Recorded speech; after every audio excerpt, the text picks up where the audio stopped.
You may probably begin, Mr. Chairman. I think that the echo is gone. It's fixed. No, I don't think it is. Oh, guess not.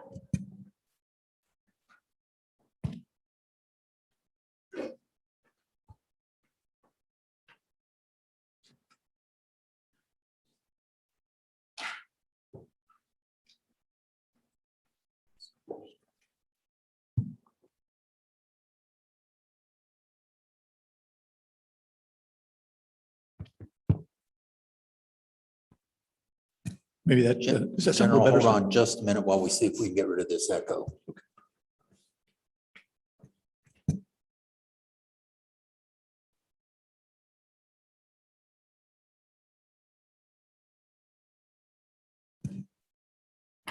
No.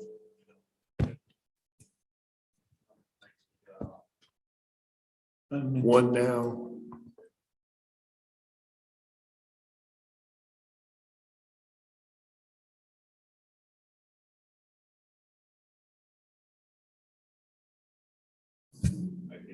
So, no, I think we still have it.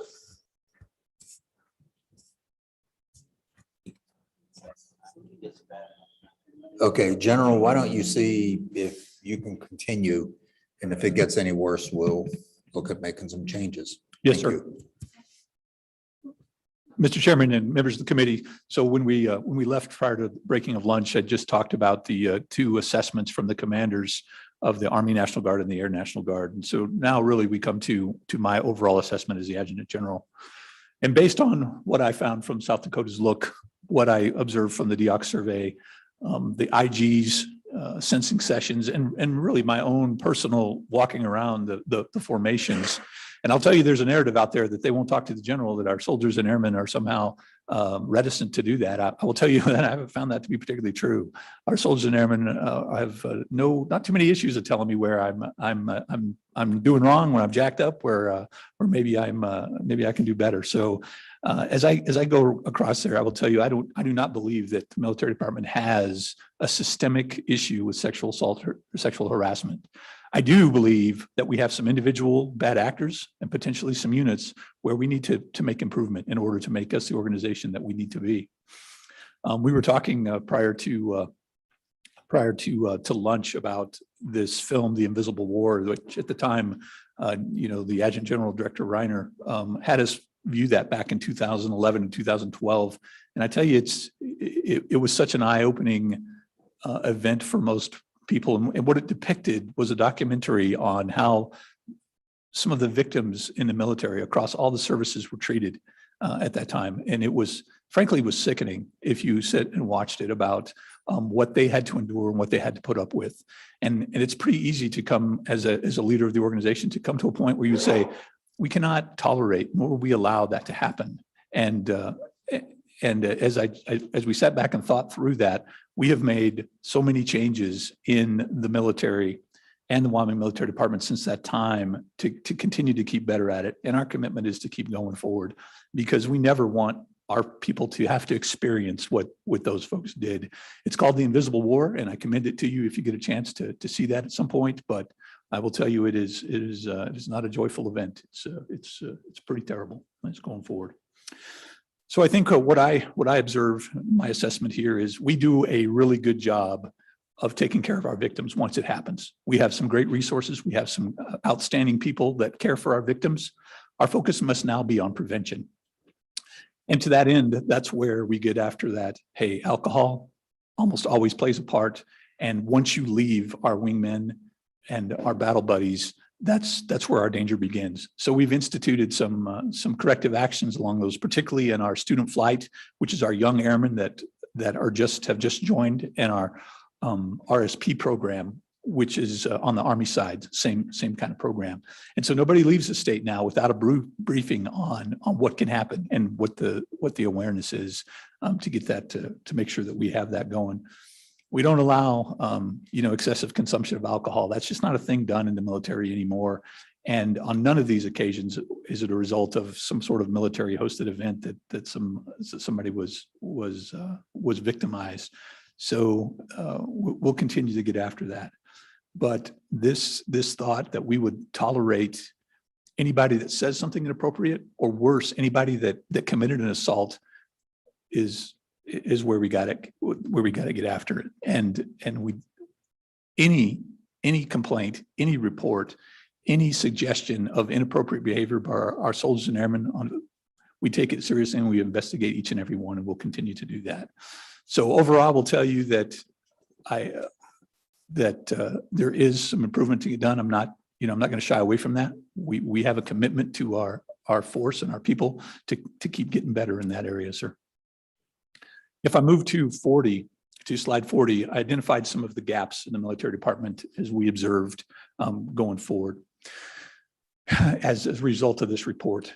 So sexual assault reporting and do that, those are some pretty delineated processes. They're pretty firmly in place and tried and true, so to speak. Not so much on sexual harassment. As we looked at trying to gather data on sexual harassment reporting, we really became to understand the stovepipes that each of those employment statuses really gave us an issue.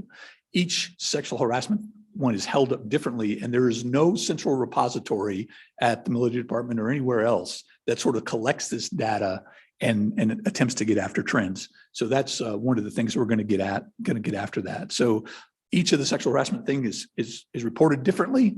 There's no data, there's no repository for it. There are no funded resources to get this done. If for those of you that are familiar, the National Guard is funded at about 60% of its Cold War requirements to serve as a strategic reserve. There was never any thought at that time to fund these kind of actions, and it's been frankly slow in coming. So right now there is not anybody that has the belly button on them to track sexual harassment reporting for the agency writ large until we make this change going forward. As that gets to. The other thing that we came to understand is this lack of follow through on surveys. We do a survey at least every 2 years. And as we went back and looked at it, we determined that we almost begin again every 2 years. That once we have a new survey, we tend to lose sight of those action plans that we had done on the previous survey. And we tend to start over again and come up with new great things and new great plans. And then 2 years later, we do it again. So that's the other thing that we identified is, I'm almost to the point of saying we're not going to do any more surveys until we get the action plans implemented from the last ones completed before we go forward, because we just begin again anew every 2 years. So we're going to continue to get after that piece as well. So looking at the gaps, those are the big ones that jumped out at me of things that we need to go after. Slide 41 really talks about possible legislative actions. And the one thing that we would offer as the military department is to codify the requirement to provide this report to the governor and yourselves on a yearly basis. This was something that we thought we needed to do, over a year ago, 18 months ago, to assure this committee and our force and our public that we take this seriously. But rather than making it an adjutant general's call one way or the other, one thing we would offer is just make it a requirement that this has to be addressed every year. And we talk about what action plans have been executed, and what additional resources we need. And so that's where we took a look at the possible legislative action, sir. Mr. Chairman.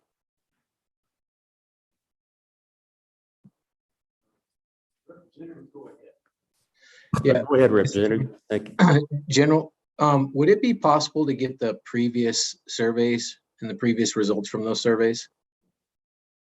Mr. Chairman, Representative Baker, I think you're asking if it's possible to get the previous results of those surveys. I believe so. It's all anonymous, so I don't think there's any of those issues. So I don't think that there would be an issue of providing that, Representative Baker. Thank you, Mr. Chairman. And can I have one more follow-up? Absolutely. It was my understanding, is there a required survey that is required upon the change of command? General? Yes, Chairman, there is a required survey when commanders change to do a climate survey. Thank you, Mr. Chairman. Could I just have one more follow-up? Go ahead, Representative. Is that climate survey, is that required and mandatory? Go Mr. ahead. Chairman, it is in the regulation on, depending on which service that you do a climate survey upon change of command. Thank you, Mr. Chairman. Is that required for the soldiers and the enlisted to complete?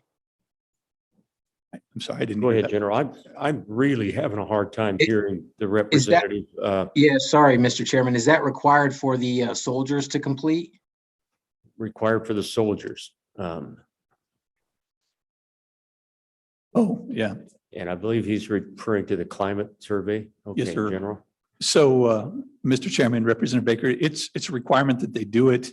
It's an anonymous survey. As I was talking earlier, if a soldier or an airman would decline to do that, we're probably not tracking them down to make sure that they do.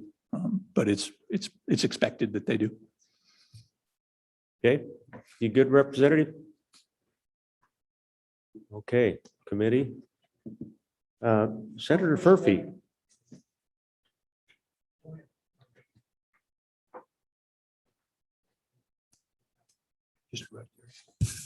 Thank you, Mr. Chairman. General, let me ask about the time commitment to provide this report annually. Seems like quite a burden, but let me ask about that. General, go Mr. ahead. Chairman, Senator Furphy, it does take a lot, particularly on this first report. We haven't done it before. There was a lot of time spent into it. And I'm trying to give you some sort of measurement of, I'm probably, it's probably not hundreds of hours, but it's more than, 100 hours to that extent. I would expect in the future, now that we've kind of got the format and sort of the battle rhythm, that it wouldn't take quite as long to do that. But this first one was certainly a lift, greater than I certainly thought, to get all this data put into some sort of cohesive format. Go ahead, follow up, Senator, go ahead. Thank you, Mr. Chair.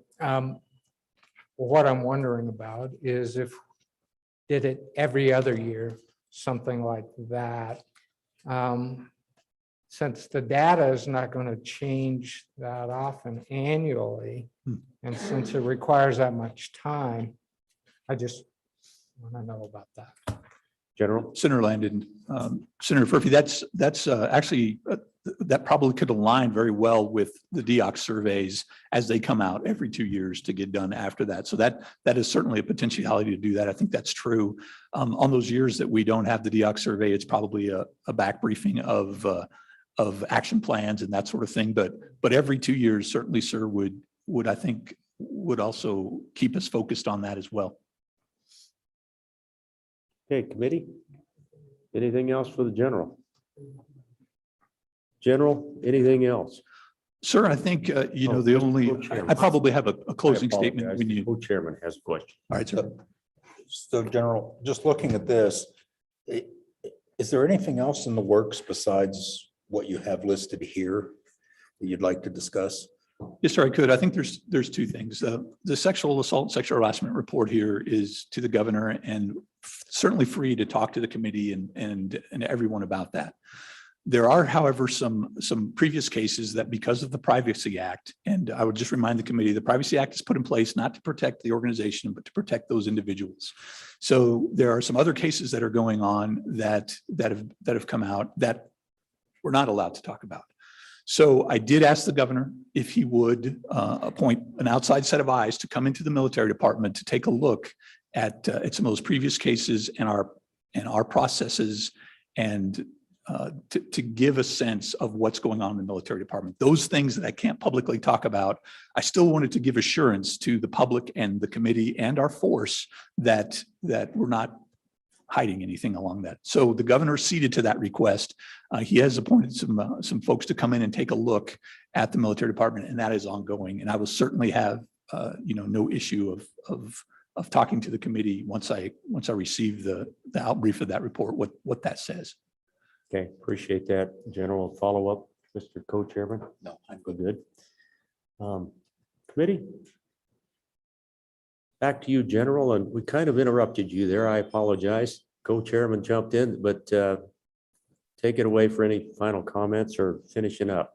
Yes, sir. Thank you very much. I think this will be, the closing statement on this pending your questions. I will just tell you that we cannot tolerate sexual harassment and sexual assault within the department.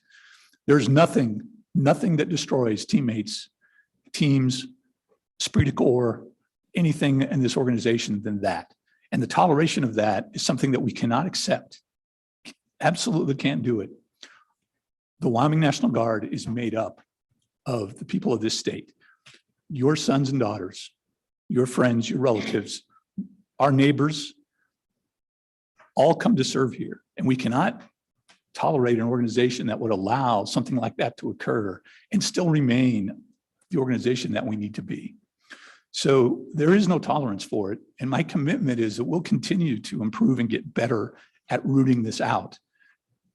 We're not where we want to be yet. We're not where I want to be or where I think we're going to be in 2 and 3 years. We've got some work to do. Now I'll tell you, it is a societal problem. We are a reflection in a large case from what our society, this is the issues of our society. But I will tell you, I will not accept that in the military department. We have a higher level of trust invested in us from you, our public, and our force. The people that we want to be and the organization that we have to be requires that we don't tolerate this. So I would just continue to march down that road of we will take every report seriously. We will take action on anyone that claims to do this, and we will hold those people accountable, no matter what their rank, what their station is, to prevent that from happening, because that's what is expected of us, and that's what we have to do. And I expect that all the members of my leadership team, all the members of our department need to feel the same way, because that's the kind of organization that we need to be. Sir, stand for the committee's questions. Okay, thank you, General. Appreciate that. Well, committee, given that we have no further questions at this time from the committee, I'm going to go to public comment on any of the aforementioned items we covered. You might remember right before lunch, the Camp Guernsey situation, the Veteran Skilled Nursing Facility, touched on those 2 issues. And then, of course, the report on sexual harassment, sexual assault. And so we will go to public comment here in a moment. I'm going to give the co-chairman an opportunity as well to give any thoughts before we go into public comment. But I will say this, I expect public comment to be on point, to be exactly related to what we've gone over today. And I'm going to ask that everybody be succinct. I talked about that to begin the day. We've got a lot to get to. And so I'm going to ask that you try to keep it to around 5 minutes if you can.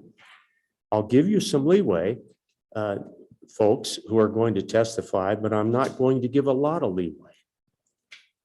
So with that said, Mr. Co-Chairman, do you have any other thoughts? No, Mr. Chairman, I have a number of notes, but I'd like to hear public comments first. Okay, yeah, thank you. Appreciate that. We'll come to those soon, but okay, let's start public comment. If you would please state your name for us.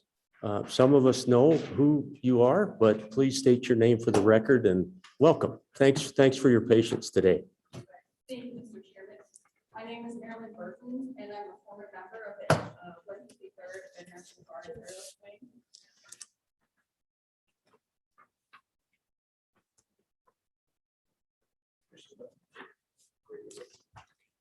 There we go. I'll repeat that. My name is Marilyn Burton, and I'm a former member of the 153rd Airlift Wing. Per your request, Mr. Chairman, when I did my practice of reading my statement, it took me 10 minutes, so I will skip most of the stuff on page 2. I would appreciate if committee members would read a little bit of that background history in your off time. And then I have some answers and some comments to the briefing that the general gave. Okay, Thank you very much for being here. So good afternoon, Mr. Chairman. And my perspective is completely different. What Wyoming Guard leadership says and how they handle things and their actions are not always the same. So good afternoon, Mr. Chairman, senators, and representatives of the Military Affairs Committee. Thank you for allowing my friend and I the opportunity to voice our concerns last spring regarding House Bill 22. We appreciate your time, efforts, and attention regarding our concerns and amending the original bill. We believe that anyone now facing court-martial will have his or her constitutional right to legal counsel be upheld. Let me introduce myself. My name is Marilyn Burton, and I'm a former member of the Wyoming Air National Guard, where I served for 17 years and 4 months before I had to leave due to the toxic environment. In the 14 years I served as an officer, I held the positions of equal opportunity specialist, alternate sexual assault response coordinator at both Joint Force Headquarters and at the Airlift Wing. I also served as the Director of Inspections of the Inspector General Inspections team, and I was trained in complaint resolution. What I learned during this time is that all roads lead back to the Adjutant General and the Governor. Congressional complaints, complaints to Inspector Generals for the Secretary of the Air Force, Department of the Army, Air Mobility Command, National Guard Bureau, and National Guard Bureau Equal Opportunity Offices all send their complaints back to the state for consideration and resolution. There is absolutely no avenue of redress outside of the chain of command. This leaves the agency to police themselves. Recent media attention highlighting sexual harassment, sexual assaults, abuse of power, failure to investigate complaints, allegations of child abuse, and failure to properly use Air Force and Army regulations for the past 15 plus years have brought me to today's meeting. Even in the midst of media attention, members are being denied complaint filing and resolution and are being retaliated against with career threats. I have eight recommendations and 1 request for the committee to consider. Mr. Chairman and board members, regarding House Bill 22, Uniform Code of Military Justice, was Article 138 included in this bill, as I was unable to confirm if it was. So Article 138 allows people to file a UCMJ complaint upon their chain of command. And you can get back to me later, that's fine.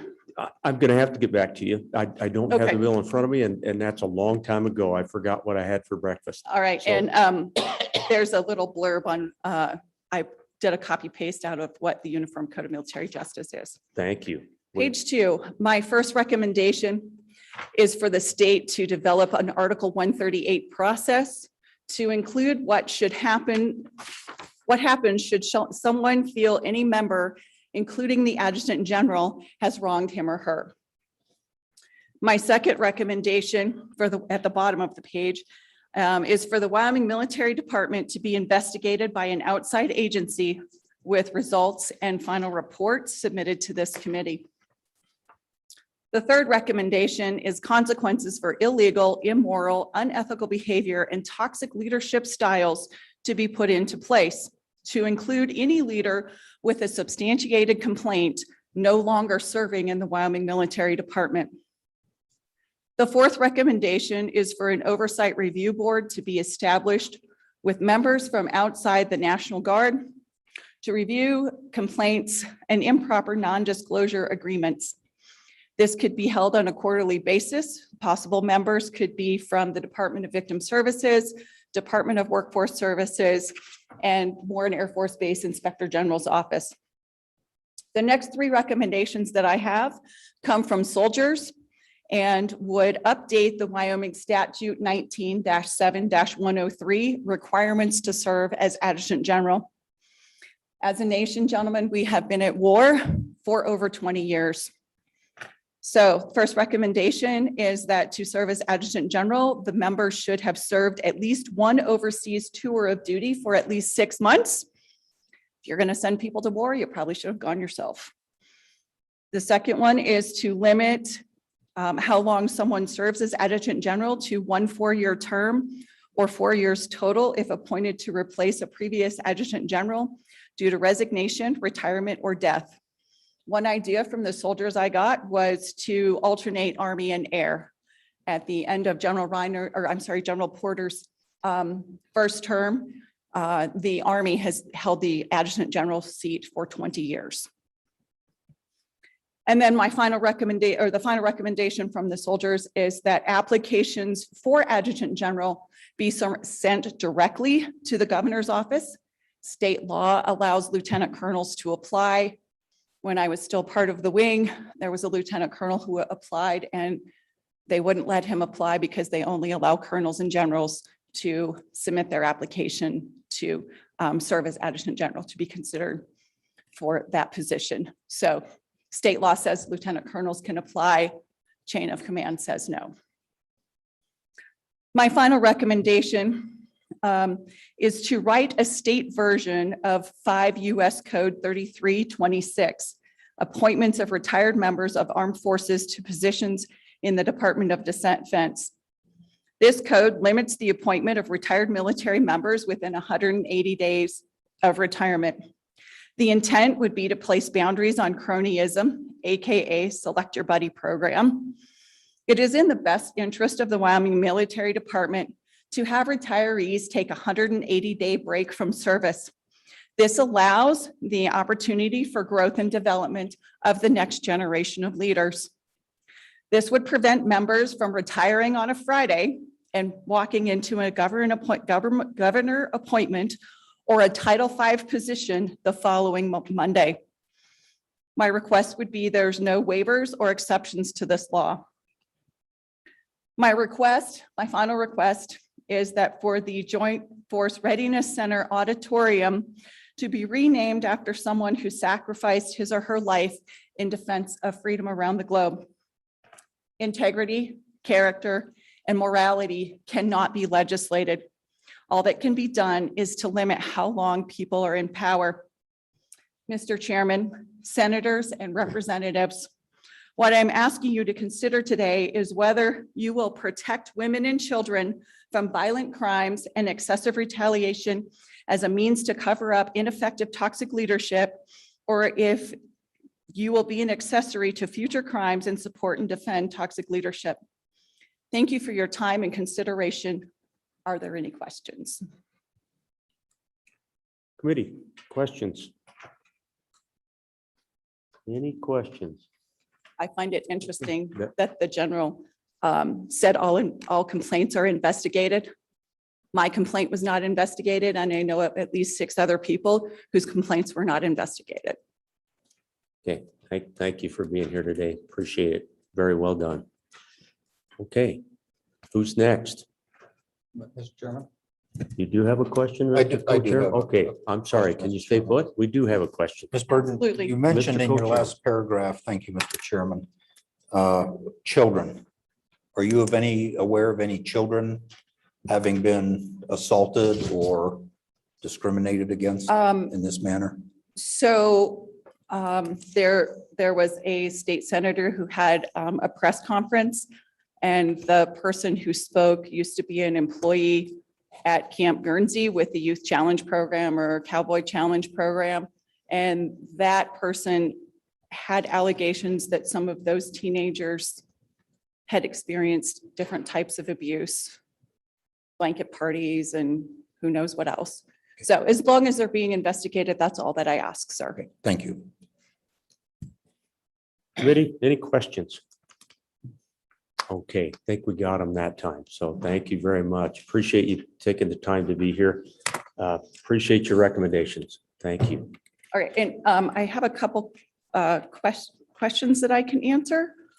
For Senator Furby, you had a question pertaining to the DEOCs on a 2-year rotation cycle. Since I ran that program for 7 or 8 years, I think 2 years is a good time frame. You have to have surveys open for 2 to 3 months over drill weekends so that the folks that show up 1 weekend a month have time to take the survey. It would then take 2 to 3 months to analyze those surveys and brief each individual commander.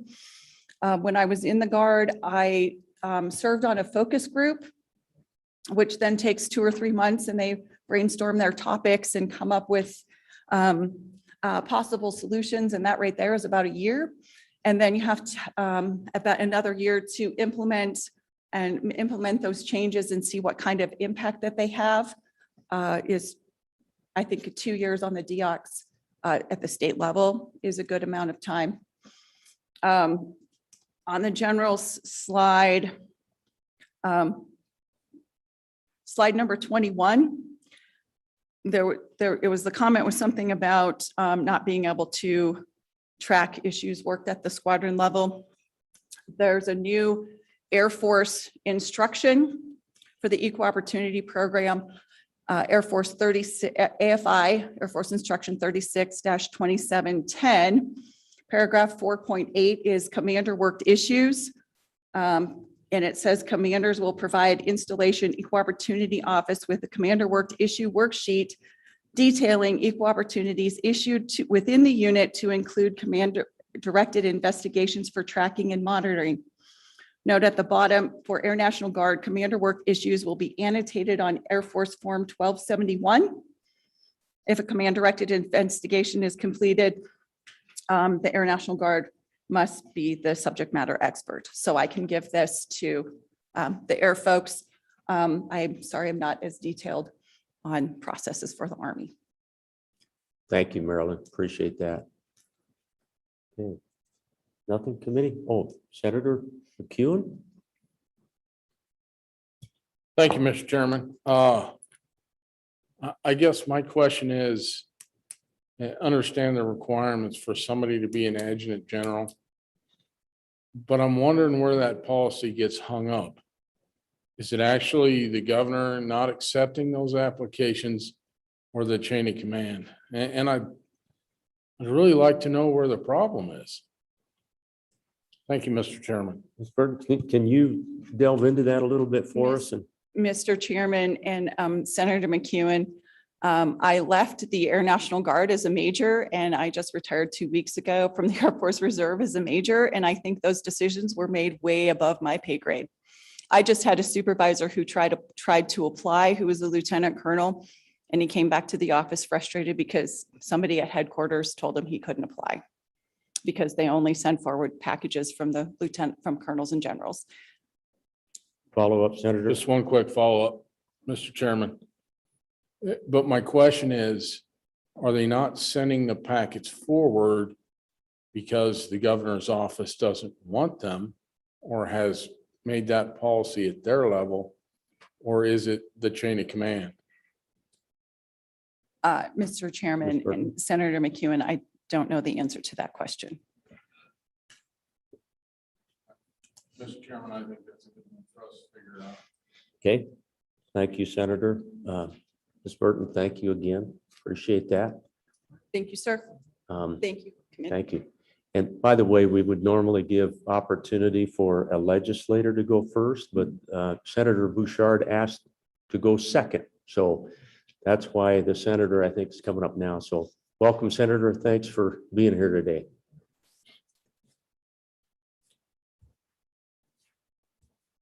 Thank you, Mr. Chairman, members of the committee.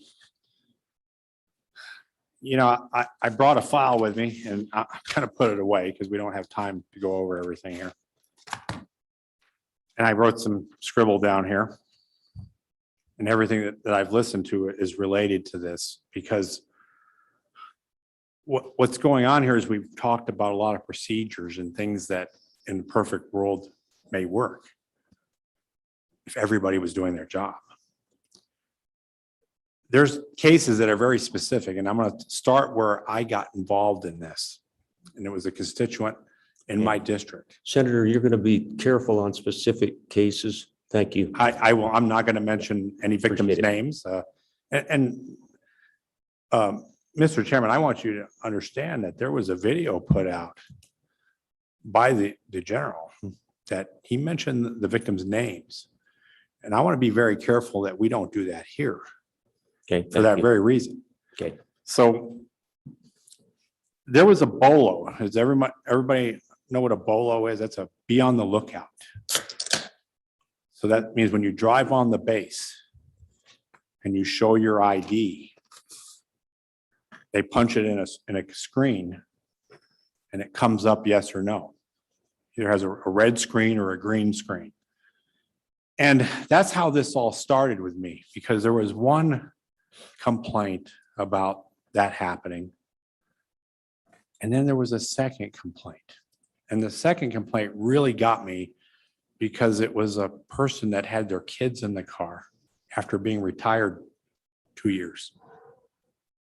And I had already had a lot of conversation going back and forth about the things that happened in an official EEOC complaint and reviewed those things. And then it came down to this retaliatory action where they went to drive on the base and they were told no. And I want to start with that, with that bolo. Notices are supposed to go out to the person that's boloed. You shouldn't drive on the base and find out. That's what got me involved in this. And when I went to visit the general, I said, I want to see how this happened. I want to see in writing what was put in that bolo. And I was told that the system was down. And my response was, a worldwide system is down when I come in here. And interestingly, 20 minutes later, I was told it was an accident. To which I said, it was an accident that somebody walked up to a keyboard and typed in a bolo. So that just made me dig in more, because I realized that there's something wrong here. Something doesn't look right. So I want you to understand that there's an EEOC complaint, and there's a process. And especially it comes into play when you have dual status. You're aware that someone can be a weekend warrior, just as for slang, and then they're made a full-time guard member by putting them in as a tech, or they become a dual status employee. So that puts them in as a civilian as well. And that's where there's a whole process to go into an EEOC complaint. And interestingly, they've come to a point now where they said they're not under the jurisdiction of the EEOC. But I have emails where they have told people to go file these complaints with the EEOC. So it just shows the pattern that they're working both sides. Go file a complaint here. Oh no, we don't have to listen to them. And what makes this matter even worse to me is that there was such a case that was won in December of last year, and they have ignored it. And one of the things on that complaint is they are supposed to put a poster on the wall. Remember, everybody who's either had a business or been in business, or if you have over a certain amount of employees, you got to have a place there that you put these posters up that say these are the laws we have to comply with. You know, and that all goes back to the 1964 Civil Rights Act. That's how that stuff got on the walls of so many businesses. And even our government has to comply with that. And I've even seen the emails that where the judge was holding the attorney in this room under contempt, or not, maybe contempt's not the right word. It was I'm trying to think of the word, but when they admonish them publicly, you know, it goes to the bar, and the bar says that you know, you sanctioned. That's the word I'm looking for. So they were sanctioned because they basically tried to come back to a new judge that was appointed on the case after another judge. You know how judges move up the system, Mr. Chairman. And so there's a new judge appointed. And what they did is they told the new judge that, well, we're not under your jurisdiction. And so the judge answers back, and as you can tell from the tone that they're upset, because they said, we've already decided this. Yes, we are under, or we have jurisdiction over you. And they actually sanctioned the attorney, one in this room, And even the bar wouldn't even register that sanction. Nobody wants to, it's, so who's policing who here becomes the problem. So, I mean, I've got all that stuff. If you guys want it, maybe I'll just forward that to you. What they did is they basically said, you guys didn't go through the discovery process. You didn't let the victim have a chance to have discovery. Now we've got all these years that went by because you're not complying and you're trying to say you don't have to comply. So the judge says, I'm going to make a judgment. Well, it came out in December and now it's being ignored again. And those are the questions you should be asking, Mr. Chairman. Why are we ignoring this? Why do we, if we're the equality state, if we're the state that has that in our motto, how are we not living to that standard? How do we just push it down and we say, well, we don't have to live by those rules?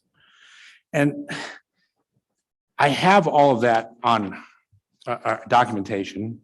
I'm not just saying this because I have nothing better to do. I actually had other things I could have done today, Mr. Chairman, in Cheyenne. I mean, some of the things that were mentioned, the EAP, Employee Assistance Program, I've seen those documents. And what they did is they made people go get mental evaluations, mental health evaluations.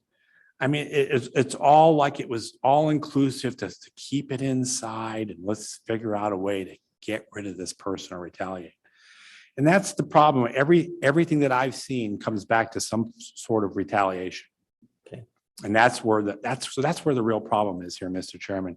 So, and I want to let you know, I mean, I to give everyone the heads up, I'm looking at doing some short documentary on how this is all playing out because I have the documentation.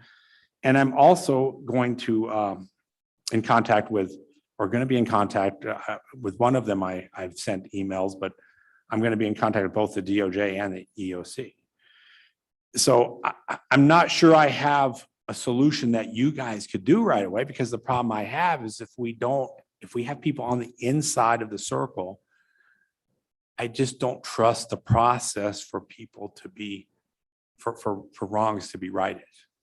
So I think that we have to have more so of a policy that I don't know, maybe the committee is going to have to be closer tied to what's going on, because there has to be somebody elected in the process that says, I'll hold them accountable. So, I mean, I could go on. I said, I brought a file. I don't want to go on today, but I'll stand for any questions, Mr. Chairman. Senator, thanks for your time today. We do appreciate it. We are, I think, I speak for the committee, taking it seriously. That's why we have pointed to this report all year long. And all we can do is go from here. Appreciate you pointing out some things, and we'll sure already have taken notes, and we'll be looking into any and all. So appreciate that. Committee, any questions for Senator Bouchard? Okay, thank you, Senator. Thank you, Mr. Chairman. Appreciate it. Members. Thank you very much. Is there anybody else in the room who would like to testify or provide public comment? Anybody else in the room? Okay, Heather, do we have folks on the Zoom call who would like to testify, or? Okay, going once. Any more public comment? Twice. Okay, public comment is closed. Okay, committee, we're going to move on from the military at this point, but I want to open it up for any dialogue regarding what we've heard today and what's up. I know the co-chairman has been taking a lot of notes, and I'm curious about what you might have written down, Mr. Co-chairman. So take it away. Thank you, Mr. Chairman. And you know, I think I'm gonna, well, I was gonna say break, but I'll say modify my own rule that we would not have any legislation suggested at this meeting, that it had to be occur beforehand. But I'm going to suggest some things. for the committee's consideration.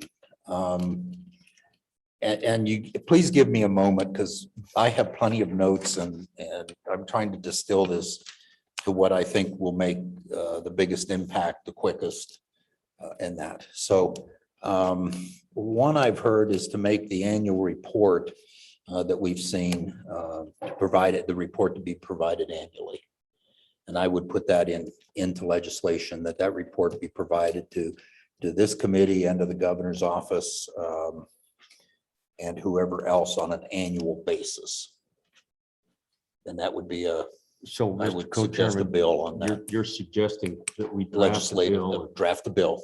And by the way, committee, if we do choose to draft something up, the co-chairman and I can go to the management council. And sometime during January, we could consider a piece of legislation. If it takes a couple, we can maybe even Zoom call that meeting and take up a couple of bills if we feel strongly about it today. Just wanted to make sure. And Mr. Chairman, Co-Chairman, that would be my intent, that you and I go to management council and request at least another half day and do a Zoom meeting, virtual meeting to handle any of these bills. And I think I'll be somewhere probably, I don't know, between 3 and 5 different bills because they're all a little different. Okay, So, well, you've got the floor, Mr. Chairman. so that would be, Go ahead. and before I make these as actual motions, that, you know, and one thing I've heard is we see a lot of comments and talking around what I would call bad actors. And that certain people who just don't seem to get it. And I'm thinking back to previous legislation, and I believe it was 2018. We had legislation that let the military department and local and law enforcement share data on these sorts of individuals. I know that legislation did not pass. And I think we should revisit that and consider instituting that to provide that exchange of information that if someone is, I'll just say, a bad actor in private life, that they don't carry over into the military department with that sort of thing. And please bear with me. I'm trying to keep my notes in order. Same time. The other one is, and I've heard loud and clear that there's a lot of feeling we need to have an outside look. Now, I know that the military department had the adjutant general, if I'm correct, from South Dakota, look at this, but I think we also need to be able to address things internally. And what I'm thinking is to direct A&I to provide that sort of external oversight on the military department. That may not be popular with the military department to have an outside agency look in on them. But that would be the best bang for the buck, I think, at this time. And naturally, all of these will have to provide funding for them. And the actual details, we'd have to work out in a bill. And then. So, Mr. Chairman, just to jump in on that one, that was a recommendation made by Ms. Burton this afternoon, and that kind of fits in with what you touched on. It felt like to me that it might be helpful for us to set up in A&I an opportunity for our military to have somebody to go to in a more expedited fashion to assist with review of whatever type of cases. You know, the suggestion by Ms. Burton was an oversight board that could be developed under A&I. So I had that note down, same as you, Mr. Co-Chairman. So please. And I felt, Mr. Chairman, I felt that was an appropriate place to put it at this time. With budgets being the way they are, I don't know that we would want to set up a separate agency. And I know that A&I already does a lot of that for the state, and I think there would be some additional training they would need because of the military chains of command and the military issues to do that. So, and then finally, while not a bill, I would suggest that the committee express its support for the approach of what the general said with the governor having an outside group take a look at all of this. And again, that would, I would suggest we support funding for that. Because frankly, nothing happens unless you have the money for it. So those were, let's call them 4 suggestions that I had. And if you want, I can make them all in the form of a motion, but that's what I was thinking. I don't think it needs a motion, Mr. Chairman. You're the chairman, and I think your request that we draft that up. Heather, were you able to follow some of those points that the chairman made? Mr. Chairman, I believe so. I believe I collected 4 separate requests. And so it was possibly 3, unless they could be consolidated, bill drafts, as well as when you say committee express support, would that be in the form of a letter or something from the committee to the governor to express support for that outside look? And Heather, that would come, excuse me, Mr. Chairman, Heather, that would come under the co-chairman's signature, I believe.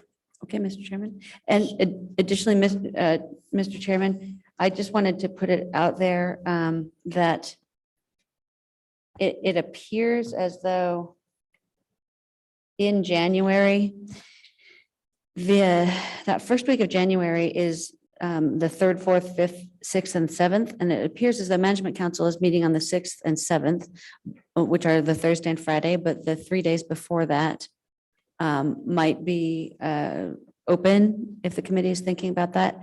The next week is the Appropriations Committee is meeting all of that week. So I don't know that there's exactly overlapping members, but it could certainly be overlapping people who might be involved with the Appropriations Committee meetings. I just have only kind of at this point looked at the beginning of January, but certainly can get back with the committee on additional possibilities.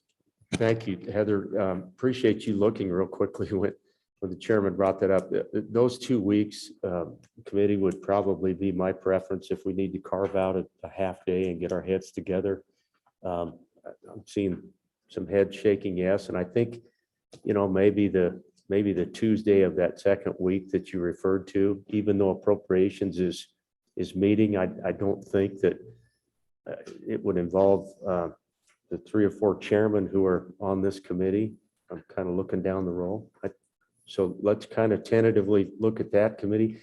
The other, Mr. Chairman, I appreciate those notes. I had another one, and I really want any and all of you committee members to jump in on thoughts you might have of something you think ought to be included in our considerations.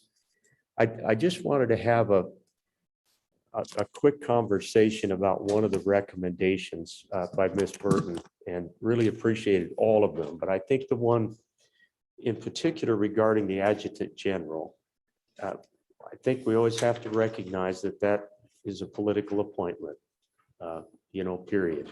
And that's just kind of the reality of things.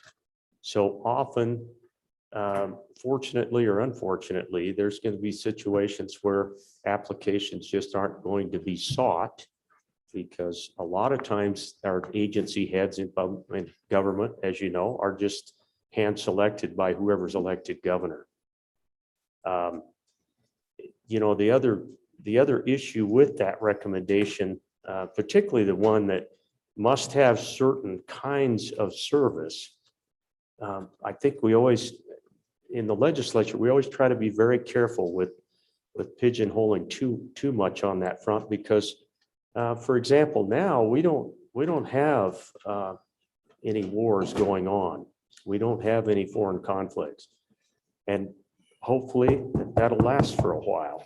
And if so, there could come a day where an adjutant general candidate would not have had the opportunity to serve overseas. So that's a caution on that front.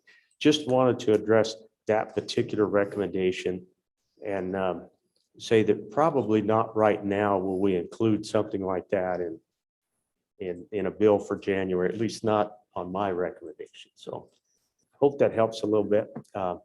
Committee, very interested in any thoughts any of you have with regard to what we've heard today, and if there's any additions to what the chairman has recommended. Senator McEwen. Mr. Chairman, I think last session, we moved the ball quite a ways down the field with the rewrite of the UCMJ. And I will double check, but I think the 138 process is still in there, is it not? No, we probably should look at that. And that does two things. That protects both sides. And it makes everything transparent. If a particular individual makes a mistake and there is that process, it's easy to nip it in the bud and just take care of that subordinate leader rather than come up with a lot of legislation. As we look at it, it's got to be transparent.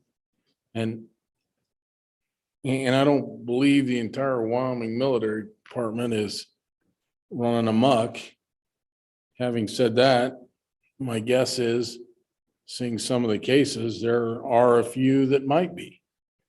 And I think with the 138 process, if we can put that back into the UCMJ, it will give everybody along the chain of command an option to react and a reason to react. So I would like to see that get added. Thank you, Mr. Chairman. Thank you, Senator. And Heather, would you please write that one down and let's consider that in January. And we can look at any and all sides of that issue when the time comes. But Mr. Chairman, did you find any other notes? Anything else? Mr. Chairman, like I said, I was trying to distill this down to things I felt we could do immediately. There's going to be considerable work on this in the future.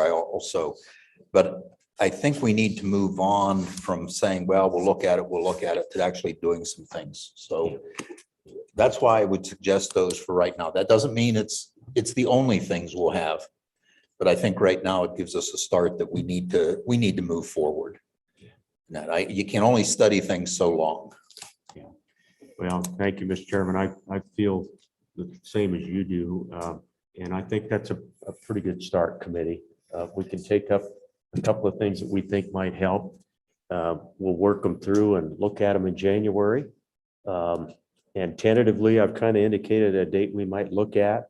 So keep that in the back of your minds and we'll get something drafted up. And we'll go from there. Mr. Chairman, the actual date is the 11th of that first The Tuesday 11th in of January. January. How about if we request that, Heather? So committee, go ahead and write down the 11th and we'll try to make it a morning That's a meeting or something. Tuesday, I believe. Tuesday, yeah. Second Tuesday. So Am I correct? Mr. Chairman, this would be for a morning for approximately our meeting in the morning as a Zoom meeting. Heather, that's correct. And the chairman and I will get with management council to get that additional time for the committee. And it'll be a virtual meeting. I cannot see having everyone come to one place for what might just be a half day. And I think that way we can get more participation. Because there'll be a lot going on starting early in January. So, and I think that's one of the things too that the chairman and I need to do, put on your list, is to get with management council for that extra day for the committee. Okay, very good. Committee, just want to thank the public, want to thank those who came today and visited with us on this topic. Appreciate our military department and all the work they did on the survey and the report.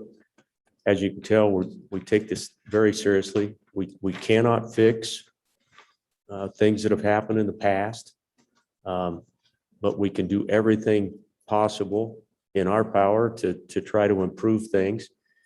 I said before earlier today that much of what we inherit in the military department or in any one of our agencies comes from society in general.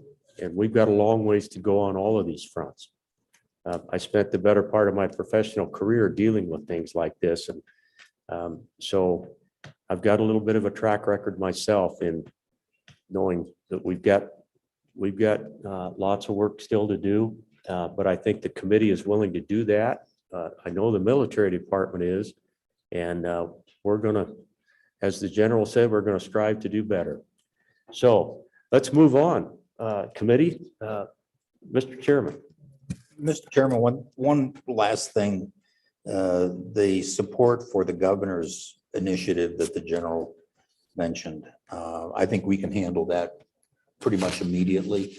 If staff would write that support and also support the funding necessary for that, because the governor would probably have to include that in a governor's letter. Under a signature of the two chairmen, Heather, I think that would be appropriate. Because we can do that. We can accomplish that right now. Yeah. And I think the committee appears to be strongly supportive of that we support that group. So thank you. All right. The next topic for our consideration committee is transportation's opening remarks. We've got reports and updates, including the transportation information system, road construction, aeronautics, the works. So thank you, General. Appreciate it. Thank you, gentlemen. And thank you, ladies and gentlemen who were with us this afternoon and this morning. Director Reiner, just for a heads up and for the good of the committee as well, we will more than likely drop the safety portion of the agenda this afternoon, and we'll carry that forward into tomorrow morning since we've run a little bit late today. So I hope that doesn't break your heart, or you don't have somebody here that that's going to mess up their schedule too bad. Would that work?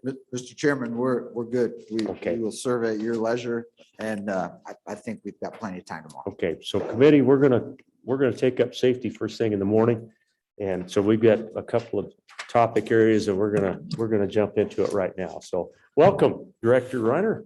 Well, thank you, Mr. Chairman, members of the committee. For the record, Luke Reiner, Director of the Wyoming Department of Transportation. And it really, I thought really I'd kick it off today with a couple opening comments and really update you on a couple things that are going on. As always, really, I've been trying to highlight some of the great men and women that are working for our department. And I start with the first slide there, which is, a picture of one of our project engineers that works in our District 5, Jordan. And you see that little rock that came down on the Wind River Canyon. So they were up there doing some scaling. And part of this for me has to do with keeping the road safe and preventive maintenance. And better that we bring those rocks down in a controlled manner with those little, pieces of metal to stop them from going on the road than them hitting you while you're coming through the canyon. So Jordan's one of our up and coming engineers, 7 years with YDOT, lives in Warland. And anyway, so if you know of a young man or woman that would like to do exciting things like bring down rocks, we have positions open in YDOT for him or her. So moving on then to the next slide. Again, highlighting some of the men and women that work for us. The guy to the right, Nick Palmer, is his name, 13 years with YDOT. But sometimes, you think, so these guys are the crew that takes care of our emergency comms and climb WildLink towers. And, we often talk about WildLink and radios and Quantars, but in the end, it's men and women going up these towers, taking care of the equipment to make sure things stay operational. And again, we thank these men and women for their service. Next slide then, please. Director, just curious on that photo in the lower left. Are your crews on those towers trained in tower rescue? Mr. Chairman, that's in fact what they were doing at that time. So the second, looks like the third person from the right is the dummy that they were hauling up and down. So before we certify them to go up and down those towers, they have to be certified in tower rescue. Thank you. Thank you. Moving on then, one of the questions that you asked me the last time was, hey, how are we doing with our partnership with local government? And so what I wanted to do is just provide you with the name. Sarah Ellis is our local programs coordinator, and there's her telephone number. But what I'd share with you is we coordinate very closely with the County Commissioner Association. In fact, was there with them at their conference in Gillette. And a lot of it has to do with ensuring that local leaders, both at the municipal and county level, understand the programs that flow through us that are available to them. I did in your packet is really a 2-page handout that looks like this, which is simply a list of all of the programs that we offer.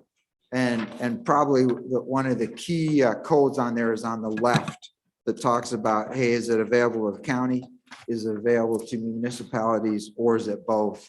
And certainly I won't go over this list with you today, but it's there for your reference. And just know that we spend a lot of time trying to ensure that counties and municipalities understand the programs that are out there. And as if we've taken budget cuts over the last several years, we've really worked pretty hard not to reduce these. In fact, generally, we've been able to leave these programs intact, which really we see as a success in terms of passing funding through. Mr. Chairman, going to the next slide then. This is a quick update on where we're at with the task that you gave our department at the end of the last session. So the first one, House Bill 14, just as a reminder, that is the bill that said, hey, Director, we want you to request from the federal government, unfettered access to the right of way for broadband purposes.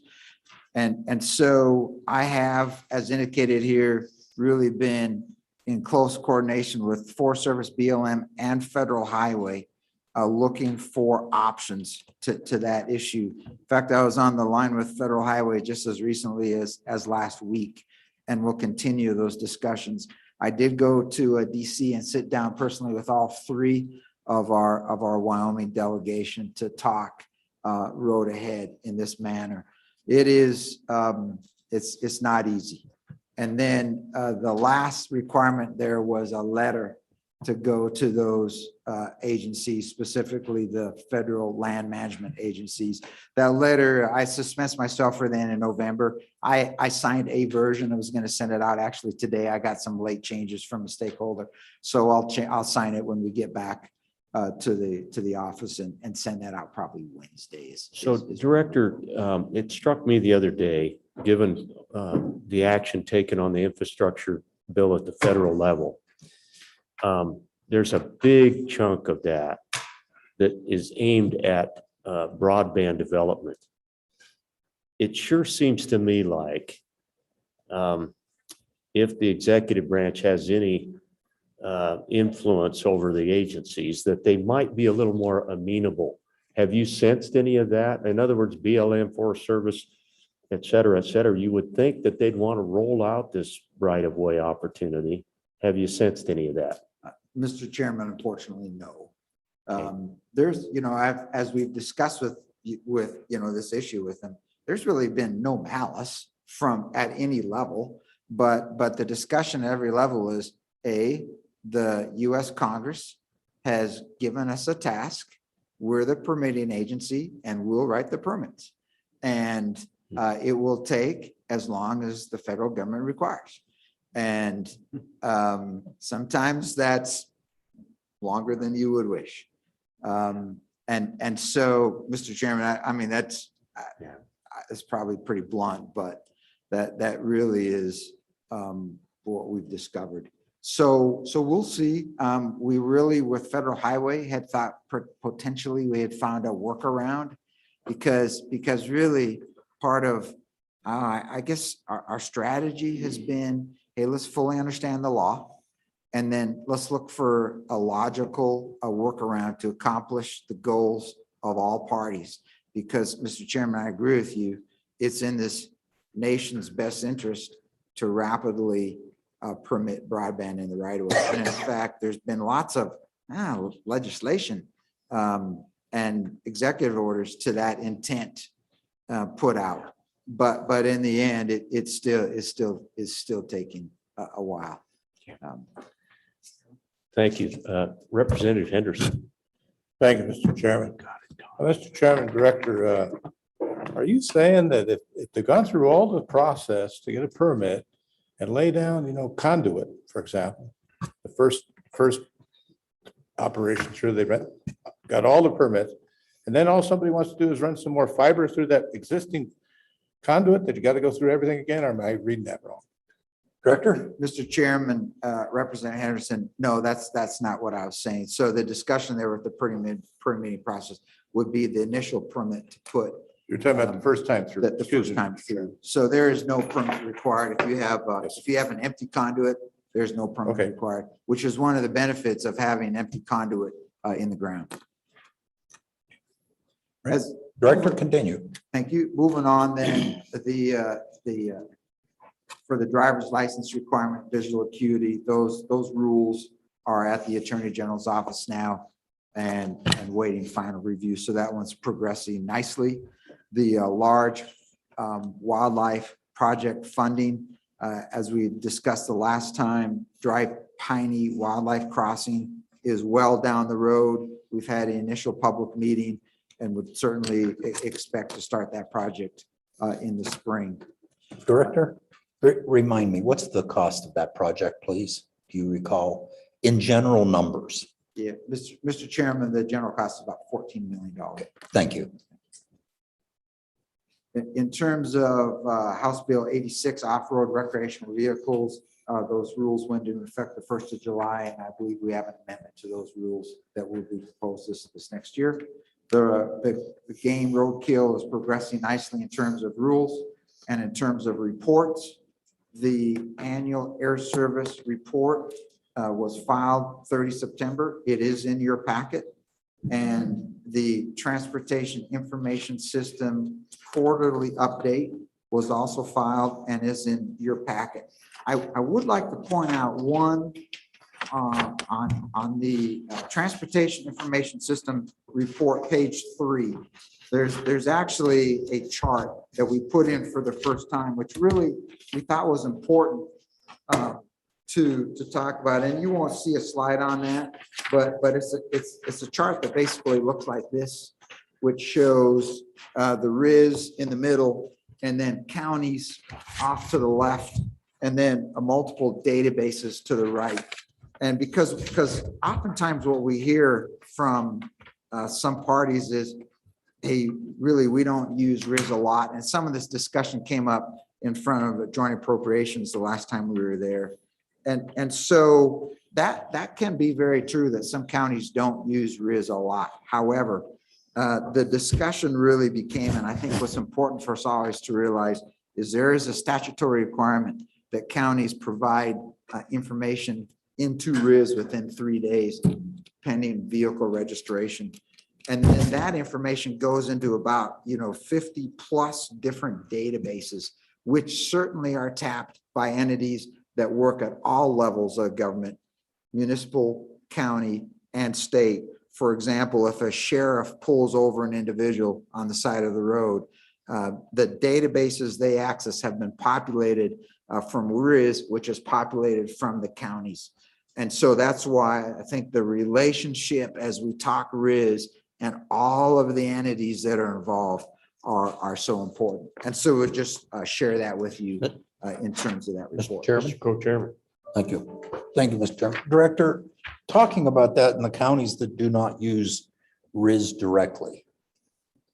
Now, I listened to that testimony at JC. And my question is, are the counties who don't use the RIS system, who call your agency by phone and have you do it for them, are they kind of getting a free ride compared to the other counties? Well, Mr. Chairman, if they access the database that holds RIS, there is a charge. That's a mainframe access charge. By calling us, certainly that charge is not applied. Follow up, Go Mr. ahead, Chairman. Mr. So Chairman. a very diplomatic response. So would it be beneficial or useful to require all the counties to use the RIS system? Mr. Director. Yeah, Mr. Chairman, I'm thinking about potentially a diplomatic answer to that. So, I could tell. Mr. why I Mr. Chairman, jumped in he to does give not you a have to few be more diplomatic moments. with me. Mr. Chairman, I suspect that would be a consideration that we could. Thank you. Mr. Chairman, with that, actually, I would like to invite Mr. Babbitt and Mr. Sheehan from ETS up for the next slide. But as we come up with that slide, maybe just a couple introductory remarks on here is this is the timeline for the transportation information system, that we've looked at, and you've seen this timeline before. Couple key things to note. One is based on guidance provided to us by the Joint Appropriations Committee, we added vendor days, and that actually has been very popular. And I suspect Mr. Sheehan or Mr. Babbitt will update us on that. But really, I think we had about 13 vendors, and they're finishing it up this week. And what they'll tell you, I believe, is it will affect the request for proposal, the RFP, which really was, I think, the original intent of that. And so that's good. And it'll push back the timeline for the RFP a little bit, which is fine. I'd still expect, early next year. I think the other thing to point out on this slide, a couple things. One is you see the red dot or the red stop sign, and then right next to it, a green go light. And that's opposite the RFP or request for proposal line. And so basically, we think that once the RFP is done, that we're at a standstill until the legislature gives us authority to proceed. And so as we timeline that out, what our understanding would be is that you give us that proposal to proceed with the RFP, probably in terms of a budget footnote or some sort of, head nod to us through next session. So at this point, we'll work through RFP and have it done. And then I think this project stops until we get the head nod from you, which I think comes after this next legislation. And that's how it's currently timelined out. If you have different guidance for us, we'll stand by and see. But that's the way we picture that now. Director, the chairman has a question. Okay, so Director, and I did have a letter of interpretation for you on what was meant by prior to funding the system. That was ready to go until one of the, let's call it interested parties, kind of changed their mind on what was the intent. It's still my position that the intent was not to spend any money on the actual replacement itself, that you could do all the preliminary work needed. And that's still my position. And I still owe you an interpretive letter. I don't want this to just be verbal. I want you to have something in hand for the future, because something will always come up about why you did what you did. Second part of that, Director, is I guess what I'm hearing from you is that there's the requirement in there that you have legislative authorization to proceed. Is it your intent that that authorization be provided during this coming budget session? Because if not, you have to wait then until the next general session. And I hesitate waiting another year. So your feelings on those? Thank you, Mr. Chairman, and thank you for your intent. And we are certainly spending money today with people helping us come up with the plan to do the RFP. So we are proceeding along that line. In terms of timing for the head nod, I would certainly, based on really, I believe your and this committee's intent to speed this process along, highly recommend that head nod come this session. Because I think my understanding is it really needs to come from the body, from the entire body versus just the committee. And so, if you could give me that permission, we'd execute smartly and move out, but my understanding would be probably it's the committee, it's the entire body. So yes, would ask for that this session. Otherwise, I think we delay it for a year. So Director, quick question regarding, going in front of appropriations or seeking that permission to go. Would it be helpful if this committee made its intentions to support that effort? I wonder, and I'm kind of looking at the chairman too. It seems to me like that might be something else you could put in your back pocket if the Transportation Committee is so inclined to support the effort to get going on this RAS system. So think about that. I don't know what your thoughts are. Mr. Chairman, I think that would be very welcome and helpful. Okay, we could think about that, Mr. Chairman. Mr. Chairman. Mr. Chairman, go ahead. So for staff, if you would make a note to that effect, that, we'll look at supporting this with JAC during this upcoming budget session. I'm afraid if we don't, we're just sitting dead in the water for a year at least. Committee, I'm looking up and down the row here. Is there any heartburn with us going forward as a Transportation Committee supporting doing something this session with regard to the RIS? Let's do it. Okay, all right. Let's forward a Representative Henderson. Well, having somewhat outdated understanding of the contracting process, I guess what I'm asking, Mr. Chairman, is do we know how much the RFP part of this is going to cost and how much what we're buying is going to cost? Are we at that point yet? Director. Mr. Chairman, Representative Henderson, that's all part of this initial estimation as we go forward. We have a very good understanding of what the cost of this system will be. That's exactly what our consultants are providing to us. So quick follow. Okay, go ahead. Thank you, Mr. Chairman. That's what I thought you were going to say. And so if I read the chart right, then we're not going to be able to actually kick off and start putting stuff together until the end of next year. Is that correct? Director. Mr. Chairman, Representative Henderson, no, that's really, as you look at the chart, we kick out an RFP once we have approval from the legislative body. And then it gets into really the next details, which is the RFP process. So vendors can ask questions, they come in and make presentations, we create an award, and eventually then a contractor is selected and we start the process. Now that does indeed, you're right, take us out to the fall of the year. It's not that quick, but that's the process that takes some time.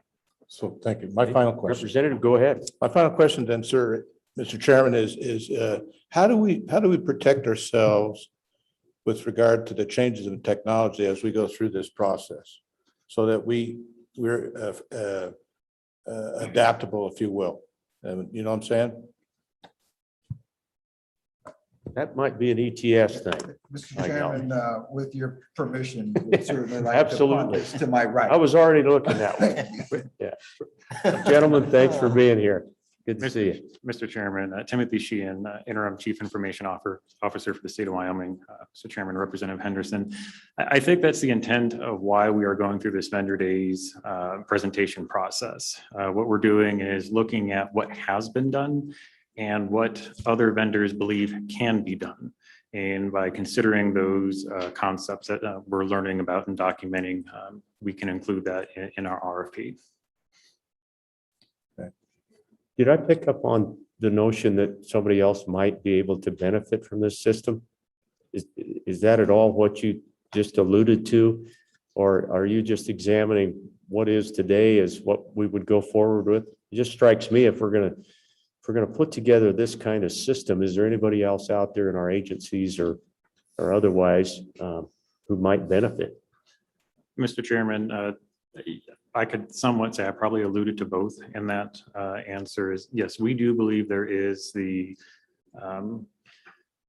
ability that the system can interact or possibly be modularized a little bit for some other agency use. And we have included some pieces in the RFP process to include for that to happen. It's good news. Thank you. Mr. Co-Chairman. Thank you, Mr. Chairman. Mr. Sheehan, that leads me to a question of, will all of the states, is it your intent that all of the states' systems are compatible with each other?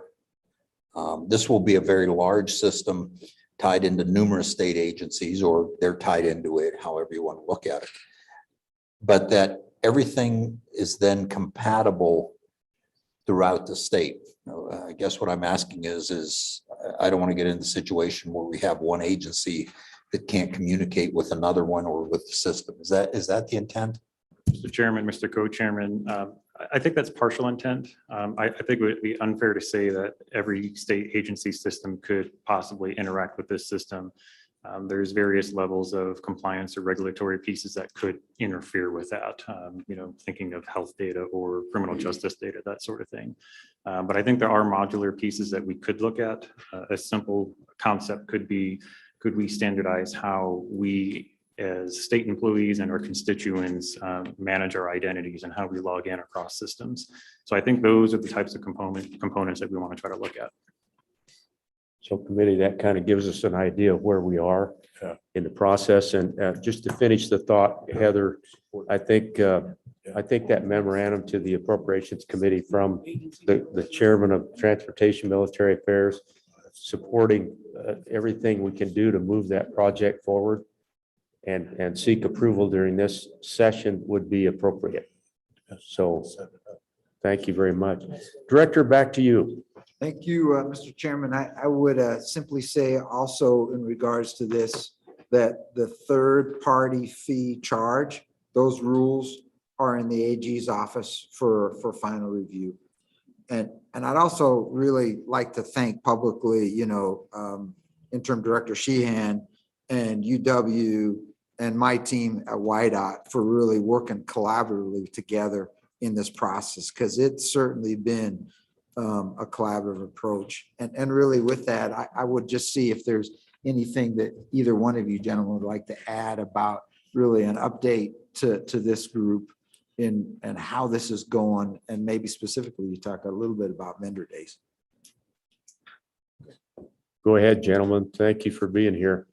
Appreciate it. Mr. Chairman, Troy Babbitt, Chief Technology Officer at YDOT. I just want to reiterate what the director said, the collaboration with ETS and UW, and we've had an awful lot of interest also from the counties stepping forward on these past vendor days. The whole purpose that we wanted to do was take a step back and make sure, just like what you said with your questions, is that we're not missing something. We already had a very solid draft RFP written based on the requirements, but this gives us the opportunity to take a look at maybe a vendor that hasn't had a pre-built configurable system out there off the shelf is what we were preferring. I won't get into details, but with exactly what you addressed, looking forward into the future 10 years, as we take a look at this data, we want to make sure that the data is still relevant no matter what system we choose, and it's adaptable enough to move into the future with whichever direction we need to take it. So. Yeah, Mr. Chairman. No, good. No. Okay. Troy, thanks. Appreciate it. Committee, anything for these gentlemen? Yeah. Thanks, gentlemen. Really appreciate it. Director, back to you. Okay, thank you. Thank you, Mr. Chairman. So moving on to just a couple comments about, thanks, James, about the patrol. There's some stats for you. I would, probably point out a couple things. One is you're always worried about and concerned that your law enforcement does a good job. And we know they are from our customer satisfaction survey that goes out. And you can see what the stats there are about, our residents in Wyoming, about what they think about their patrol. And it's interesting to me to see that with contact and with no contact. So, if you haven't had contact with the trooper, you think, they're probably 68% think they're courteous and respectful. If you've had the pleasure of talking to one roadside, then that jumps up to 86%. And so those are typically not positive interactions. And so I just share that with you. And I'm happy and that we have those type of marks, and my thanks to Colonel Haller and to his crew for working hard to make that happen. The individual in that picture, that's Trooper Adam Powell. He's with Division A out in Cheyenne. He's been with us for 5 years. Came to us from the Air Force, and I tell you, he's a model trooper. I did a ride along with him as I try to do, and his focus is DUI and getting impaired drivers off the road. And in fact, in May of this year, he had 3 DUI arrests in 5 days. So you say, hey, nice job, trooper. And sometimes those guys, somehow they get this ability to pick up just the way people are driving that it's going on. Multiple awards for this individual from the colonel and from the Highway Patrol Association. And one of them actually comes from fairly an interesting event just really earlier this year, you might have heard about. So started a high-speed chase on I-25. The individuals in the car in front of him opted to drive into the city of Cheyenne, and then they turned around and started shooting back at the trooper. And then local law enforcement became involved, and in the end, the individual who's shooting at him was actually hit by another officer, survived, and went to the hospital and then went to jail. And he actually was assisted by another person in the car, a female. And I am happy to report today that just recently, the male suspect was convicted and sentenced to 50 to 70 years at the Wyoming State Pen. And the female suspect, 25 to 35 years at the Wyoming State Prison. So it's, we're happy to see that, and please don't be shooting at our troopers. So. Yeah, well, it's nice that the good co-chairman has somebody else in his county now for a while. So that's good. Another resident. Yeah, another resident. There you go. So moving on, Mr. Chairman, really, again, highlighting some great employees of YDOT. The couple on the left, Heather and Donnie Hybuck. We shop with a cop. And if you're not familiar with that program, we do it every year at Christmas time, and it's a chance to take disadvantaged men and women with an officer, with a peace officer, and do something positive with them. And so you take $100 and go shopping. And the stories that come out of that will just touch your heart. And certainly I do ask our YDOT employees to be involved in their communities and positively affect the communities where they live. And there's an example of our Sheridan team at the parade and the rodeo with the governor. Sheriff. Let's see, Mr. Chairman, next slide. We'll see if this works. I don't think we've showed this to you, this video, but this was from our event north of Rollins here, I think the first part of September, where we did land a C-130 on the road. And it was highly successful. Some of you, thank you for joining us. Go ahead, Melissa, if you can make it work.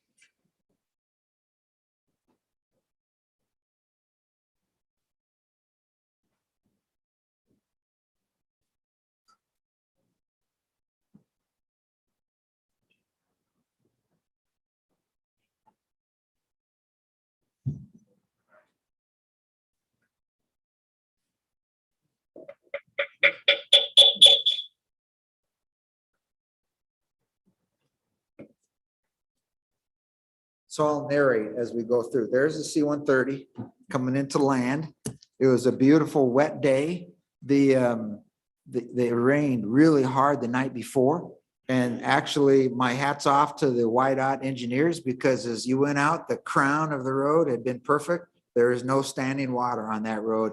And the friction coefficient, as determined by the Air Force personnel on the ground, certainly allowed us to land. It was really an exercise not designed by us, but as we said before, started by the U.S. Air Force, really by this guy, Master Sergeant Klobuchar, looking for a stretcher road. And the strategic intent was to demonstrate to the world the ability to land in austere areas. And the other probably thing to mention is if you read the National Defense Plan or the National Military Strategy, a lot of it has to do with remote basing and the ability to operate from areas that may not be targeted by the enemy. And so it's all demonstration of that. And it was nice to be able to say, we'll support that from a YDOT perspective. And so my thanks to many, many people on my staff to make that happen. Mr. Chairman, just to reiterate what the director had said, that the video does not do that justice. That was impressive. To have that aircraft land on a state highway, and one of the few state highways in the country where they felt safe and secure in doing that. One of the engineers was telling me that they checked the base. There's 32 inches of base on the road right there. So that is one of the few sections that will handle the weight. Very, very impressive. And what you don't get from this photo is that when they left, they come in and made a relatively low level pass over the observers. That was a really impressive part. And you don't see the two A-10s that come in with that aircraft.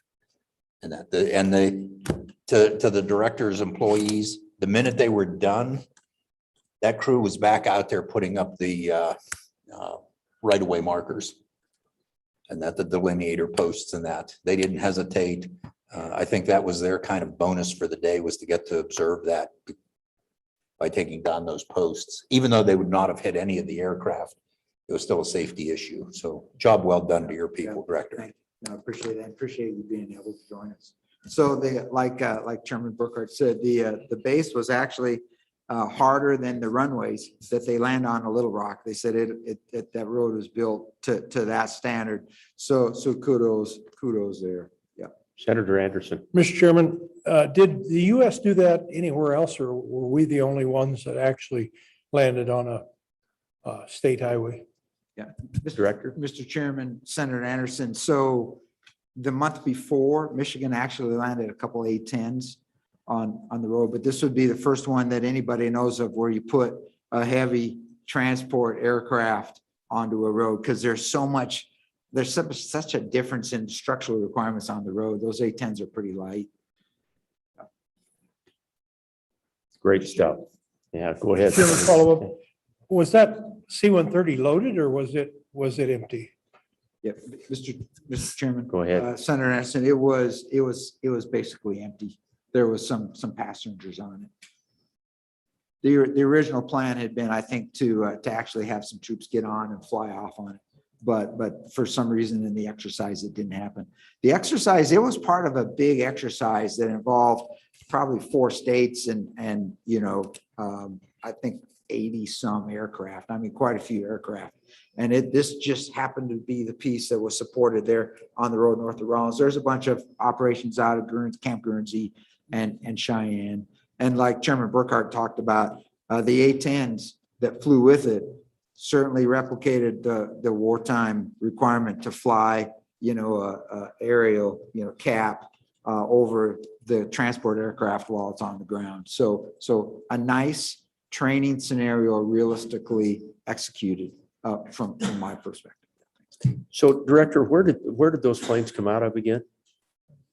Mr. Chairman, that particular C-130 was out of Little Rock, out of Arkansas. I thought I heard you say that. So thanks for sharing that. Really appreciate it. And be sure that all the employees know how much we appreciate them. That was great. Thank you, Mr. Chairman. I might share maybe one other piece of trivia. I think you may remember, for those of you that have been on this committee for a while, that there is an active duty squadron assigned to the Cheyenne wing for many years. It was called an active association.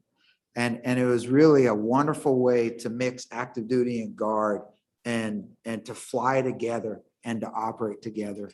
And they eventually, that was shut down, much really to the disappointment of many of us, because it was a really good deal. But the sergeant that you saw there, he actually was a member of the active duty squadron assigned to Cheyenne. And when he was looking for a place to exercise, remembered, hey, those guys in Wyoming are pretty good. Let me give them a call. And so again, it's just, you talk sort of, actions and time and relationships that are built that change the world. And in this case, this happened because of previous relationships that have been built. Mr. Chairman, if there's nothing, no other questions on this, maybe I'll move to something a little bit less exciting, but actually pretty important to us. And that is having to do with a quick update to you on IDJA, otherwise known as the Infrastructure Investment and Jobs Act. And so I suspect many of you have been tracking this in the news. And I just thought there's probably a couple things that we should go over here while we're here today, just to set the stage for what's potentially coming at us. And on this first slide here, really just a couple terms, just to make sure we're all on the same sheet of music. But the Highway Trust Fund is the federal fund where your federal fuel tax goes into, and then where really the federal government takes that money and pushes it back to us, typically by what's called a formula. And so, which is basically based on, it's very complex, but it's based on miles of road in a state, number of people in the road, number of people in the state, et cetera, et cetera. Now, what's interesting is the Highway Trust Fund does not receive enough money from the federal fuel tax to fund the formula money that they need to give us. And so every year now, the federal government has been taken from the federal general fund and augmenting the Highway Trust Fund. And as you get into some of the programs we're talking about in IDJA, there is actually sort of a difference in what funds each of the separate programs. And it's probably transparent to most people, but as we watch where the source of money comes from, it's important. And it's a fact that the federal highway fuel tax really hasn't been raised since sometime in the mid 1990s. So it's been static for a long time. The other item that you'll hear from us is discretionary grant funding. And so in the IDJA, there's a lot, it's where they sort of set what the formula will look like and how much money they expect to give us by formula. But they also have a lot of grant opportunities that are available to municipal organizations, to counties, and to state. Lots of those applications. Both formula and grant funding requires state match. Formula is typically 90-10. Just the grants can vary. Some grants are 100%, some are 90-10, some are 80-20. It just really depends on the grant. So I would circle that at the top of the matrix, anticipated. So this bill has been out for 3 weeks. And this is, to the best of our knowledge today, subject to change, but this is probably fairly close. And you can just sort of see this is where we expect to get formula funding coming for Wyoming. Now that formula can either be Highway Trust Fund or General Fund, and it doesn't matter. But it's coming from the federal government. And you can see there what those numbers are. And the electric vehicles as an ad this year. And certainly is an ad based on ongoing priorities of this administration in terms of trying to tackle climate change. Mr. Co-Chairman. Thank you, Mr. Chairman. Director, so looking at the total on the right-hand side, how much more is that than we currently get? Maybe I don't want to sound like I'm being,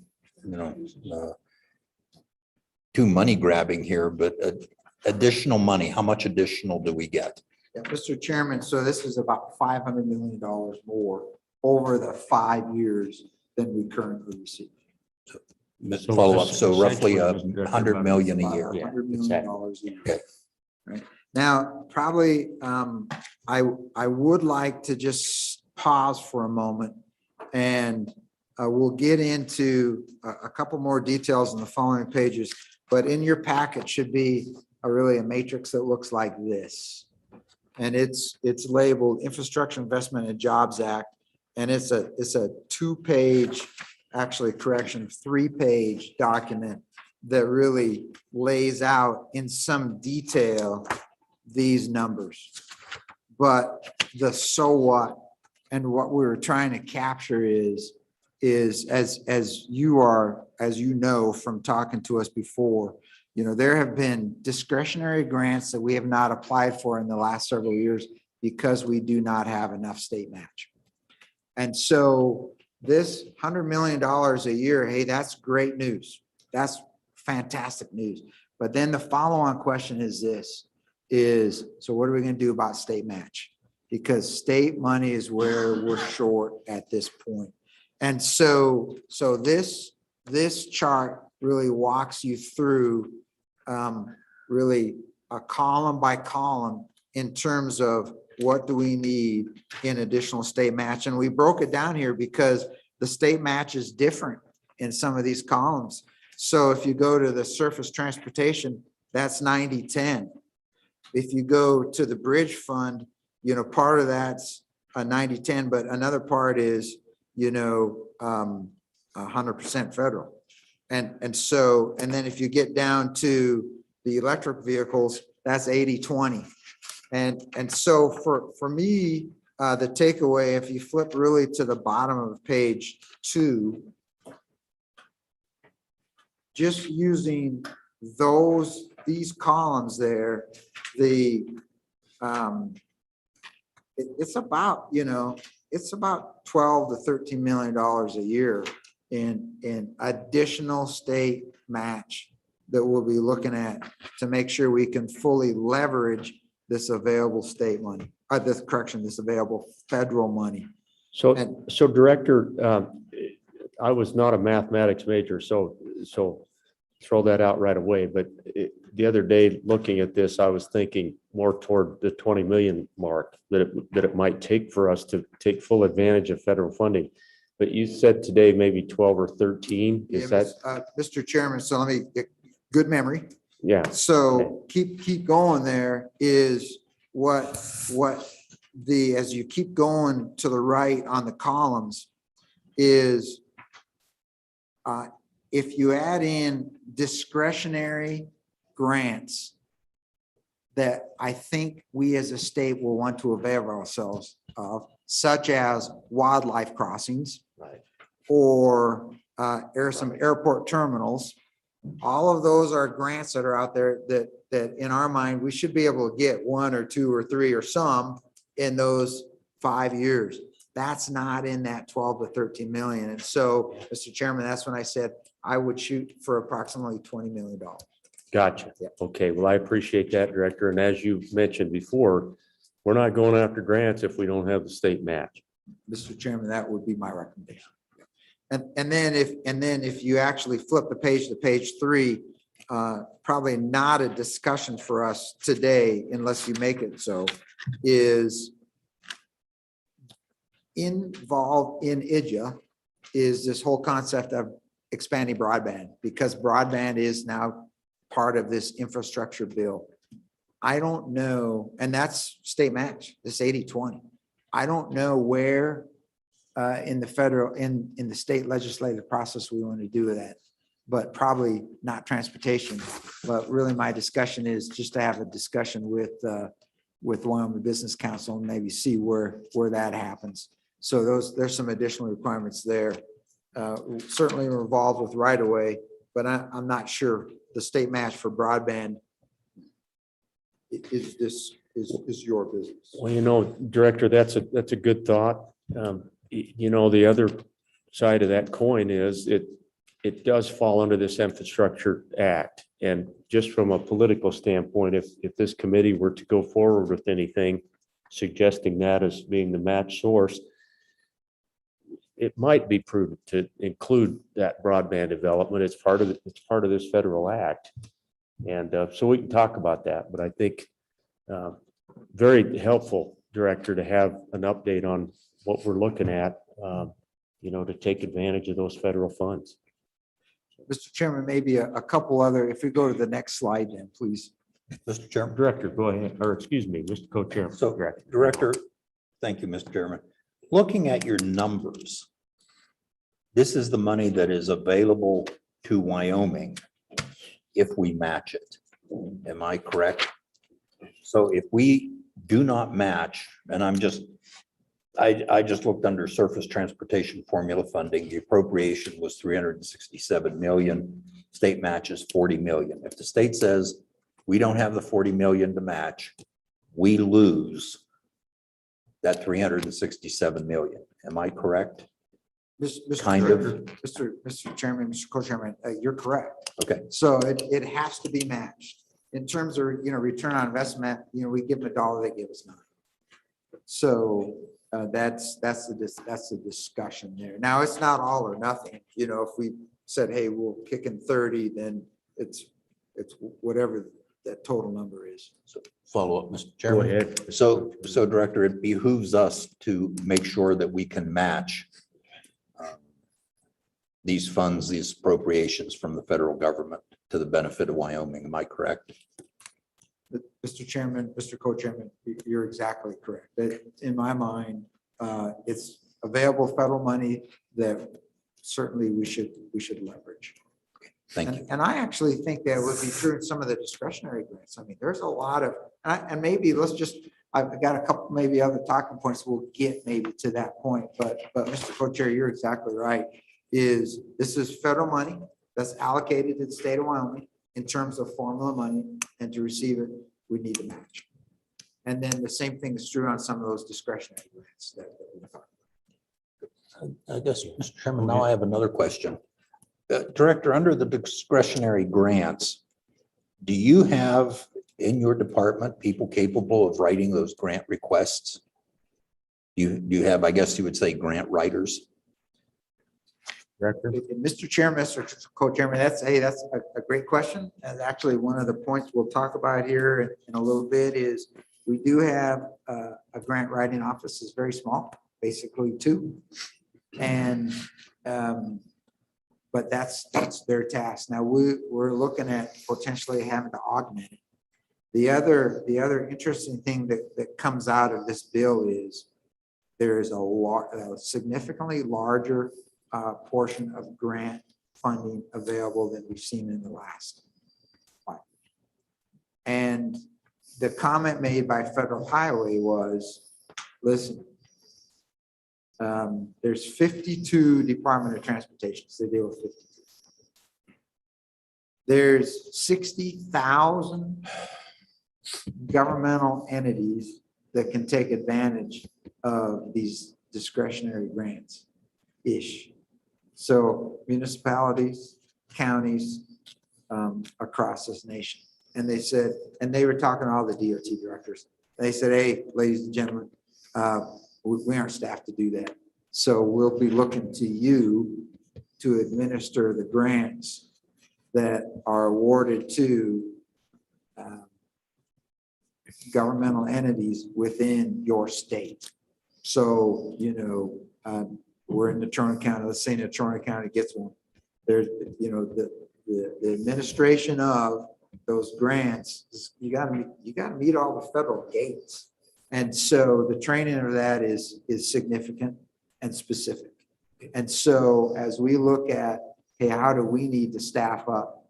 That's one of our areas of concern. Now that does sort of get you to the first bullet on this next slide, is that we really, you know, we sort of anticipate some of this stuff coming, but I think our internal guidance to ourselves is, hey, just let's stand by and let's see what the actual rules say, because the U.S. Department of Transportation said, hey, please give us 6 months to work all the details in this bill, because it's only like 1,000+ pages. And so it's going to take just a little bit of time to sit down and write the rules and regulations that it takes to actually work and spend all this money. And so really, we just sort of thought, hey, let's just take a chill pill.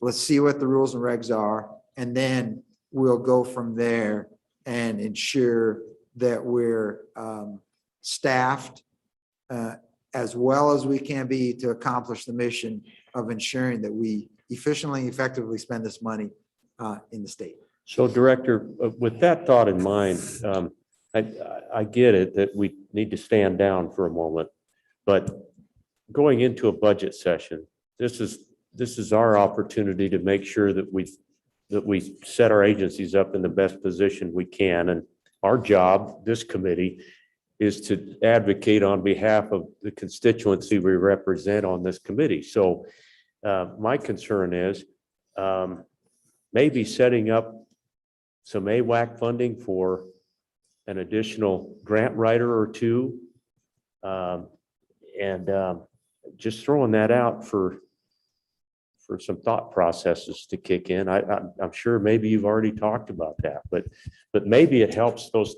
2 grant writers of ours if we have 2 or 3 others who can come in and say, you know, let's double up to catch up. Mr. Chairman, I appreciate that line of thinking. And how about we just take that as a due-out, maybe to think through sort of how we might get ahead of the curve per se. Yeah. And knowing that really the opportunity kicks off here in February of next year, which is right around the corner. And I think it's worth thinking about, Mr. Co-Chairman. Senator Anderson. Mr. Chairman, thank you. One of the many things that the anti-vaxxers and the anti-mandate guys are saying is that we should just quit taking any federal funds. Now, that just shocks me of their ignorance, but I see this as about 400 million here you've got on a formula funding. The other formula or the other fundings, would it be safe to say there's $1 billion in federal funds that we receive every year to maintain our high quality transportation system? Director? Mr. Chairman, Senator Anderson, probably not $1 billion. I usually think in terms of about 400 million in this program. So, but certainly over the course of 5 years, it will be well in excess of $1 billion. In fact, I think the total, as I just looked at, I think we just looked at that chart, just the total. In fact, Melissa, would you go back a slide, please? Let's just maybe pull that up, the one with the matrix. It's slide 1 on this slide here. So Senator Anderson, if you look to the far bottom right, just in those, the anticipated formula funding, it's about $2 billion over the 5 years. Mr. Chairman? Go ahead, Senator. And I'm saying not just the formula funding. The formula funding that you're showing us is where we're matching at 90-10 or whatever. But you've got the trust fund that you're getting money from, the general fund, and discretionary grant funding also every year. And I'm thinking that might be about the same as what the formula funding is. And maybe I'm all wrong there. Mr. Chairman, Senator Anderson, I think maybe the nuance there is that the highway trust fund and the general fund actually fund the formula money. That's the source of the formula. So it comes from those 2 sources for the formula funding. And so the standard formula money, not counting discretionary grants, and not counting broadband in this case, over the 5 years, about 2 billion. Okay, thank you. Thank you, Director. Just Representative Henderson. Thank you, Mr. Chairman. Mr. Chairman, I'm just wondering, as we are now, Director, what amount of cash flow is required average per year to plan with and use right now as far as matching funds? Like, so how much comes out of the trust fund? How much comes out of the general fund, average per year? How much are we matching now, Yeah, Director? Mr. Chairman, Representative Henderson, really sort of over the last 5 years, it probably averages out to, it's a little over $300 million Per year? per year in formula money. And this one takes us to about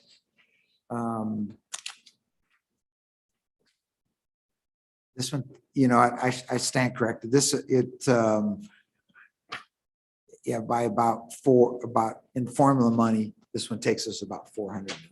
So just one, excuse me, Go ahead, Rep. just want to be clear. So what we need to come up with for our part of the match over that period of time, what is our share of that that volume, that amount?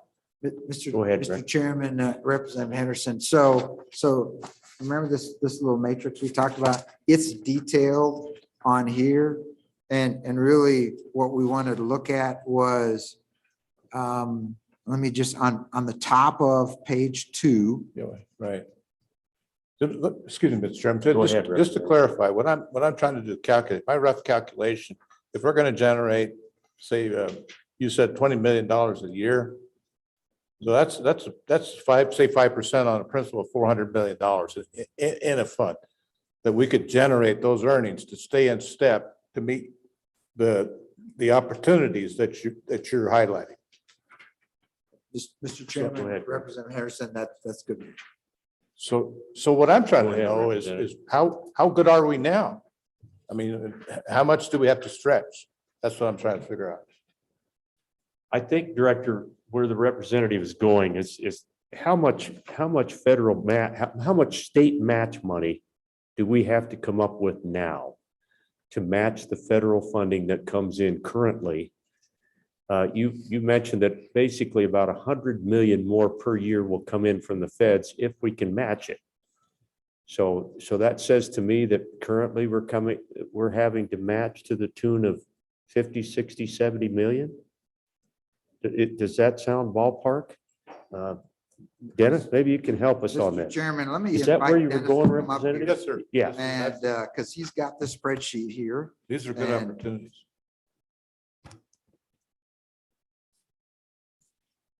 Mr. Chairman, good afternoon. Dennis Byrne, Chief Financial Officer with YDOT. Mr. Chairman, currently, and I'm using fiscal year 2021 just as an average for the last bill. The federal portion was about 271 million. YDOT matched about 30 to 31 million. So currently about 30, let's call it $31 million a year to match the existing funding levels from the feds under the previous act. Again, the director said that we would need additional funding because we're getting additional federal dollars. So again, we would need to match that. So the additional dollars that we would, state dollars that we would need to match the additional federal dollars is the 12 to 13 that the director initially mentioned. But that again does not include broadband. It does not include some of the discretionary things that the director mentioned. So we're looking at that 12 to 13 just to match columns 2, 3, and 4. That does not include aeronautics. The aeronautics amount would be an additional probably $800,000 in addition to what I just mentioned to match the additional federal dollars that they will be getting above and beyond the last federal act. So Mr. Byrne, if we used a figure of about 50 million total going forward, I bet we would be close, would we not? I think we would be, Mr. Chairman. Okay. Does that help, Representative? Thank you. Okay. Committee, anything for Mr. Byrne? Senator Furphy. Thank you, Mr. Chairman. Director Reiner, let me ask about broadband. Because on the broadband task force, we were working with Wyoming Business Council to fund some grant writers and looking at the match there. Have you communicated with them at all, making sure we're not duplicating efforts? Director? Mr. Chairman, Senator Furphy, I have reached out to Mr. Durrell. We just haven't touched base. So I think I initially called him last week. So we're working on it, but not specifically. I talked to one of his staff last week about, hey, we need to walk through this process on where we're gonna, because I do think that we need to make sure we're synchronized on that front for our state. You know, Senator Furphy, thank you. You gave me an additional thought, Director, with regard to AWAC positions. We have a liaison person for our other governmental entities and for the Wyoming Business Council, for example, but there's going to be some pressure put on that position as well. For example, if we end up with some grants on the broadband front, it's going to take somebody, since that money is going to pass through WYDOT, it's going to take somebody to be a liaison with all of these potential grants that would come in, would it not? Mr. Chairman, that would be our guess. In fact, Yeah. we've internally talked about, hey, is there somebody, who would we pin the rose on to be WYDOT broadband coordinator? And just watching Senator Furphy and his committee there dealing with broadband, you know, they have really one person. And my sense is that one person needs some help as well. Just in terms of processing grants and making things go. Just food for thought. Yeah, good stuff. Director, back to you. Thank you. Oh, And Mr. Co-Chairman's got a question. Director, so maybe a real basic question, and I've looked through some of the infrastructure bill and that. Is your agency the correct one for broadband, or should it go somewhere else? I mean, when you look through that, there is frankly almost a never-ending laundry list of free giveaways, grants, and that sort of thing. I mean, numerous state agencies here in Wyoming can apply for a lot of grants and that. But with broadband specifically, are you the correct agency? What I don't want to do is overburden you if there's an agency, some other agency that should be handling that. Mr. Chairman, Mr. Co-Chairman, you know, without speaking for another state agency, my impression is it's really broadband should be with Wyoming Business Council, because really that's who's right involved in running that system now. And it seems like we'd be sort of circumventing the process if we were involved. We will support it, and we are decisively engaged in terms of supporting the broadband, but in terms of the funding, the actual projects that go down, my sense is it's not WYDOT. Politically, it makes sense. Thank you, Director. Director, let's keep moving along if we can in committee. I'm just doing that because the clock continues to move in spite of our efforts. Go ahead, Director. Mr. Chairman, I think we've probably talked enough on this slide. There's a lot of available grant funding, and you can see the list. I do think it's important, though, to flip over to the next slide, and we'll stay here for a moment and then go to the next one. But I have been asked multiple times, hey, Director, see, you're getting a whole bunch more money. What are you going to bill for? And my answer has been, you know, we published our budgetary guiding principles that I don't think change. And I've walked you through those before. They're listed here, you know, in precedence order. You know, we always start with our employees, and then we start talking about aligning expenditures, critical life safety, and preserving WYDOT assets. And then the list goes 4, 5, and 6. 6 being mobility and capacity improvements. And so my recommendation to us as a state is that we keep in line with these guiding principles. So then what does that do for us? So if you go to the next slide, what I did is, I believe that you remember the dye management study that I believe we briefed you on initially a year ago, which came up with a $350 million funding gap a year, YDOT all. And that number always scares everybody, to which I always say, hey, listen, let's just break it down and talk about the so what's and the eaches in that number.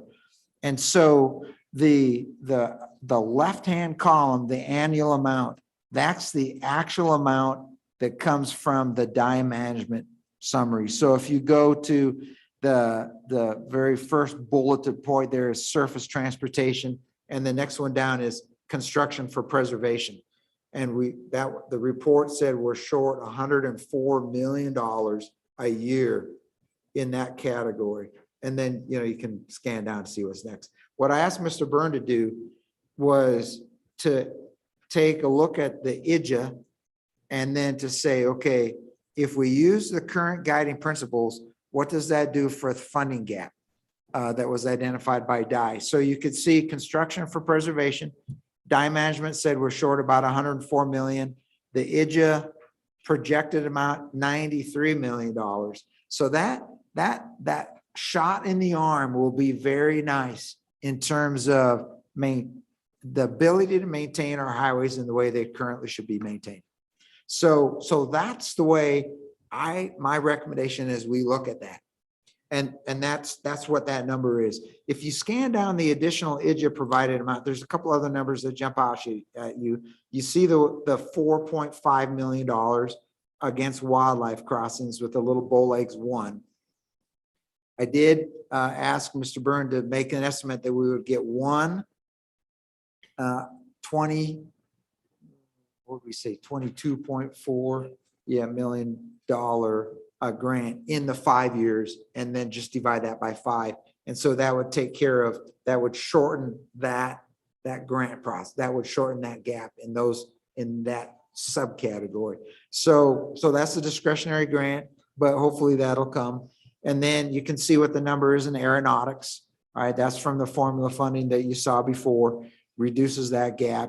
And then the very bottom line, electrical vehicle funding, there was no gap identified in dye management. We didn't even identify that as an issue. But yet there's $5 million-ish a year now in IDJA provided against electric funding. So that's where, if somebody says, hey, how do you think you're going to spend that money? Right now, Mr. Chairman, that's where we think it will be. Okay, Bring it anything? back to something you already know. Okay, thank you, Director. Anything, committee, on that page? Okay, please proceed. Mr. Chairman, that would conclude my portion of the opening comments, and would like to invite Mr. Brian Olson forward to a quick update on air.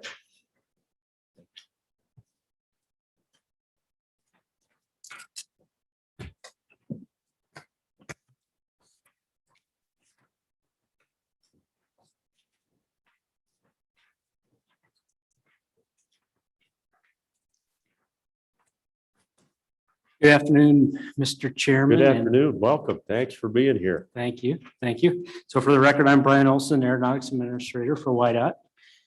And appreciate the opportunity to provide the committee with just a brief update on the state of aviation and air service in Wyoming this afternoon. I assume you all have a slide deck entitled Wyoming Air Service Update, which is right there. So slide 1 is just the 5 topics that I'll be covering this afternoon. And then I would add that I'll provide a brief commentary on some large capital improvement projects that we have going on around the state. Slide 2.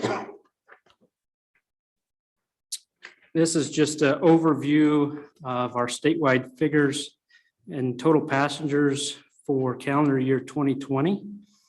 Of note on this slide would just be that 2019 was a record year. And then we see the large drop off for 2020 with the pandemic. Slide number 3. Some good news for Wyoming. Throughout the course of 2020, just as a comparison to 2019, which is what we would consider a normal year, Wyoming lost the least number of passengers relative to 2019. And of course, that would be on a percentage basis. Slide number 4 is our total state passenger levels for the calendar year at the different commercial service airports. And as you can see, most of the airports lost a significant number of passengers in 2020 relative to previous years. I would note that Riverton and Sheridan had strong years. At the beginning of 2020, we transitioned those airports, or I should say they transitioned to the capacity purchase agreement and changed carriers to SkyWest Airlines, doing business as United Express. And we saw some pretty good results in 2020 at those two airports. Slide number 5, just a few trends that we're seeing this year in 2020.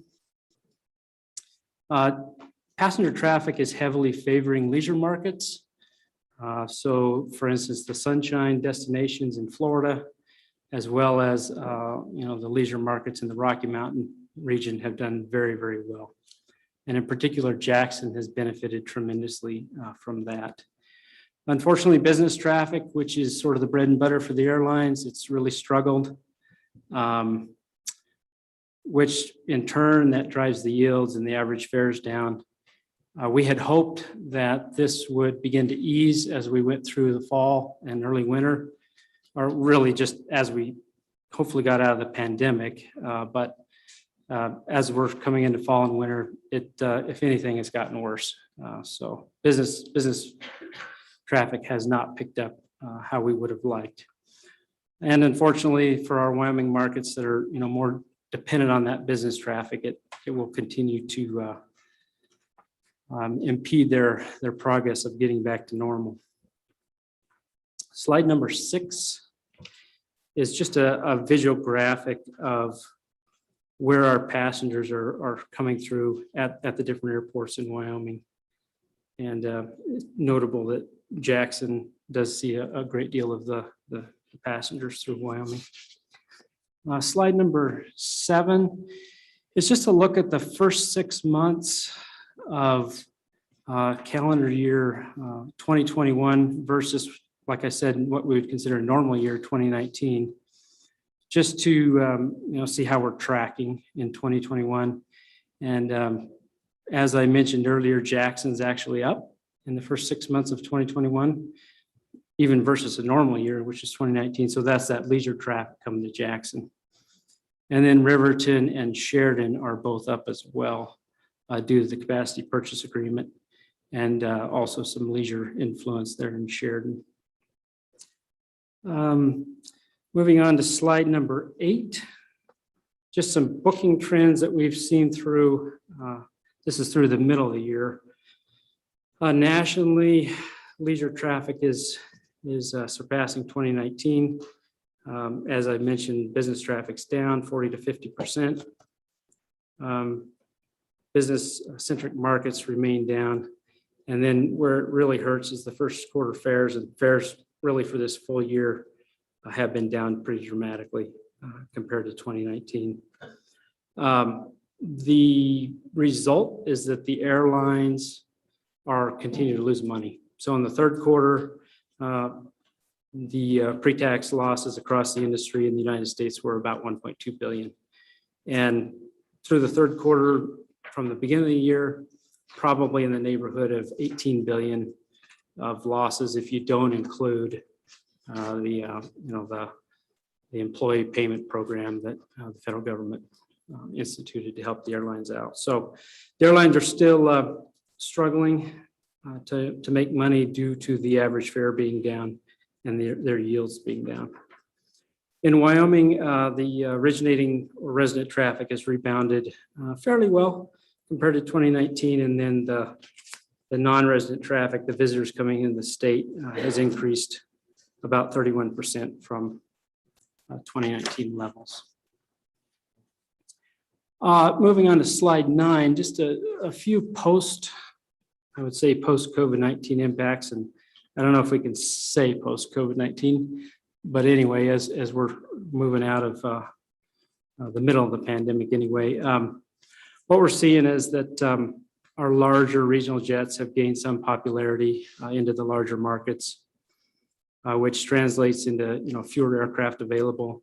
Higher opportunity costs make it more difficult for markets like our communities in Wyoming to compete for resources. And then also operating costs are going to become, they are very, very important with leisure traffic. So the mainline carriers are competing with the ultra low cost carriers of the world, such as Frontier and Spirit and some of those low cost carriers. This next portion of slide number 9 is I'd like to spend a little time on that. So the capacity purchase agreement, some of the original intent was twofold: to secure resources for the state and for our communities that are most at risk, and also, of course, to save money. And I'm happy to say that through the pandemic, we both saved money and we did secure those resources. And so some really good news there. As we've moved through the pandemic and really the last probably 3 to 4 months, we've really seen the airlines begin to struggle to find enough crew resources to fly the flights that they've committed to flying.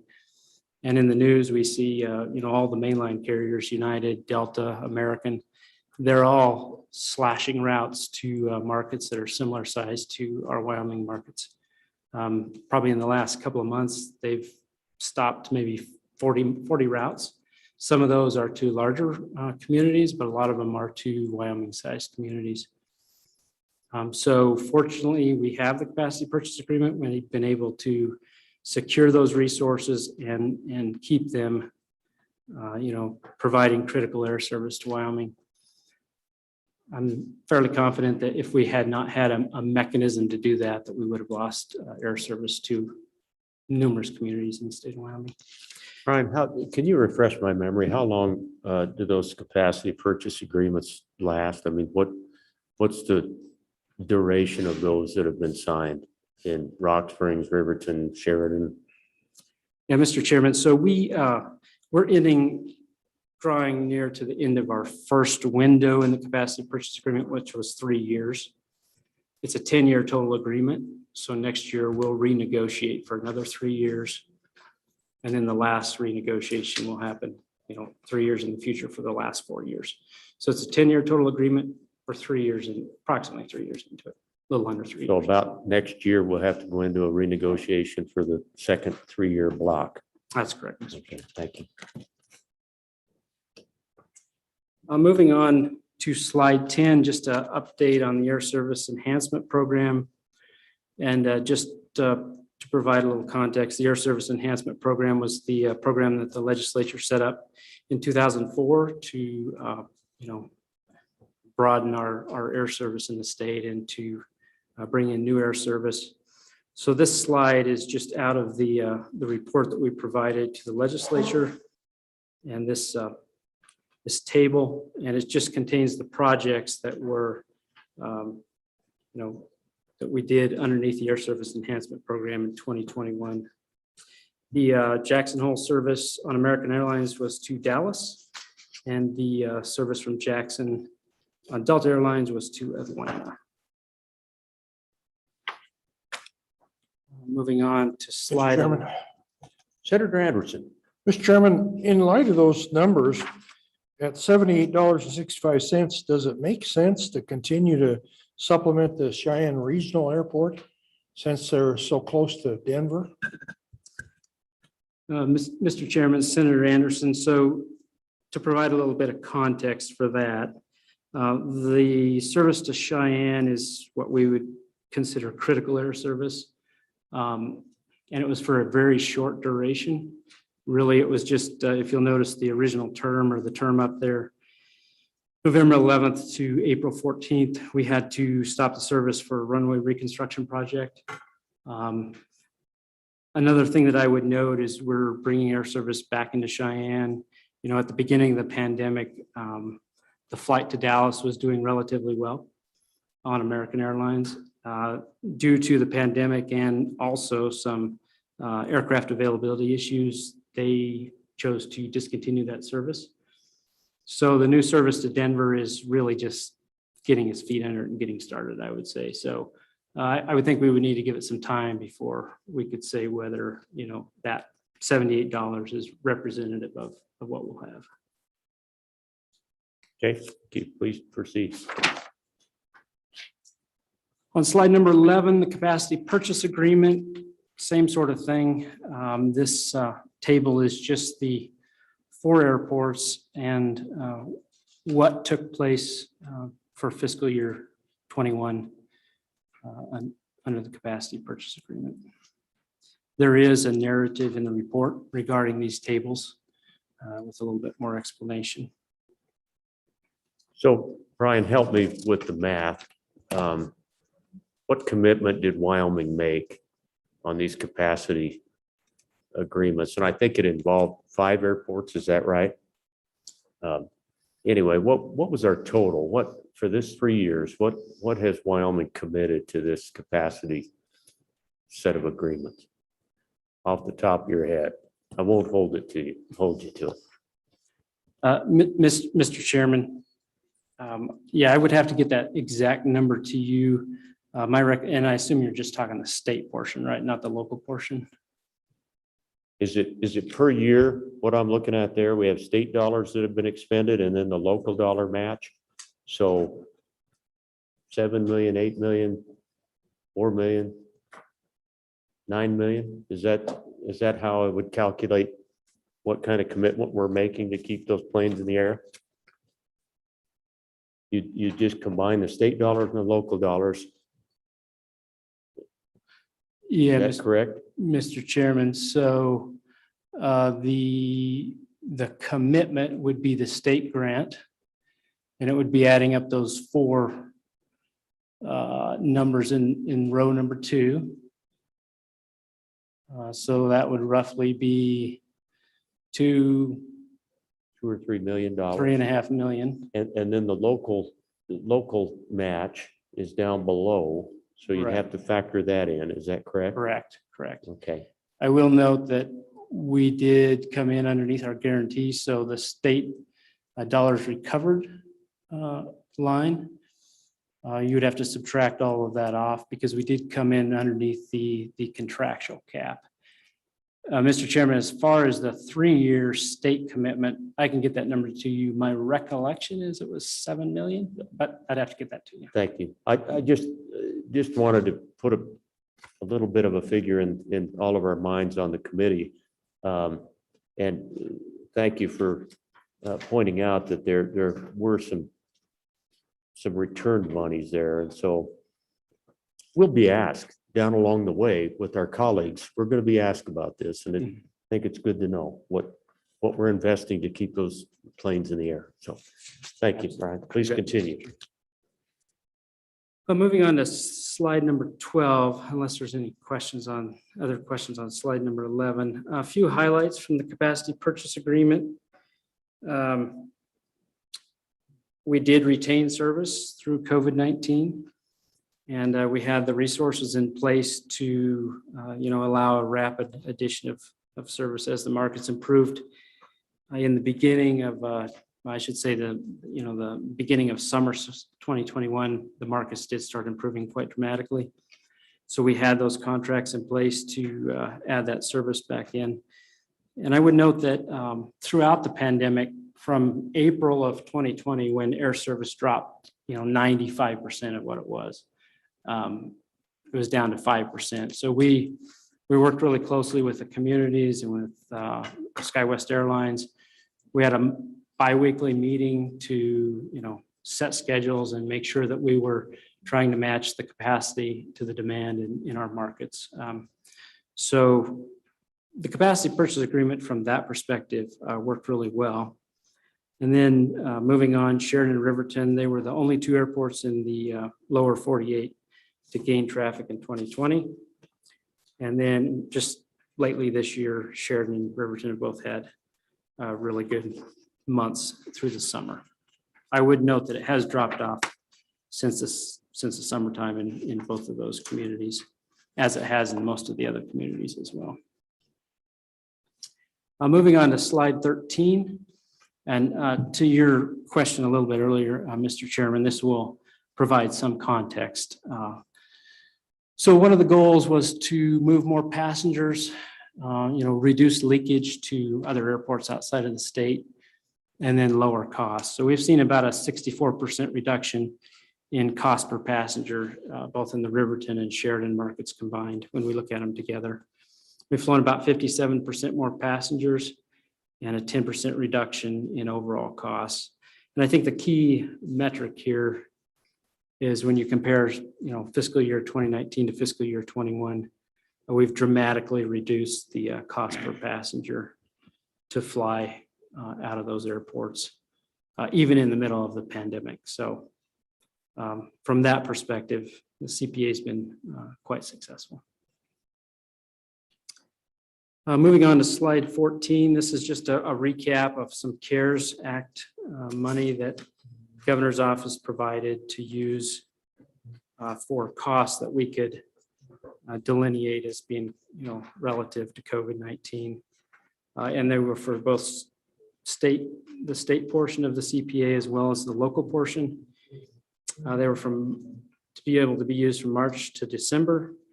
And then at the end, we were able to return a portion of that money back to the state. With that, Mr. Chairman, that's a kind of an air service update. And then I would have just a few brief comments on some capital improvement projects, unless there are any questions. Questions, committee? Okay, Brian, thank you. So as we think about air service and moving to transitioning to larger aircraft and sort of the state of some of our commercial terminals around the state, a lot of them were designed for 19-seat aircraft. They were not designed for TSA and they were fairly old. So we have been focusing on updating some of these commercial terminals. The first one there on slide 15 is the new Laramie terminal. And that was completed and is functioning very, very well. The old Laramie commercial terminal, in order to seat the folks for a 50-seat aircraft, it would only hold 33 people in the commercial terminal in the secure area. And so they would have to start loading the plane while they're still going through security, which was very problematic. So a nice update there and very functional. Next slide 16, the Sheridan terminal. These pictures aren't the greatest, but we did add a new secure area onto the Sheridan terminal, and it's very nice and functional as well. And all of these secure areas we've designed for, up to a 90-seat regional jet at least, so that we're prepared for the future. Slide 17, the commercial terminal at Rock Springs is just kicking off a major addition and rehabilitation. And that project will be ongoing for probably the next year and a half. Some other significant projects that we either wrapped up this year or will start next year. We fixed up the apron in Casper. We built a new aircraft rescue and firefighting training facility. It's a regional training facility and will handle more training than the previous one. So that's a really nice addition for the Casper Airport. The Cheyenne runway reconstruction project, we wrapped up phase 1 of that and opened up air service again on November 1st. In Cody, we are working on an approach for runway 4, which will provide a better approach for weather when there's weather in Cody, and will allow the airlines to get in with a little worse weather conditions than they normally would. And then lastly, for the Jackson runway, that's a major project.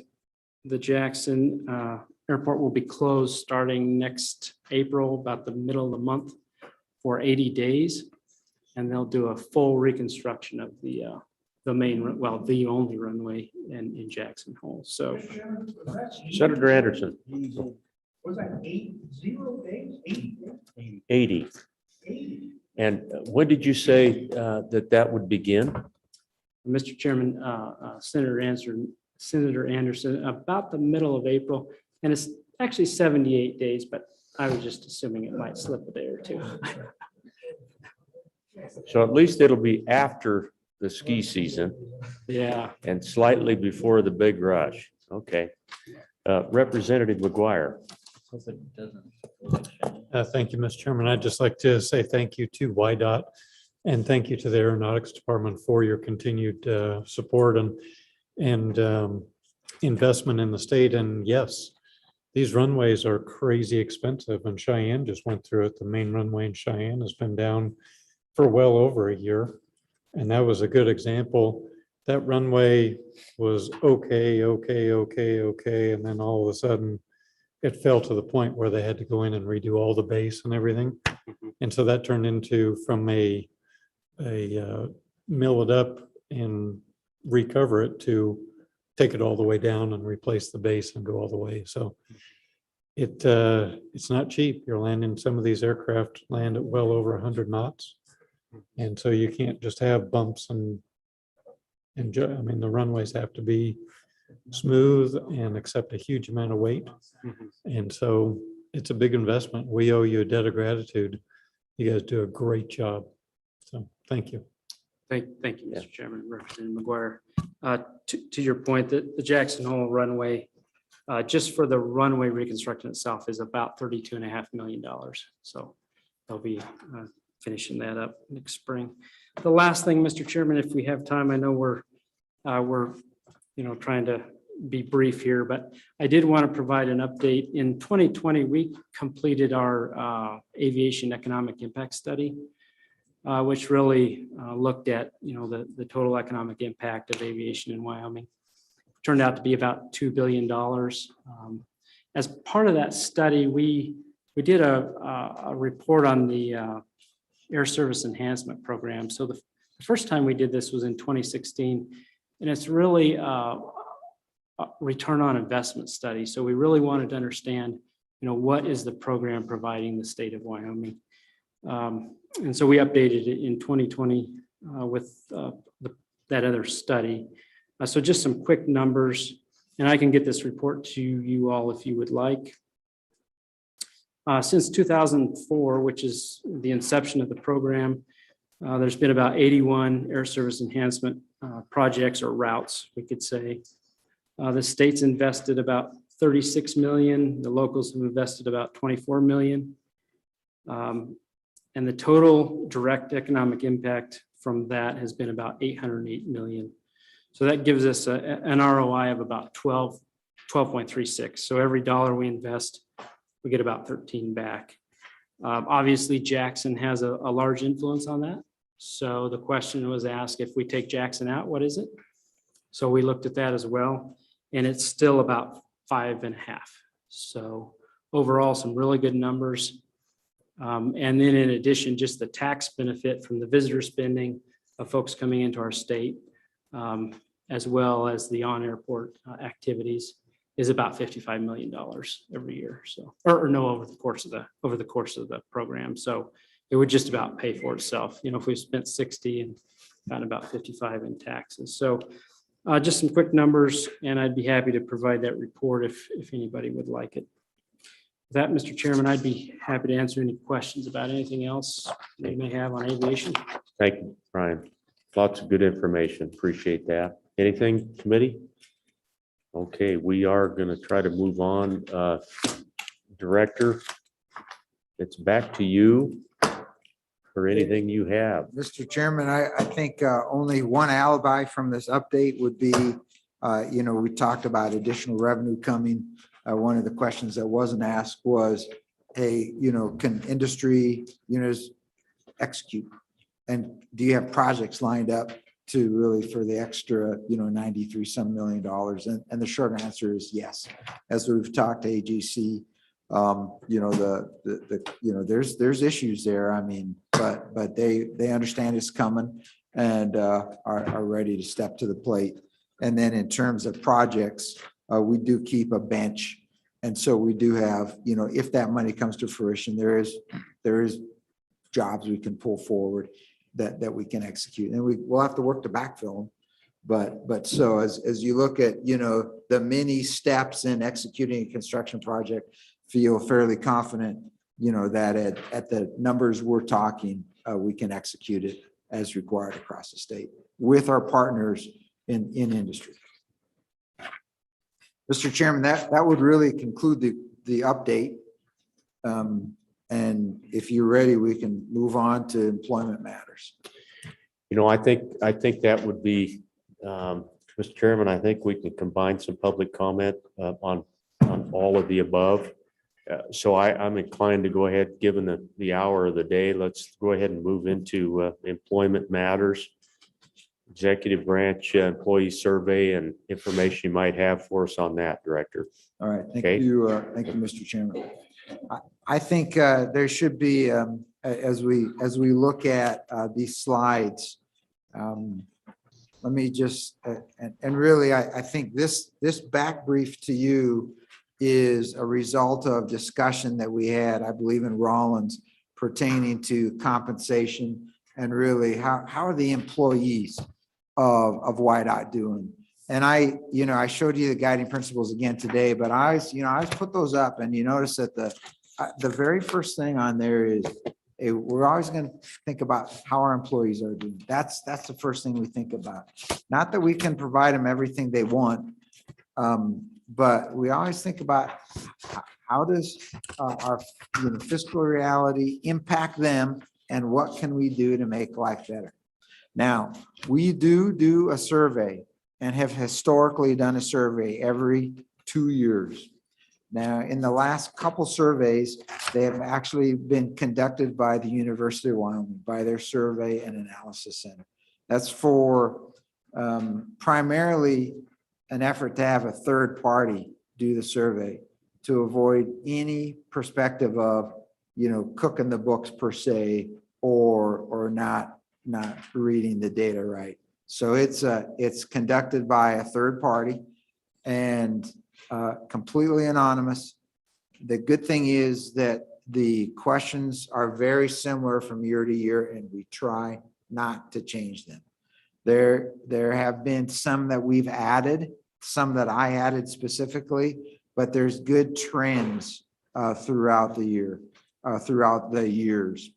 In terms of this survey that I'll report to you on, it was done in 21.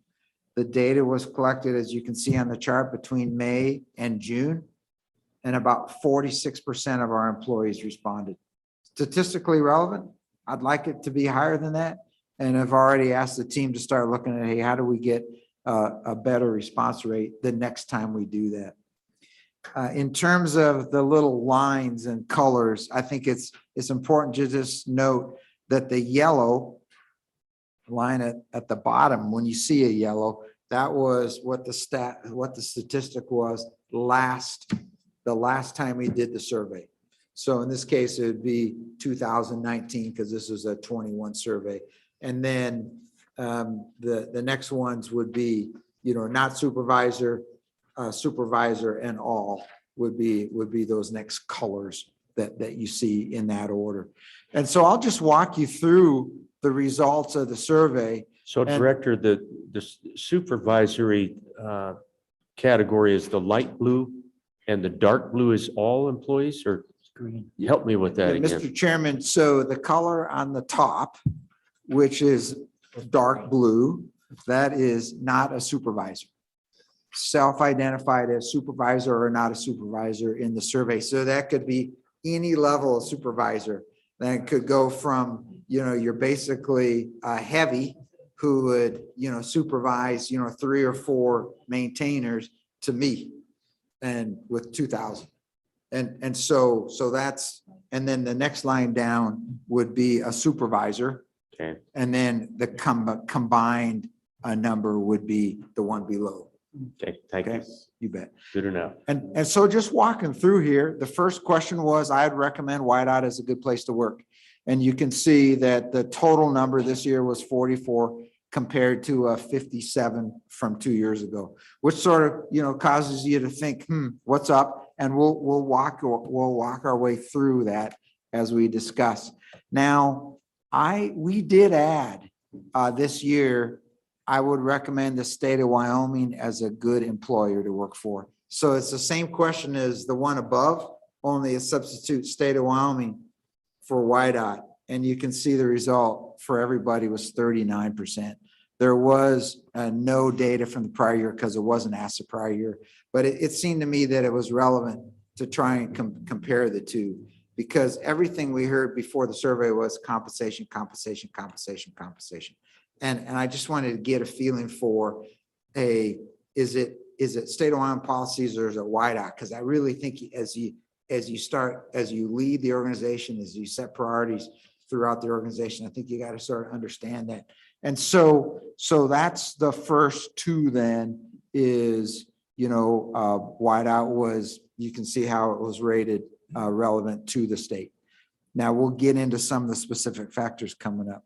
The next item, number 17, I believe YDOT fosters an environment free of sexual harassment and discrimination in the workplace. Just listening to the discussion here at the end of the military department, I'll just tell you, my history. I added this question when I came over to YDOT. So it had never been asked before. I added it in 2019, the first time we did that survey, just because I think it's so important for us to understand, and it matters so much. And really, I brought that with me. And so you can see in 2019, it was 77%. And this year it was a little bit higher. Now I'll tell you, at the end, I'll talk about next steps, because I'm not one to take a survey and throw it on the shelf. And so there's some actions, and it's on the last slide. We'll talk through them. But certainly on this number 17, question number 17, the sexual harassment, we have identified, we'll go to required annual training for all YDOT employees in this area, because I just think it's so important. And I'm personally, I think that number should be higher. So we'll keep working that issue. And then number 16, my coworkers across YDOT give each other respect. I tell you, there's an increase there, which I'm happy to see, because that's certainly one of the issues of, hey, you know what, in this organization, we want to treat each other with dignity and respect. And, that's how, we just expect people to treat each other, and life typically works better if you do that. So there's the first sort of set of 4 experience with YDOT. And unless there's any specific questions on these, we'll just move on. Okay, next one then should be, if we just start on the left there, in terms of the assessment of the agency leadership culture. So there's agency leadership contributes to a positive work environment. So that's, remember, this is probably every level of supervision, and you saw a nice increase there. And so that brought me joy, and my thanks to the leaders throughout the organization for working to contribute to a positive work culture. And then the next item, number 12, question number 12, talks about transparent comms. And you can see a nice increase again there. And that certainly has been something that we've been working on hard, is communicating across the force in multiple venues and trying to be transparent about what we can do. Now, both those, number 13 and number 12, I don't think we've reached a good end state there, and there's more work to do. And so I'll talk to you that at the end, but I'm sort of a trend type guy, and I'm that trend in my mind is pointed in the right direction. And when you start talking about retention, these type of issues become really key. And then off to the right is satisfaction with supervisor, and you can scan through those, but in each one, what I see is at all levels, an increasing happiness with the supervisory skills of leaders throughout the organization. And it's, it's not something that happens overnight. And there's levels for improvement. But as you start analyzing trends, that becomes important to me.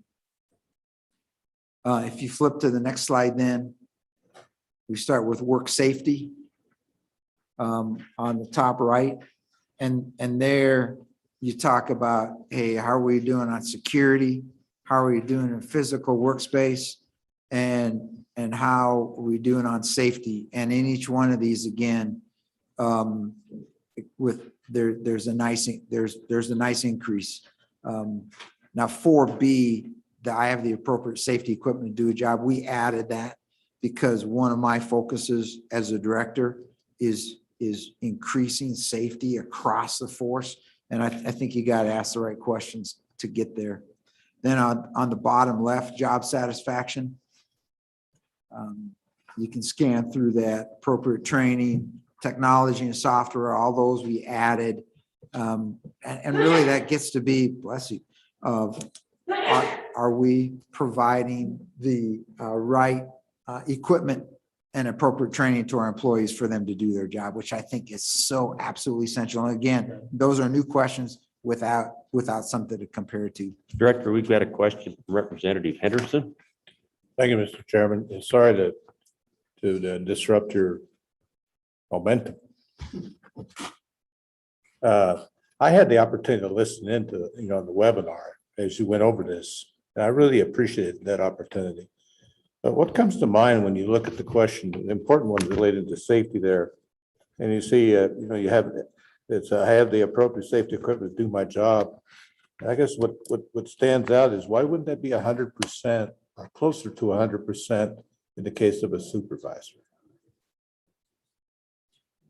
Yeah, Mr. Chairman, Representative Henderson, that's an interesting question you ask, and I'll tell you, one of the things we've instigated is quarterly safety updates from leaders in the field to me.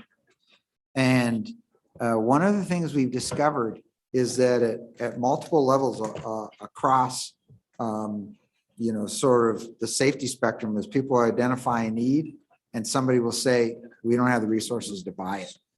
And I've basically said, really, the only person that can say no to a safety related item is me. And so now it's working up and we have an unfunded material list, and we look at that quarterly and make the determination. So there are some items that a supervisor may say, hey, we need, as simple as maybe it's a flammable liquid cabinet, which we're short across, and we say, hey, just go buy these things, will you? And so that's where we're at. So it's at different levels. And I think we're really tackling that through these monthly updates. Go ahead. Yeah. You're right on. Thank you, Mr. Chairman. You're right on. And that's, to me, it's also a great indicator of the process of the survey too. You have that sort of anonymity, but also people are being honest, which is important in safety. I mean, the first step is recognize you have a safety issue, right? And, so that's great. To me, that's a positive in terms of, going through the survey in the first place. Thank you.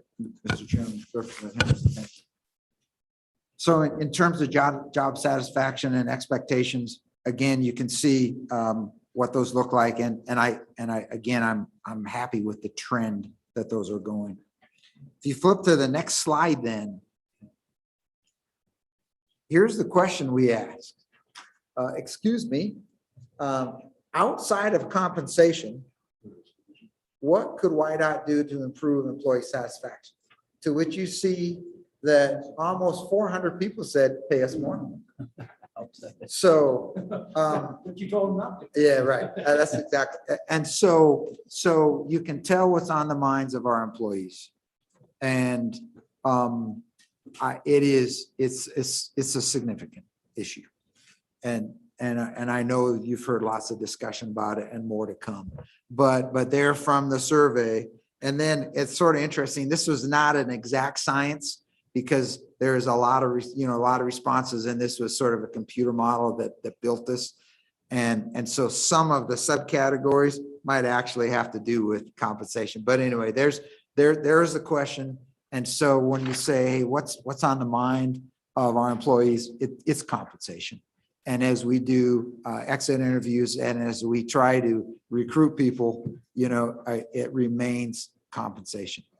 So Director, just to interject real quickly, and I know time's moving on, but this is an issue that I think all of us need to be aware of and keenly aware of as we go into the next session. You all, I had a garage sale this summer, with my dad's estate stuff that came down from the Du Bois cabin. Had a gentleman come up the driveway and had a great visit with him. And I said, well, what do you do here in town? He said, well, up until a month or two ago, I was a snowplow driver for the state of Wyoming. He said, but I gave it up. I said, well, why did you give it up? He said, well, it was a number of things, but he said that the number one thing was that it's been 10 years and I never got a raise. And he said, and this one interested me. He said, the other issues were this. He said, more and more people are disregarding gates. He said, nobody wants to be told what to do.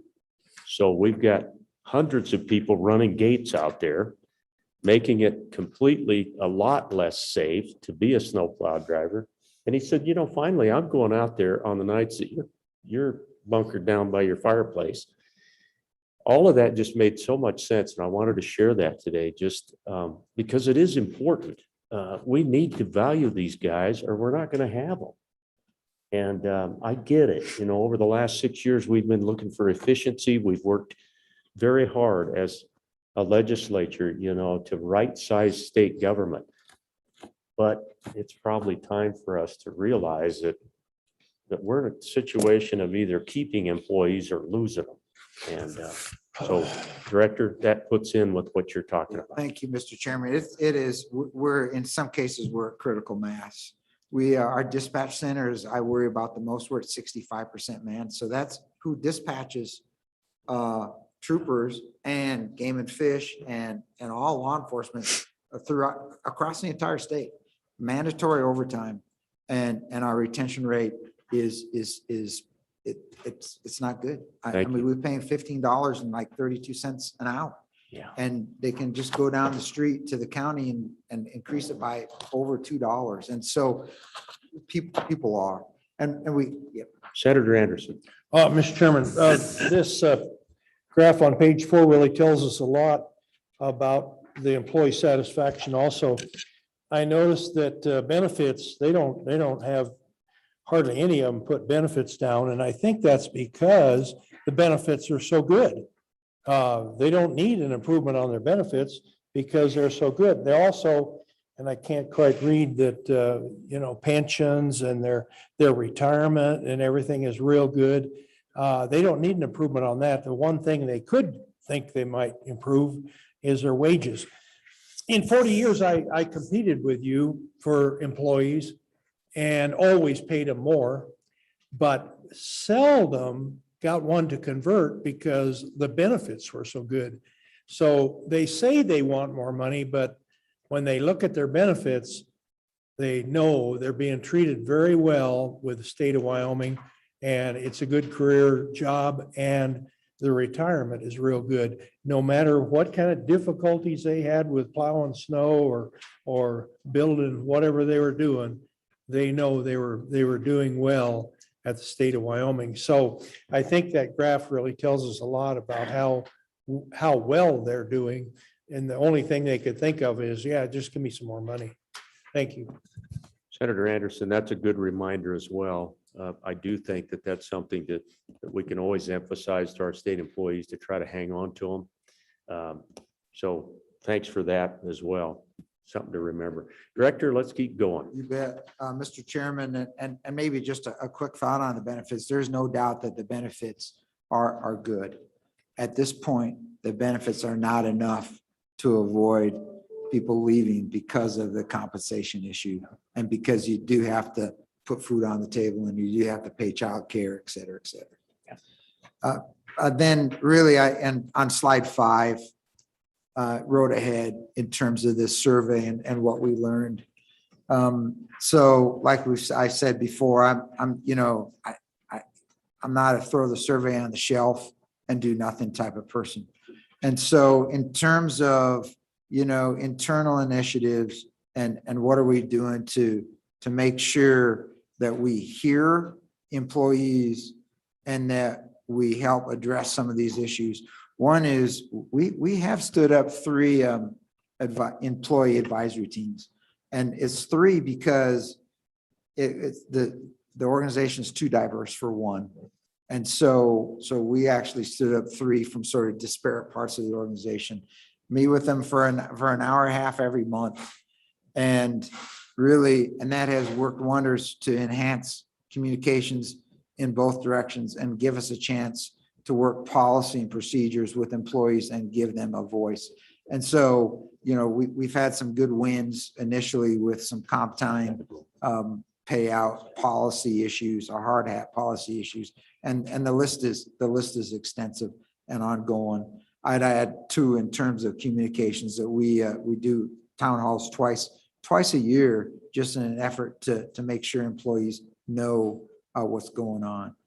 I tell you that we sort of talked about, hey, what are you going to do for issues like, are you taking care enough of the force, and how are you doing on sexual harassment and discrimination?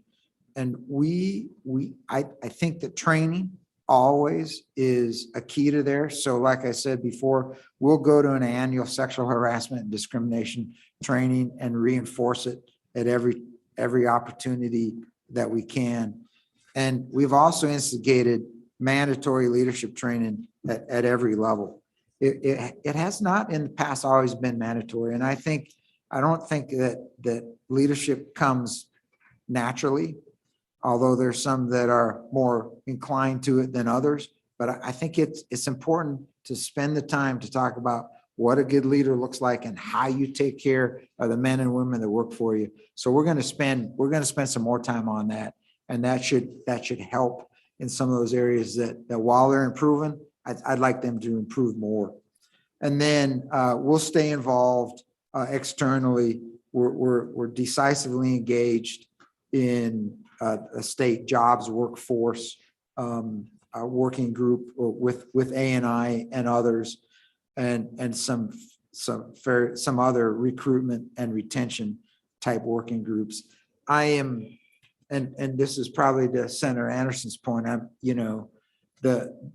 the compensation is important, and it's going to make a difference, specifically I see in the short run, if there's an increase there. However, in the long run, there's lots of other stuff that makes men and women want to work for you and then want to stay.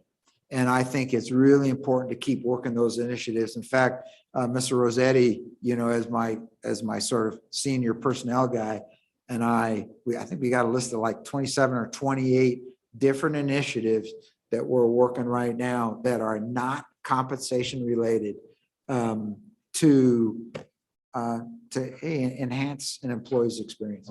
So, Mr. Chairman, members of the committee, that's a quick update on our most important asset, our employees, and what we're doing to make sure that they find WYDOT a great place to come to work and a great place to stay. Director, thank you.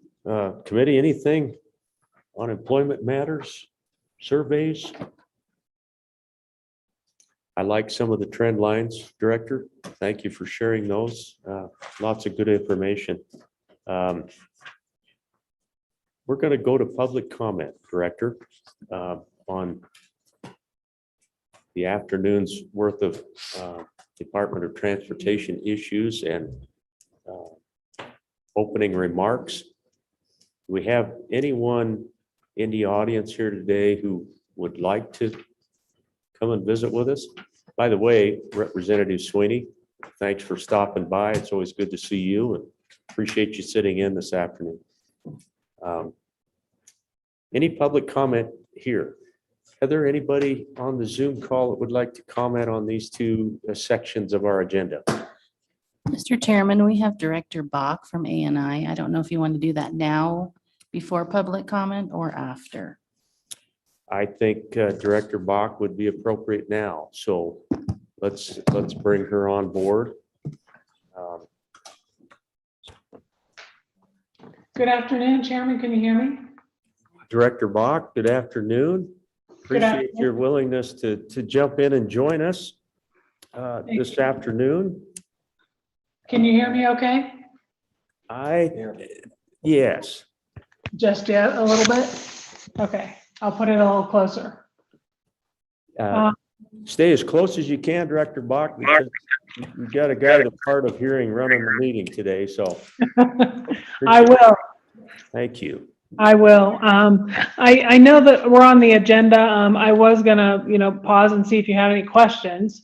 I wanted to let you know that the state of Wyoming, full state of Wyoming employee survey results were just approved today, and without kind of going through the process, I wanted you to know that Heather Hunter did try to get that to you as early as possible. It was not approved until this morning, which is why she just got it. So without going through the whole minutia, she did do her due diligence to get that to you. Hopefully you have it before you leave today. But it doesn't really say anything a lot different from what WYDOT's survey was. A couple things are a little different. We did have a 62% rate that would recommend the state of Wyoming, so that looked a little bit better than WYDOT employees alone. So if you're looking at the WYDOT survey, the state as a whole is very similar. And getting to the question, I'm sorry, when you're on the screen, I wasn't sure who asked the question about the benefits, but I wanted to make sure that I addressed that as well. And with the discussion about the snowplow driver, Chairman, that you related to us, that is not uncommon. That's going on right now. The snowplow driver who didn't have a raise in 10 years, there's really no amount of benefits that can really stave that off when you have inflation at the rate we have. So I wanted to make sure that everybody understood we do have good benefits. We have a good pension. However, that's mitigating our issue right now. It's certainly not overcoming it. So in our survey, we have 59% of the state employees. We had approximately a 47% response rate. That's 4,400 employees. And 59% answered that they were looking for employment elsewhere. That is what happens when you don't have a raise in 10 years. It is very difficult to be sitting and doing your job, and then in order for management like myself to hire somebody to come in, they're getting paid the same as you, and you've been doing that job for 10 years, because otherwise we wouldn't have anybody to do the job. So that's a pretty good example of what 10-year employees have been working with. So compensation certainly is our main issue that in our survey, just like Director Reiner's survey shows, is compensation is the big issue. In a normal time, when you do have compensation working with the employees and management, and you have a normal process where you have a certain amount, maybe a COLA. We don't necessarily do the COLAs, but if you have an increase every couple years, you don't have the turnover that we have. You don't have people looking for work elsewhere. When you do have a lag, the benefits certainly keep them here. The problem is we are starting to see that wear down, and people are leaving, or they're just not applying for the jobs. I personally, at ANI, have 12 positions available for custodians. We have a force of about 33, I believe. 12 are vacant, and we have 0 applications. That's $11.24 an hour, just so you understand what we're paying at that rate. For $11.24 an hour, we're not getting applications. And I would say, and I don't want to speak for Director Reiner, the pay for snowplow drivers is better, but it's certainly not much better. It is still under, I believe it's under $25 an hour. So those are the things that we are looking for in compensation, and you'll hear a lot more about it upcoming after the governor speaks at the JAC. So I just wanted to reiterate what Director Reiner mentioned on his survey. You won't see much different in the state as a whole. And I would stand for any questions that you have. So Director Bach, thank you for taking some time this afternoon to spend with us. Really appreciate that information. I know that employment will be one of the highlighted areas that we'll take up in this upcoming session. Director Bach, just as a heads up, I wanted to let you know that we have made a recommendation for a bill draft that may affect your area of the world. We're going to encourage maybe some interaction between A&I and the military department.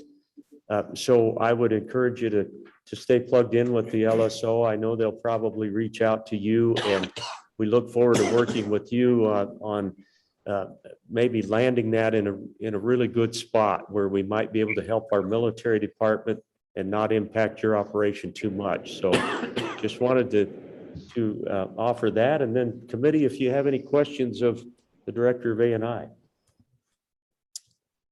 It looks like no questions. Director Bach, any final comments? I wanted to let you know I did hear that, so I'm keeping an ear on that, as well as a couple other people who listen to all the committees. So we will welcome that and look forward to working with you. Okay, thank you, Director. Appreciate that. We're going to move on, committee. We've got. Go ahead. You got something? Go ahead, Director. No, I'll be back. Okay. Next area for our consideration is some funding updates and bill drafts. Director Reiner, is he still in there he is, all the way back there. So Director Reiner, any comments before we take up a couple of bills this afternoon?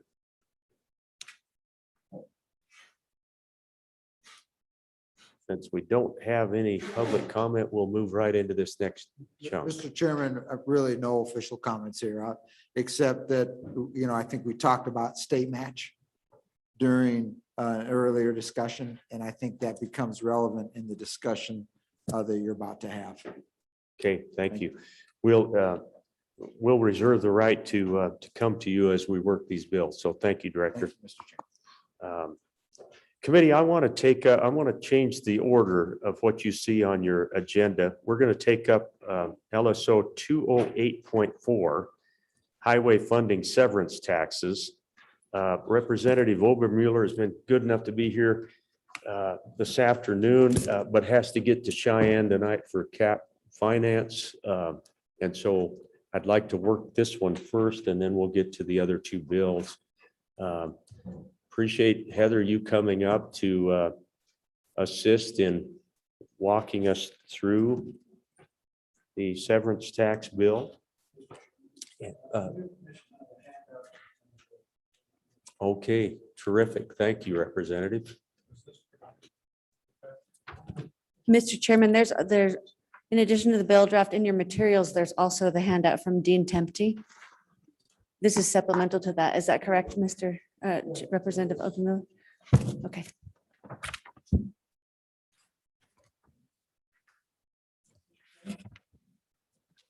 Senator Anderson. Mr. Chairman, we didn't hear from Colonel Haller. Were we supposed to hear something from him, or?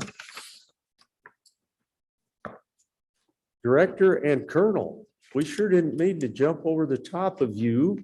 By all means. Heather, can you and the representative just hang on? And again, we were kind of taking the direction of Director Reiner and didn't mean in any way, Colonel. I apologize for that. We didn't mean to overlook you. So Thank you, Mr. Give Chair. us the update, by golly. Kevin Haller with the Highway Patrol, and no offense taken, sir. Members of the committee, pleasure to be here. Really, the only thing that I would add, and it's in line with what Director Reiner and Director Bach indicated, and that is we're seeing people walk out the door, and then we're having trouble with people walking in the front door. And it is posing some challenges for us. Specifically in dispatch, Director Reiner mentioned that. We've had an ongoing recruitment process for over 2 years now, meaning we are constantly recruiting. And since September of this year, we have had 0 applications. So it continues to worsen on the trooper side. We have seen our numbers reduced by 50% of those even to show up for testing. And so we're putting some figures together that portray that ongoing decline of those interested in this particular field. Between troopers and dispatchers, port of entry officers at the Highway Patrol, our main competition is other law enforcement agencies. And so whenever we talk benefits, the benefits between the state, the counties, and the locals, they're very similar.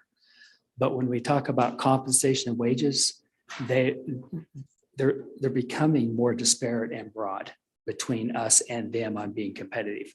And so we are losing dispatchers and troopers to local and county law enforcement agencies in the state. And so that's just something that we continue to struggle with. Colonel, I was driving down the road the other day wondering how many troopers do we have again? Can you remind me? We are allotted at 208 troopers statewide, and currently we are down 30. So you work that out, it's a little under 15%.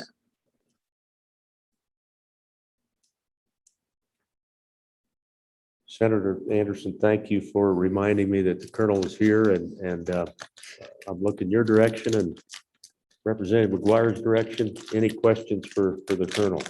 I always want to recognize the colonel because his guys always recognize me.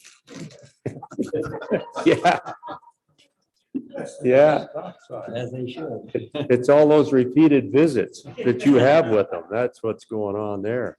But Colonel, thanks much for your report. Anything else you can add to the mix this afternoon? No, sir. Thank you, though. Okay, thank you for being here. Appreciate it. Okay, so Representative Overmuller and Heather, please come on back. I didn't mean to interrupt your fine work. Copy of that bill. Mr. Co-Chairman.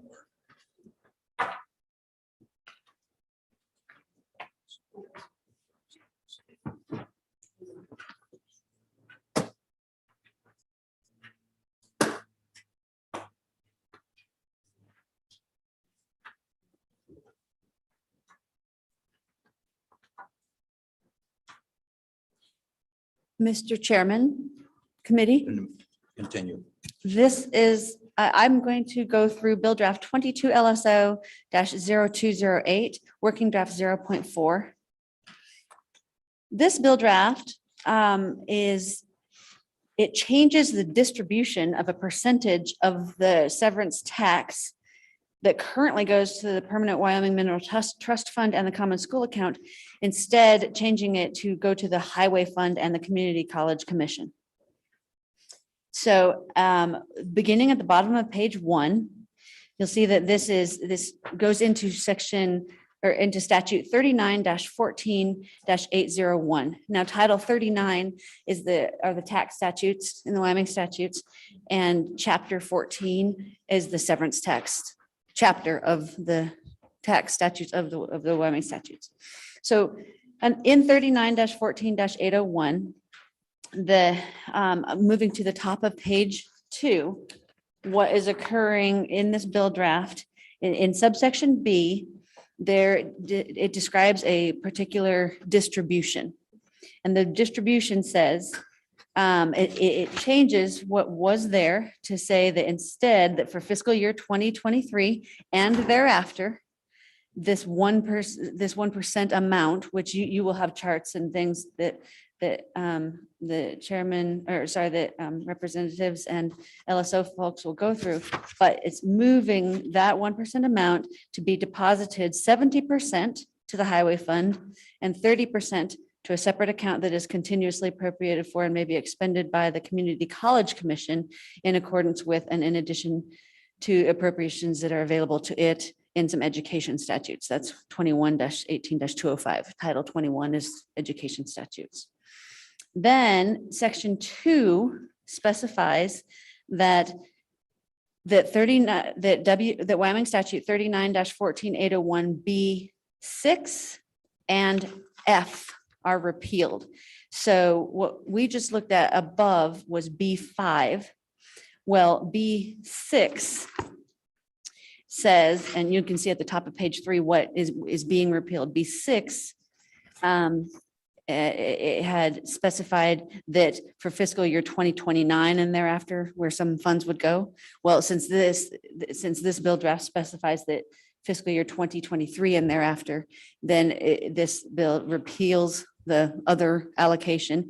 And then subsection F is a subsection that basically says that funds that are subject to this this 1% going somewhere, they're supposed to go there unless it's changed. And so this section 2 repeals that modifier so that it actually goes where it says it should go in this modified B5.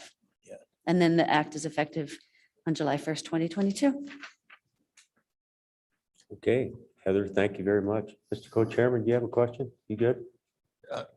I'm good for now. Good for now. Committee, any questions as to the construction or the how the bill looks?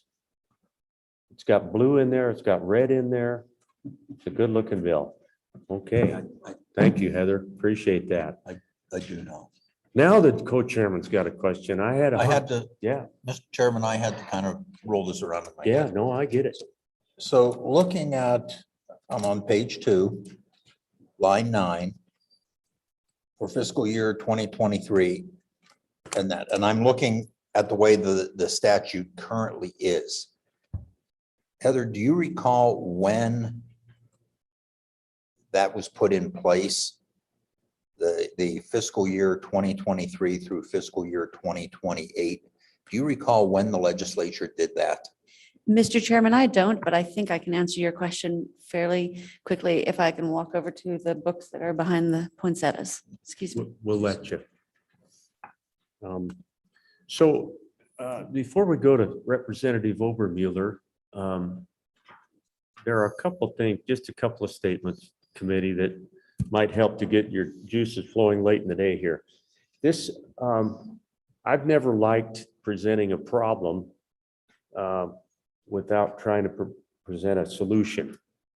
A couple of the bills this afternoon that we will consider, including this one, are at least a solution to the problem of where are we going to come up with the additional $20 million per year in match money for the Department of Transportation in order to take advantage of those federal funds.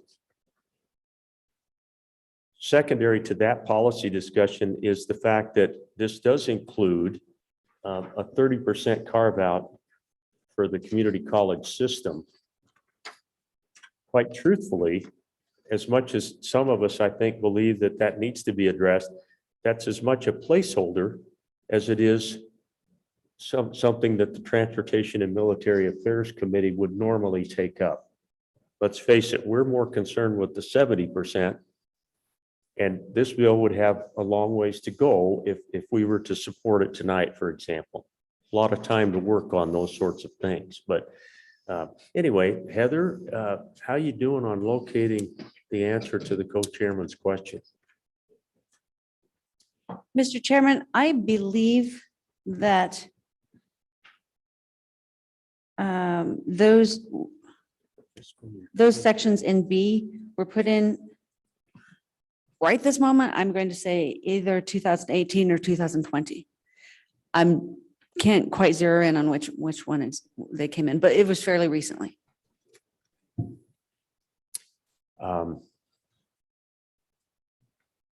Given the fact that it's 23 through 28, I assume it was pretty recent that we did that committee.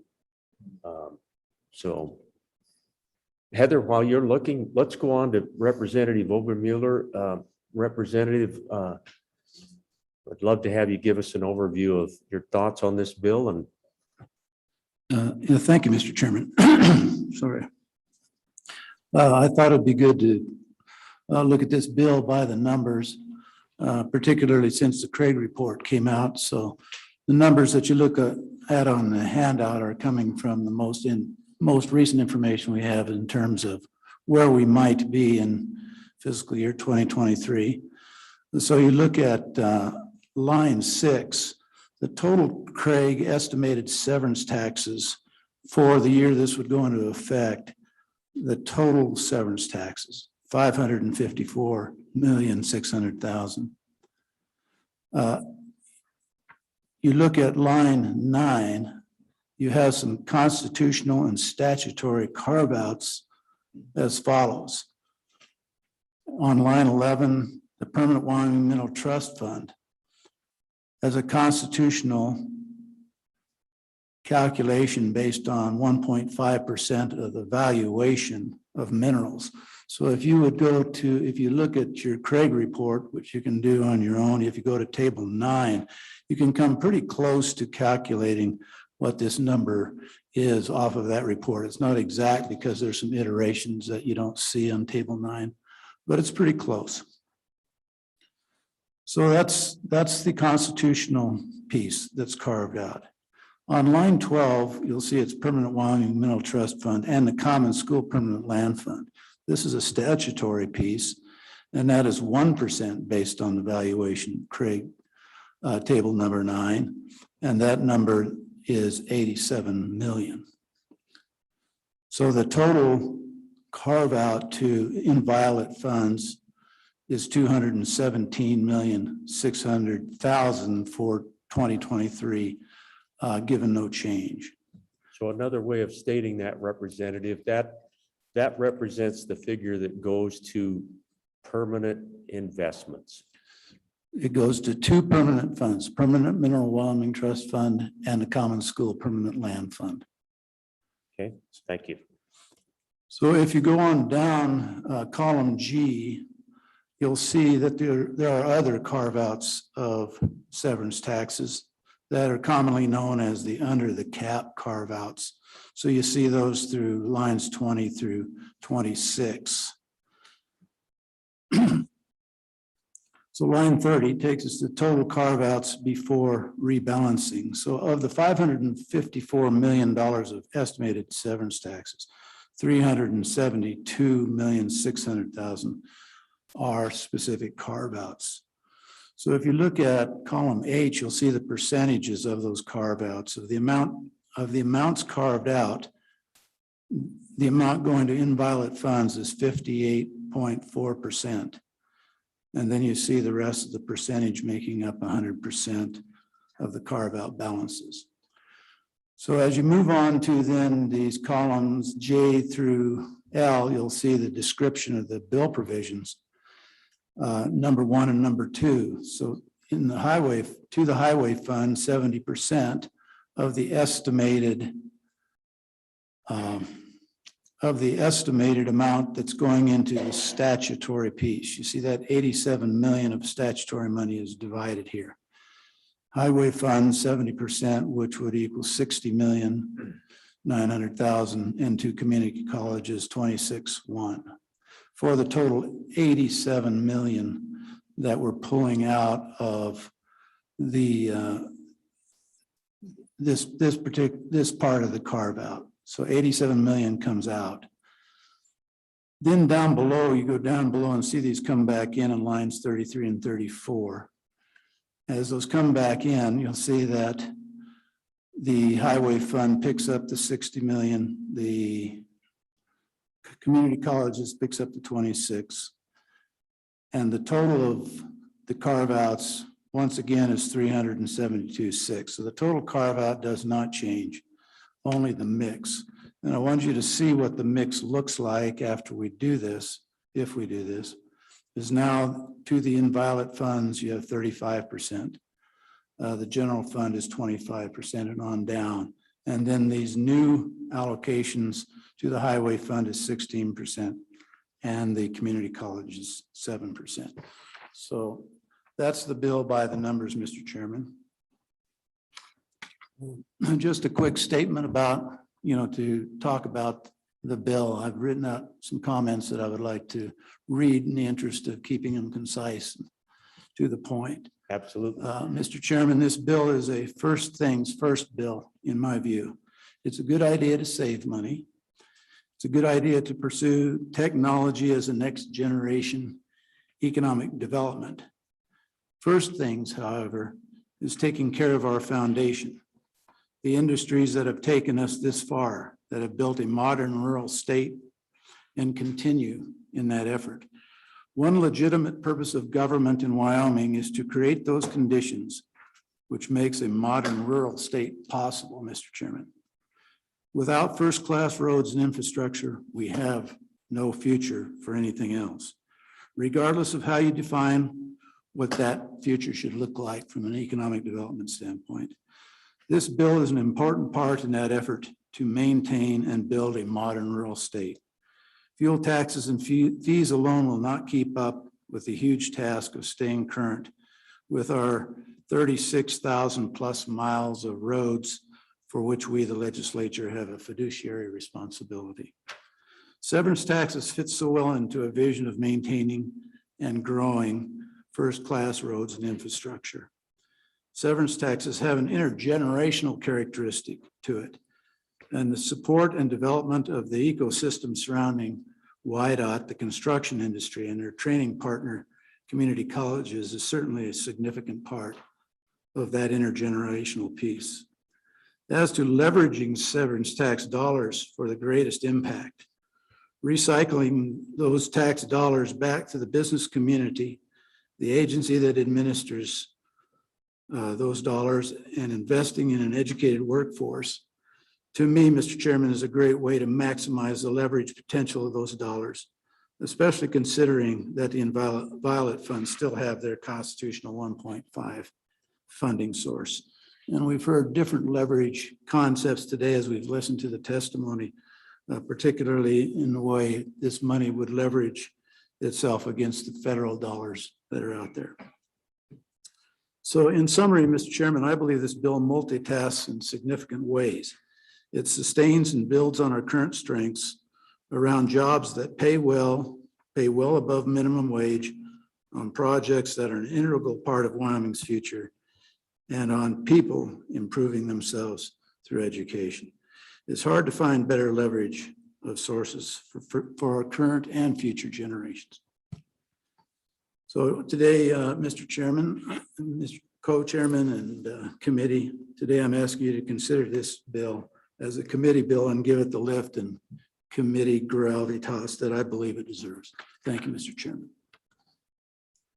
Okay, thank you, Representative. Questions for Representative Obermuller? Senator Anderson. Mr. Chairman, this is for fiscal year 2023, so I'm assuming it's for 2 years.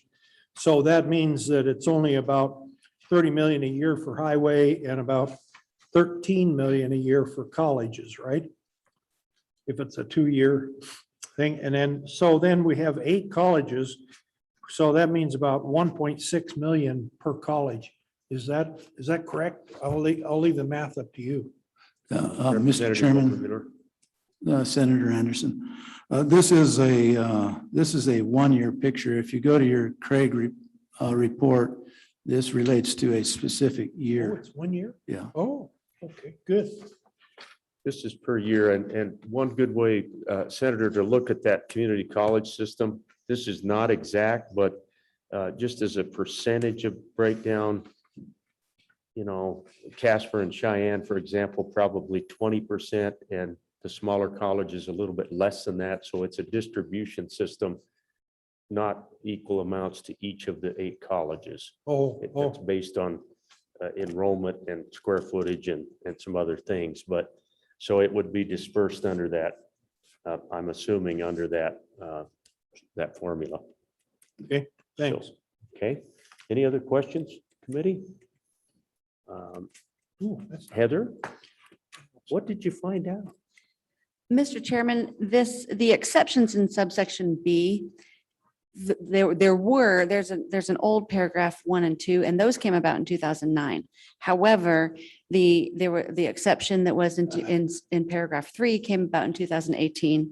In 2020, it was changed and paragraph 4 was added. And then just in the most recent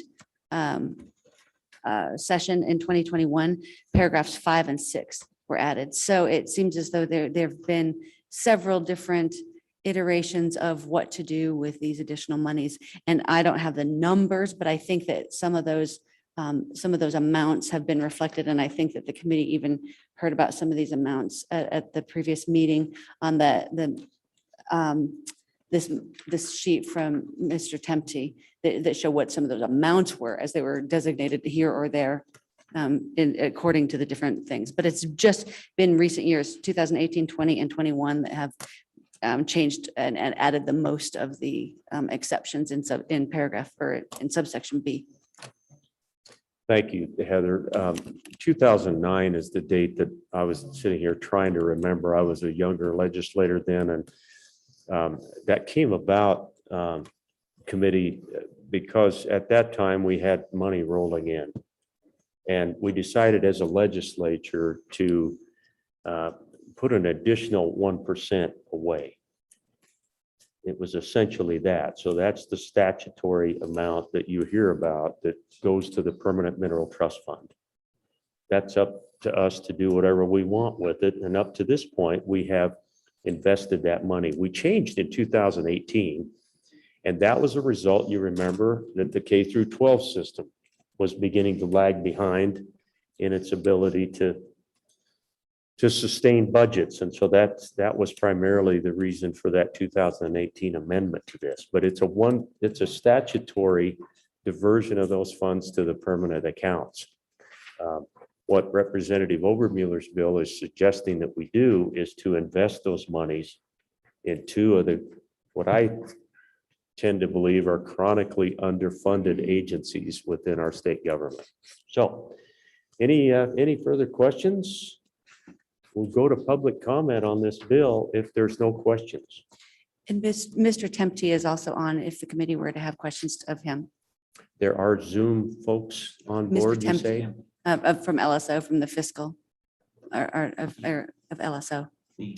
Dean Tempty is on, Dean is, if the thank you. committee has I questions of him. apologize, I'm having trouble. That's okay. I was far away from my, Thank from you, the that committee. helps. Sorry Okay. about that. Let's go to Dean first, and then we'll get to public comment. Can we let Dean in, please? And Mr. Chairman, can you hear me? good afternoon, and thank you for being here, Dean. We really appreciate it. We look forward to your thoughts on this bill. You know, Mr. Chairman, I've just been listening to the discussion. I really am only here as a resource for the committee in case there are any questions in regard to the fiscal impact of this bill. If there are any questions, I have nothing more to add. I'm just here as a resource to the committee. Okay, really appreciate that, Dean. Thank you. Committee, anything for Mr. Tempty? Senator Anderson. Oh, that was another thank you from down the road there. Mr. Tempty, thank you. If you can hang around, there may be a question that comes up a little later, and we really appreciate you being here. Okay, let's go to public comment on this bill. Once again, we are on severance tax distribution, jobs and education. 0208. Raymond, good afternoon. Good afternoon, Mr. Chairman, members of the committee. I'm Jeremiah Reitman here on behalf of the county commissioners in the state. I have some brief comments. My association has no position on this particular piece of legislation at this point in time.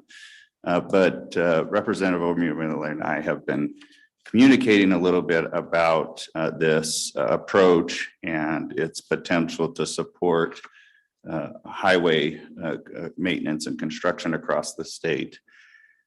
The concern that I have potentially with the bill without some changes is that if this is cast as a replacement for the fuel tax or a way to avoid changing the fuel tax, then what is the impact to local government funding for roads? And just as background, and I know you've heard me say this a number of times, counties in particular maintain roughly 15,000 miles of roads across our state, which is just about 2/3 of all of the roads in the state of Wyoming. So with that, I had shared with Representative Obermueller a potential amendment. I've asked that, or I've provided that to your staff.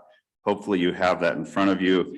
It's pretty simple in its approach. It just simply says that of the monies that are put into the highway fund, distribute those in the same way that you would the existing fuel taxes, whether that's diesel or gasoline, in the same percentages. I tried to take it from that approach.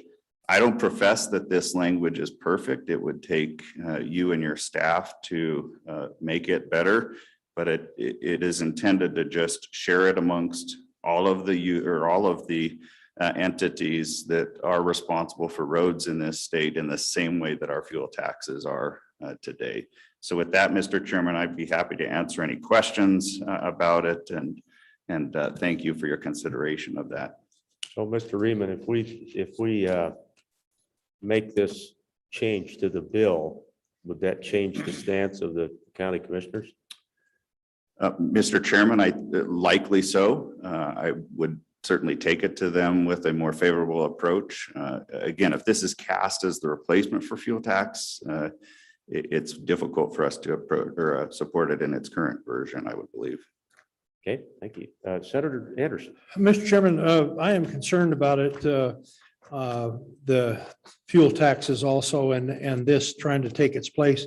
And I think if we stick the diesel fuel and gasoline into this bill, it's going to make it even look worse for what we need to do with the fuel taxes. So I don't think I want to do this proposed amendment at all.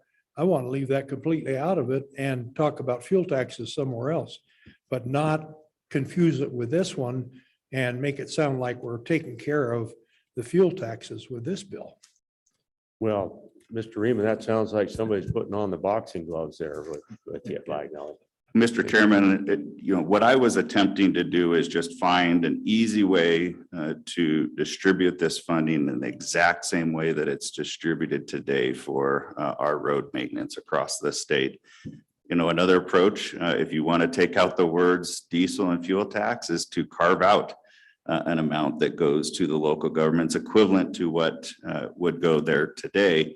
That becomes a little bit difficult because of the math and the way that these two fuel taxes are currently distributed. So I took the easy approach. There are other methods to ensure that local governments are also part of the equation. Yeah, thank you. Any other questions of the County Commissioners Association?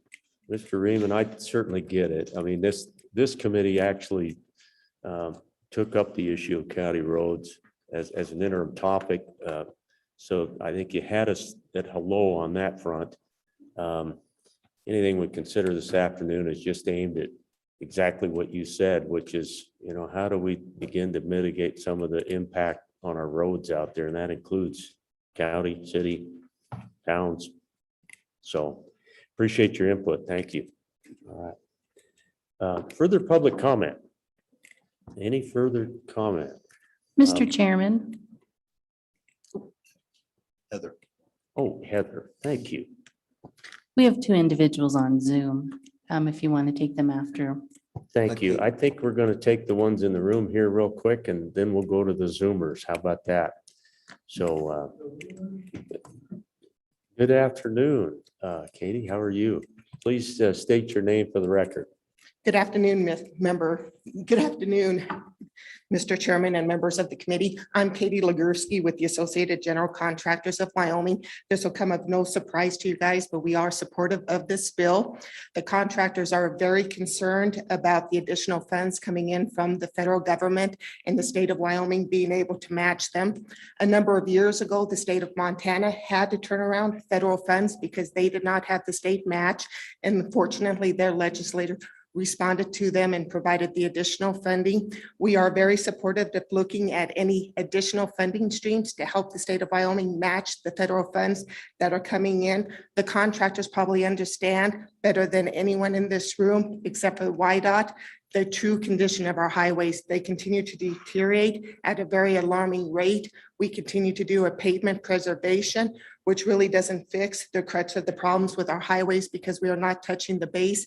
We're only making the asphalt look pretty and trying to preserve it a little longer. And there is going to come a point in time where we are going to need a huge influx of money to properly address the condition of our highway roads and bridges across the board. One other thing about additional funds coming into the state of Wyoming from construction, for every $1 spent in construction, that turns over in the local economy at least 4 times. So there is a huge economics portion to this as well, and additional funding coming in through fuel tax, hotels, restaurant, basic functions in order for the contractors to do their work on a regular basis. And with that, I'd stand for any questions. Thank you, Katie. Any questions for our general contractors out there? Thank you very much. Thank you, Mr. Chairman. So please come forward, Representative. I hadn't gone to you and the Department of Transportation yet, but I'm going to do that now. So please come forward. Absolutely. Thank you, Mr. Chairman. Pat Sweeney, House District 58. Welcome to Casper, by the way. Totally in favor. Thank you, Representative Obermuller, for putting this all together. I don't see this as a replacement, but I think both bills are needed long-term. And this, I feel, it's no new taxes on this bill. It's simply looking at the way we're looking at distribution. And I quite honestly believe both bills are needed, and this is a priority that we should contemplate. And I would ask for your favorable consideration to bring this out of committee so that we can definitely debate it. I just wish it would have come out of the Revenue Committee. So, thank you. Representative Sweeney, thank you. Appreciate you being here this afternoon. Let's go now. Please come forward. Yep. I've had Director Reiner kind of waiting in the wings here, but I want to get to folks who've been patient and waiting for us this afternoon. Good afternoon. Please state your names, even though most of us know who you both are, but state your names and who you're with. Welcome.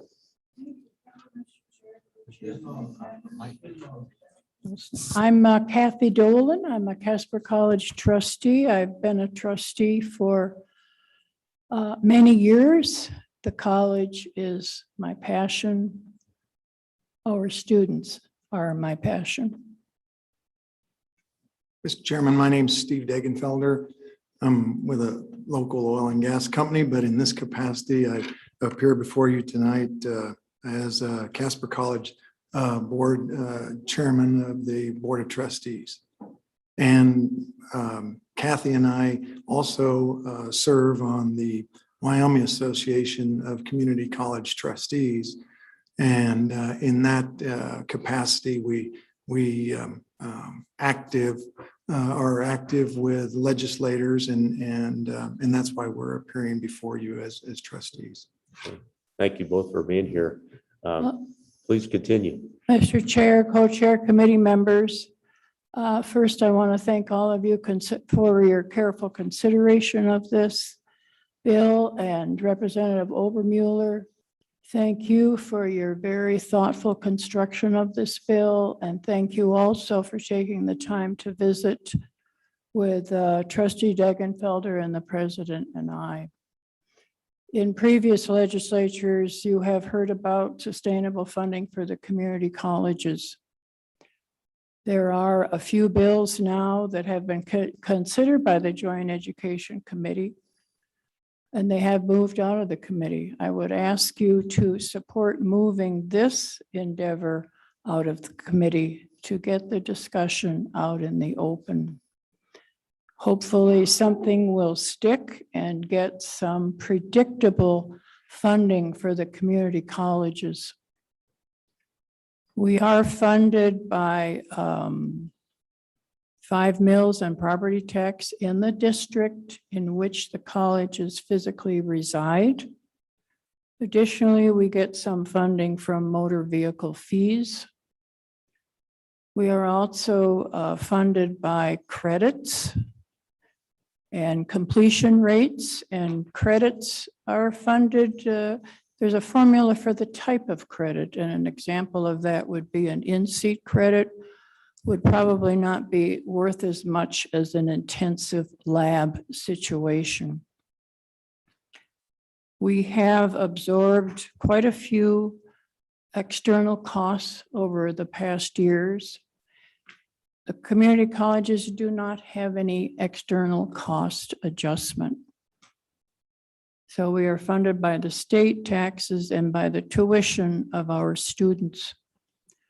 The tuition has increased quite a bit in the past few years, but tuition increases and all of the other resources are really not enough for us to keep up with our external costs. So having said that, Trustee Degenfelder will make a few comments about some of those figures. And on the Zoom is Erin Taylor. She is the Executive Director of the Wyoming Association of Community College Trustees, and she will have some comments if the chair agrees to that after Trustee Degenfelder. Thank you for your consideration. Thank you, Ms. Dolan. Appreciate that. Mr. Degenfelder, welcome. Thank you, Mr. Chairman. I just wanted to echo some of the statements that Trustee Dolan made, and with particular interest to the budget erosion that we've experienced, the whole Community College Commission has since 2010 has been about approximately $94 million. And while we've talked a lot about a sustainable funding portion from the general fund, these bills, the bill that you're considering today, and then also the bills that were passed out of the Joint Education Committee, they don't provide sustainable funding for all the colleges' appropriation out of the general fund. It's just really the amounts that they will generate will have a sustainable amount to limit the budget erosion that we've experienced. And what I want to end with is my appreciation for the legislature considering these topics and hopefully having a very frank discussion on the floor about what the legislature wants the community college system to look like and to provide for the state. We'll do our best job providing that and directing the president and his staff to accomplish that. But that frank discussion by the legislature is really appreciated, and along with these bills, and hopefully, as Trustee Dolan said, something will rise to the top and address our concerns. So appreciate your interest in this, and I stand for any questions. And Representative Obermuller, I appreciate your effort on composing this bill. Thank you, Mr. Chairman. Thanks for your service to the college district here, you guys, and appreciate you representing the system today. especially appreciate the fact that you're one of those individuals who pay this severance tax, and we appreciate your perspective, Mr. Dagenfelder. Thank you. Let's go right now. I think this would be a good time. I have a Go question. ahead, Mr. Co-Chairman. Thank you, Mr. Chairman. So hypothetical question. And something, Ms. Dolan, you said just kind of caused the wheels to turn for a change. How would you feel instead of just, in effect, divvying this money up between the community colleges, to put it into a permanent fund to fund the community colleges? Similar to what we do with the permanent mineral trust fund, and we use the interest. I'm just curious. That's. Mr. Chairman, Representative Burkhart, one of the proposals or of draft bills that came out of the Joint Education Committee was an endowment. It's called the Wyoming Investment Fund that proposes came out of committee with just an appropriation of, I think, $1,000 pending discussion on the floor. And that would be a permanent fund, if you will, that the legislature could put funds into, and only the interest off of that, much like the permanent mineral trust fund and the common school fund, creates income off of that corpus. Follow up, Go ahead, Mr. Chairman. Mr. So Co-Chairman, you bet. real quick, Steve, I'm not familiar with that bill. I mean, we can't look at all of them now, and we're up to already number 400 some on drafts. In that bill, was there a source of continuing funding, or it was just a haphazard when we get money and feel like it? Go ahead, Ms. Dolan. I can answer that. The thought was to put $100 million into an endowment fund using this money from the one-time funds that are coming into the state from COVID funds and increased income from our mineral interests. But have $100 million in that fund, and then the colleges would be able to use the investment income from that $100 million at 5%, 7%. What is that? 5 to 7 million a year. That would be distributed throughout all the colleges. So nothing continuing. So that Just a would, one- that would continue, and over time, it would help us with some of our fixed costs that continue to escalate. Right. So the co-chairman is asking, so this is a one-time $100 million boom, and that's the end of it? No ongoing contribution to that fund? Correct. Just Okay. the interest off of that fund. The bill had $100 million as originally proposed, but they initially funded it with $1,000, as they also funded the Tomorrow Educational Scholarship Fund for older citizens that return to college. That was also funded, came out of the committee with $1,000, which of course they'll go to the JAC committee and we'll see what happens there. Okay. But yes, it was a one-time.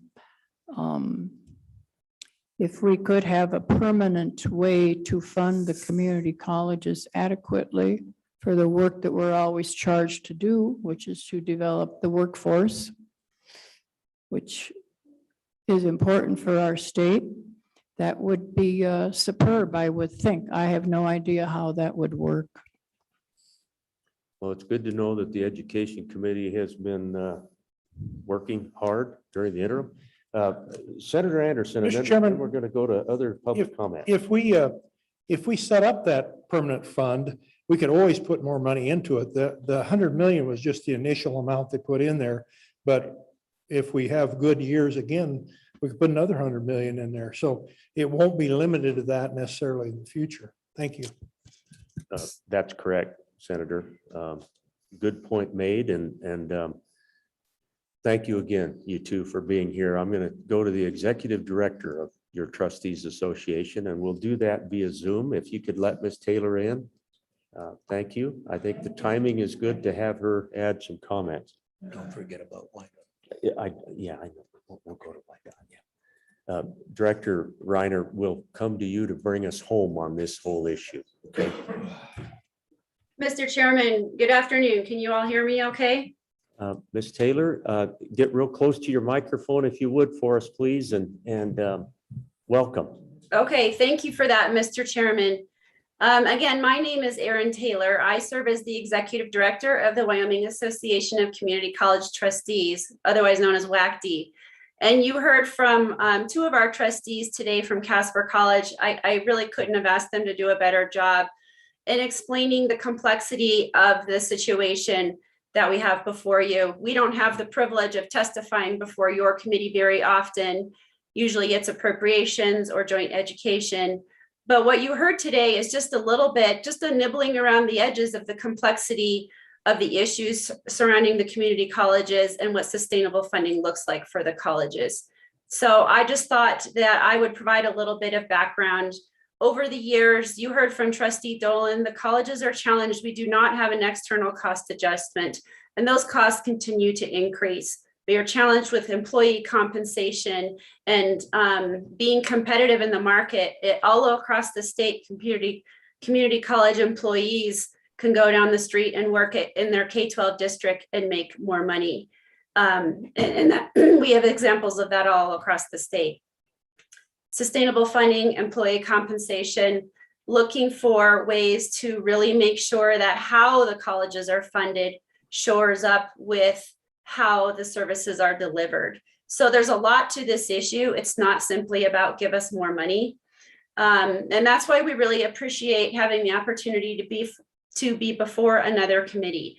And while the two bills moving forward in education, you heard from Trustee Degenfelder, they are just, helping to address the budget erosion, but also provide some scholarship opportunity for adult learners who maybe have lost their jobs during the pandemic or otherwise. Creating an endowment fund is a great idea, but there are also things that we need to consider. The fact that all 23 counties are served by community colleges, and there are only 7 counties that currently impose a mill levy to provide that local share of that funding. There's also a distribution formula in our statutes that could use a little work. We passed the bill in 2016, which was a really great motion forward to give us more predictability. It's based on enrollment. It's recalibrated every 4 years.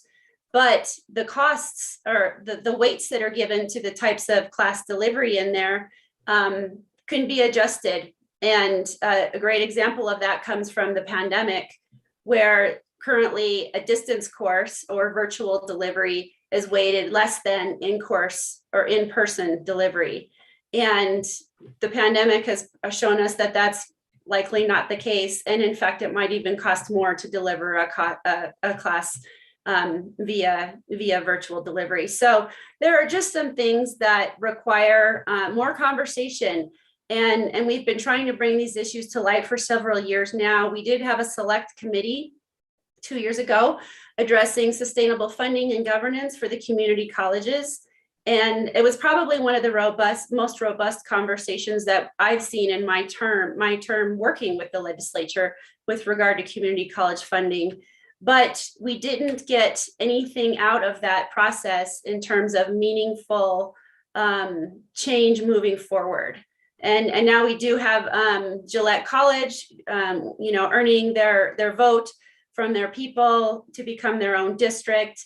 And we have a lot of exciting things going on across the state. We also have a call from both the executive branch and the legislators all across the state, including businesses and industry, asking the community colleges to do more and continue the great work that they're already doing. So it's timely.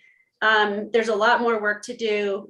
The work that you have in front of you is important, and I hope that you will consider moving this forward.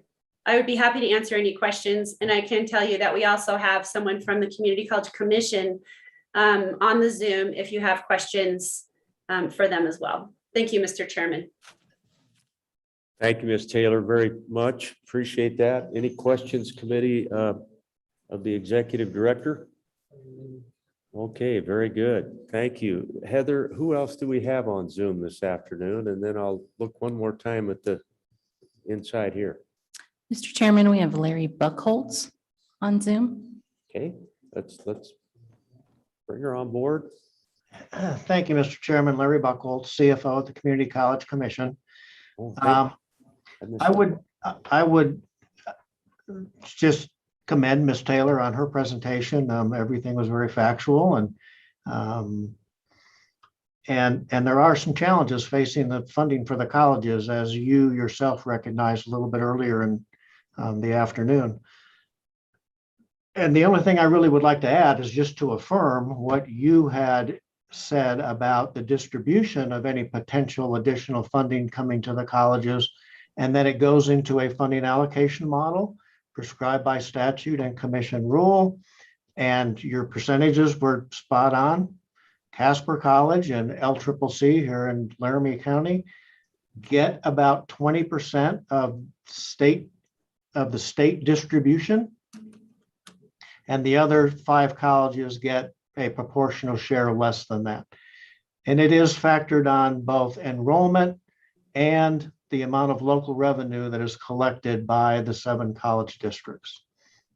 So again, what you said was correct. And I would stand for any questions. So, Mr. Buckholz, thank you. I misunderstood who was coming on board with us via Zoom, and it was you, and I appreciate you being here this afternoon. Any questions for Mr. Buckholz? Okay. Does that do us on the Zoom front, Heather? Let's go back to the room. Anybody before I ask the Director of YDOT to bring us home on that? Okay, Director Reiner, please come forward. And thank everyone for being here. Appreciate it. Okay. Thank you, Mr. Chairman. So really, I think from a YDOT perspective, at this point, we'd certainly thank the bringer of the bill and this concept. It seems like it's sustainable, long-term, and flexible, all of which are important terms to us.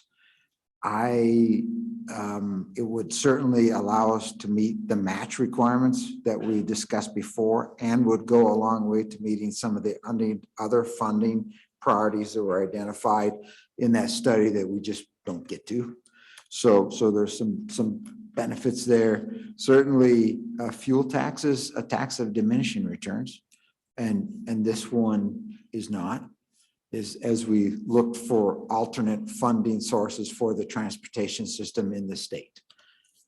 Mr. Chairman, that's some simple thoughts as I'm sitting here listening to the discussion. So questions, Representative McGuire.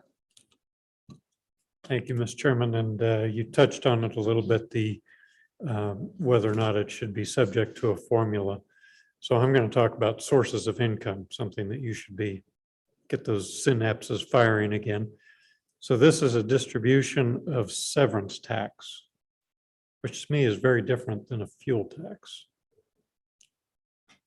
So in your opinion, would it be appropriate, because I've read the formulas for the fuel taxes, which are extraordinarily complicated in my mind. Plus, as you mentioned, we have alternate fuels coming up and other issues.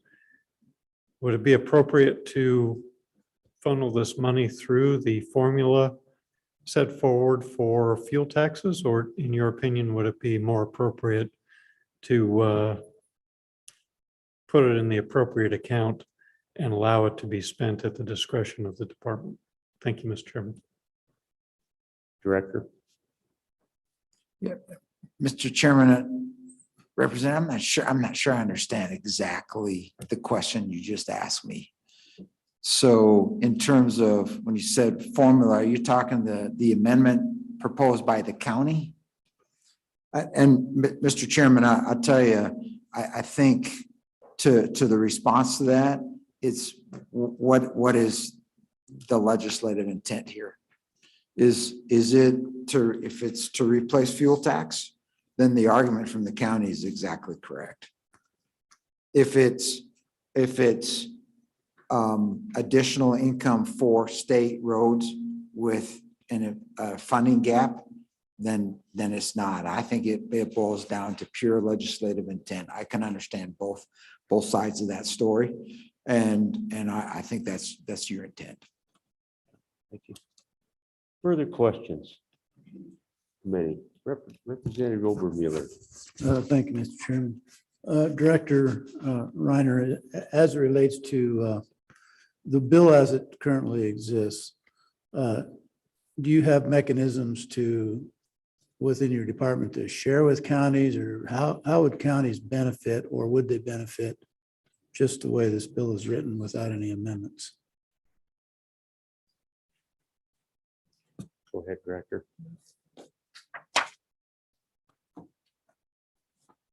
Mr. Chairman and Representative Obermiller, what I go back to is the current local public agency programs that we discussed earlier today in terms of outreach to other areas.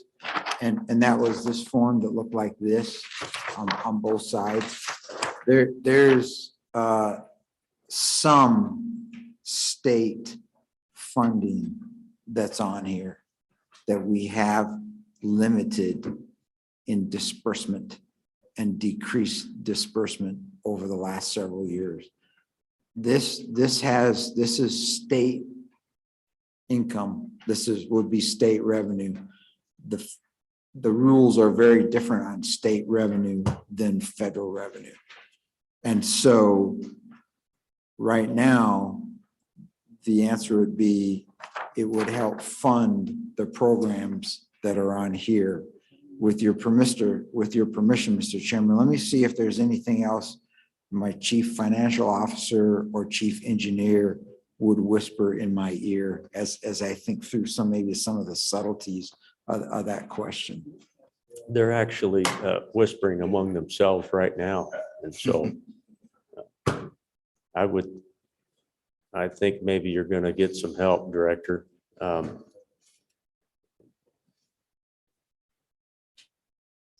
Okay, good afternoon. Good afternoon, Mr. Chairman. My name is Mark Gillette, Chief Engineer for WIDOT. We do have a program for counties called the Industrial Road Program that is totally state funded that we had to suspend because we simply didn't have the funds for it. So that would be one mechanism or one program that we possibly could stand back up. So it could potentially be resurrected if we were to create a fund like this. That is correct, Mr. Chairman. Okay. Representative Obermueller, do you have any follow-up for these gentlemen? Okay. No, Mr. Chairman, unless there are other things to bring to light here on this topic. Any other thoughts, gentlemen? Appreciate you coming up. Any questions, committee? Okay. Director Reiner, final thoughts? Anything else? Mr. Chairman. Okay. All right. Any other further comment? Anybody change their mind and want to provide public comment? Okay, public comment is closed. Committee, what's your pleasure? Moved by Senator Anderson. Seconded by Representative Henderson. And now discussion, Senator Furphy. Thank you, Mr. Chairman. Well, I just want to understand this bill for sure. So I think we're taking money out of our common school reserves, money that would be going there, which you look at the balance of those reserves and they're going down every year. So I'm looking at this. So we're taking money basically from K through 12 education. We're putting into the Department of Transportation and the community colleges. So I'm concerned with all of that, Mr. Chairman. I would like to help the Department of Transportation for sure. We've got to come up with funding source, although I'm not sure this is the right way to do it. I'm also concerned about taking money out of K through 12 education and funding the community colleges. So at this point, unless I get comfort with more discussion, I'm a no vote on this at this point, Mr. Chairman. Thank you. Representative Obermuller. Well, thank you, Mr. Chairman. Just a point about that. This isn't a dollar for dollar move from K through 12 to the community colleges. This money currently is going to go to the permanent common school permanent land fund, where the earnings off of that fund will be attributed to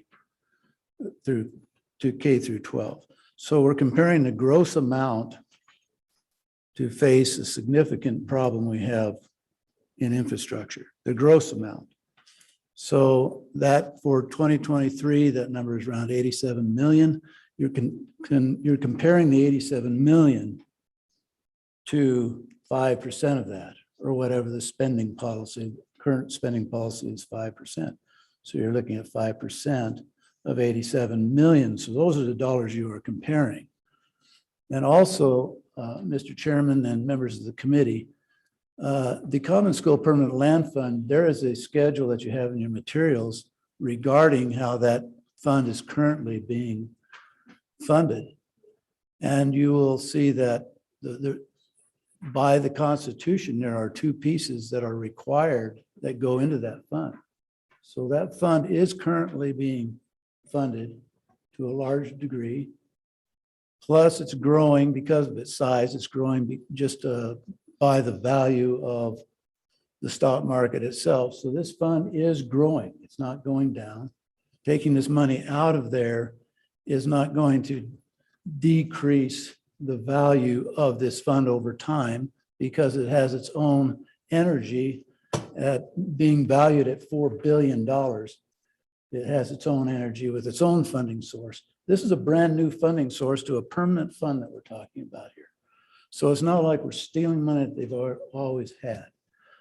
So I think when you look at how to leverage money, you want to leverage the $87 million with 5% interest, or do you want to leverage it back through the business community, through the community colleges, through the 90-10 match of the federal government to state dollars, all the ways that we can leverage that money if we just use that money properly, compared to 5% the way it is now. So I think there's a good argument for a better leveraging method than is currently designed. Thank you, Mr. Chairman. Thank you, Representative. Representative Henderson. Thank you, Mr. Chairman. I just like to build on that in terms of the multiplier effect that I see here and the potential. So in a couple of areas, we have an opportunity to take full advantage of the amazing amount of dollars that are coming into our state and the potential of improving our transportation infrastructure and so on. It's going to create more jobs in terms of the construction and so on. It's going to provide more cash flow. The dollar, every dollar generates I think was the testimony. I think it's going to be more than that across the state, particularly in areas where we haven't had that opportunity for more than 18 months. So I'm a strong supporter of keeping the discussion alive on this and taking a good hard look at it as we go forward. Thank you, Representative. Further comment? Further comments? Senator Anderson. Mr. Chairman, I think what we're confusing, what's decreasing is the amount that's going into the permanent fund out of this 1%. The permanent fund is not decreasing because it's got as the representative said, it's got other sources. And they only take a limited amount out every year, and it's increasing in itself. So I'm all for this, diverting this. It's a diversion. It is not taking money away from K through 12. It is diverting what we are putting in there extra into K through 12. So I'm all for it. Thank you. Thank you, Senator. Further comments? Mr. Co-Chairman. Thank you, Mr. Chairman. Mr. Chair, I like the creative thinking that started this. I have some very serious concerns about putting the money towards community colleges. Not that they don't need it. I think they really do. But we've had a discussion here, and most of the testimony has been relative to the money to the community colleges, not the money to the Department of Transportation. So I have some really serious reservations if we're not kind of way out of our lane and coming up with funding for community colleges more than funding for our transportation system.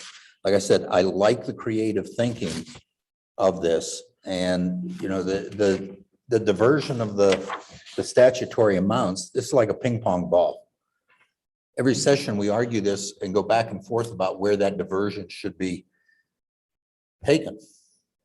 One time it's we're going to change the mix. The next time it's a different account. This is almost, it's become play money. So yeah, I'm not sure. We do this time, we get it through, and the next session somebody comes in and says, well, I'm going to divert it to aquatic invasive species and something else. I'm not sure we're really solving the problems with it. So, but I do like the concept, the initial concept, to just take the money and put it to the department, to YDOT, to the highways. I thought had a lot of merit to it. Now I'm not sure. Okay. Committee, just a couple of final thoughts on this one. Like you, I spent a lot of nights thinking about how much money we should put in the permanent funds, how much money we should use for this generation. I do worry about our infrastructure. It's kind of ironic that I've come full circle.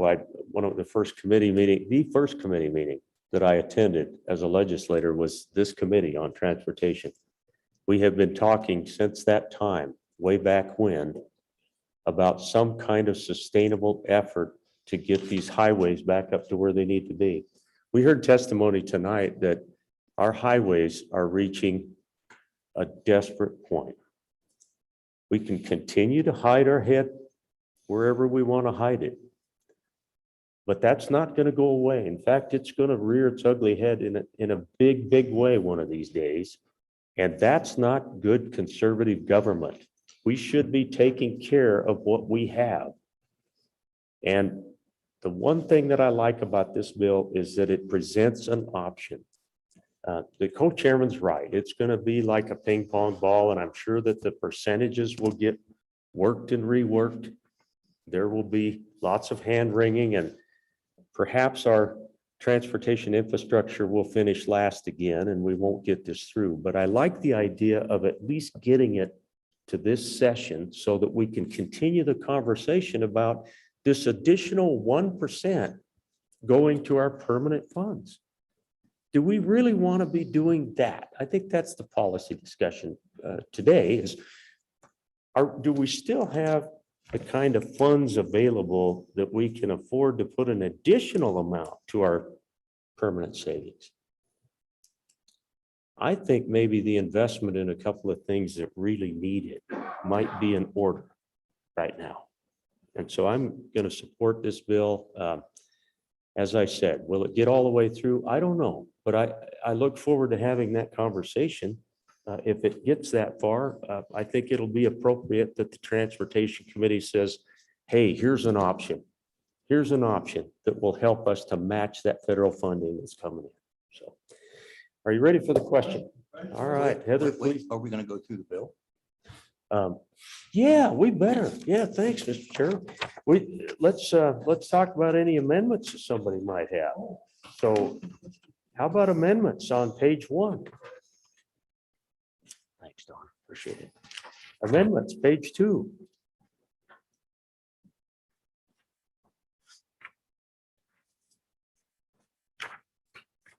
And it's page 3. Okay, all righty. Now I think we can take roll on 208, please. Thank you, Heather. Senator Anderson. Yes. Aye. Senator Furphy. Senator McEwen. Aye. Senator Pappas. Aye.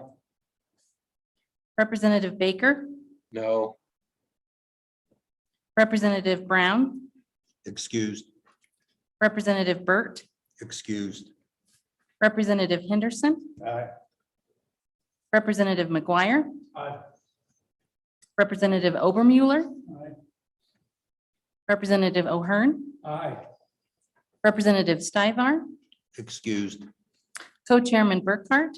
no, Co-Chairman Landen. Aye.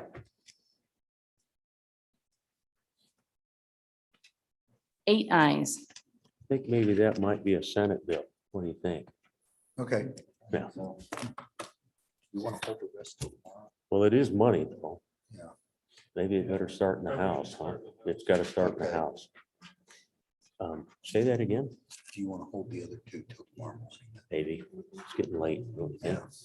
Committee, one thing that we did not do, and I pledged to work with Mr. Freeman and the county commissioners, we did not address that amendment. We appreciate Jeremiah, your suggestion on that front. I think we can work that and hopefully find a solution. We did not consider that particular amendment, but rest assured, we haven't forgotten you, and we'll work it as we go forward. Committee, it's awfully late tonight. I think what we're going to do, so we have a little fresh look at it, we're going to hold over the radioactive materials bill, and we're going to hold over the gasoline tax bill until tomorrow morning. And that would allow us to finish up tonight at a proper time. So any final thoughts or considerations for the committee tonight? Anybody? Mr. Co-Chairman? Nope. Okay, thanks for all your good work today, everybody. Let's get a fresh start tomorrow morning. We'll start with those 2 bills in the morning and then on to safety. We're adjourned.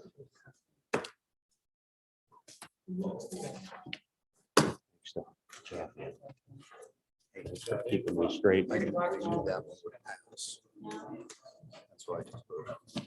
You know. that it's- Right. Oh, yeah. No, I'm with you. I can support that. I do have some. And, oh, thank you. I was looking for those.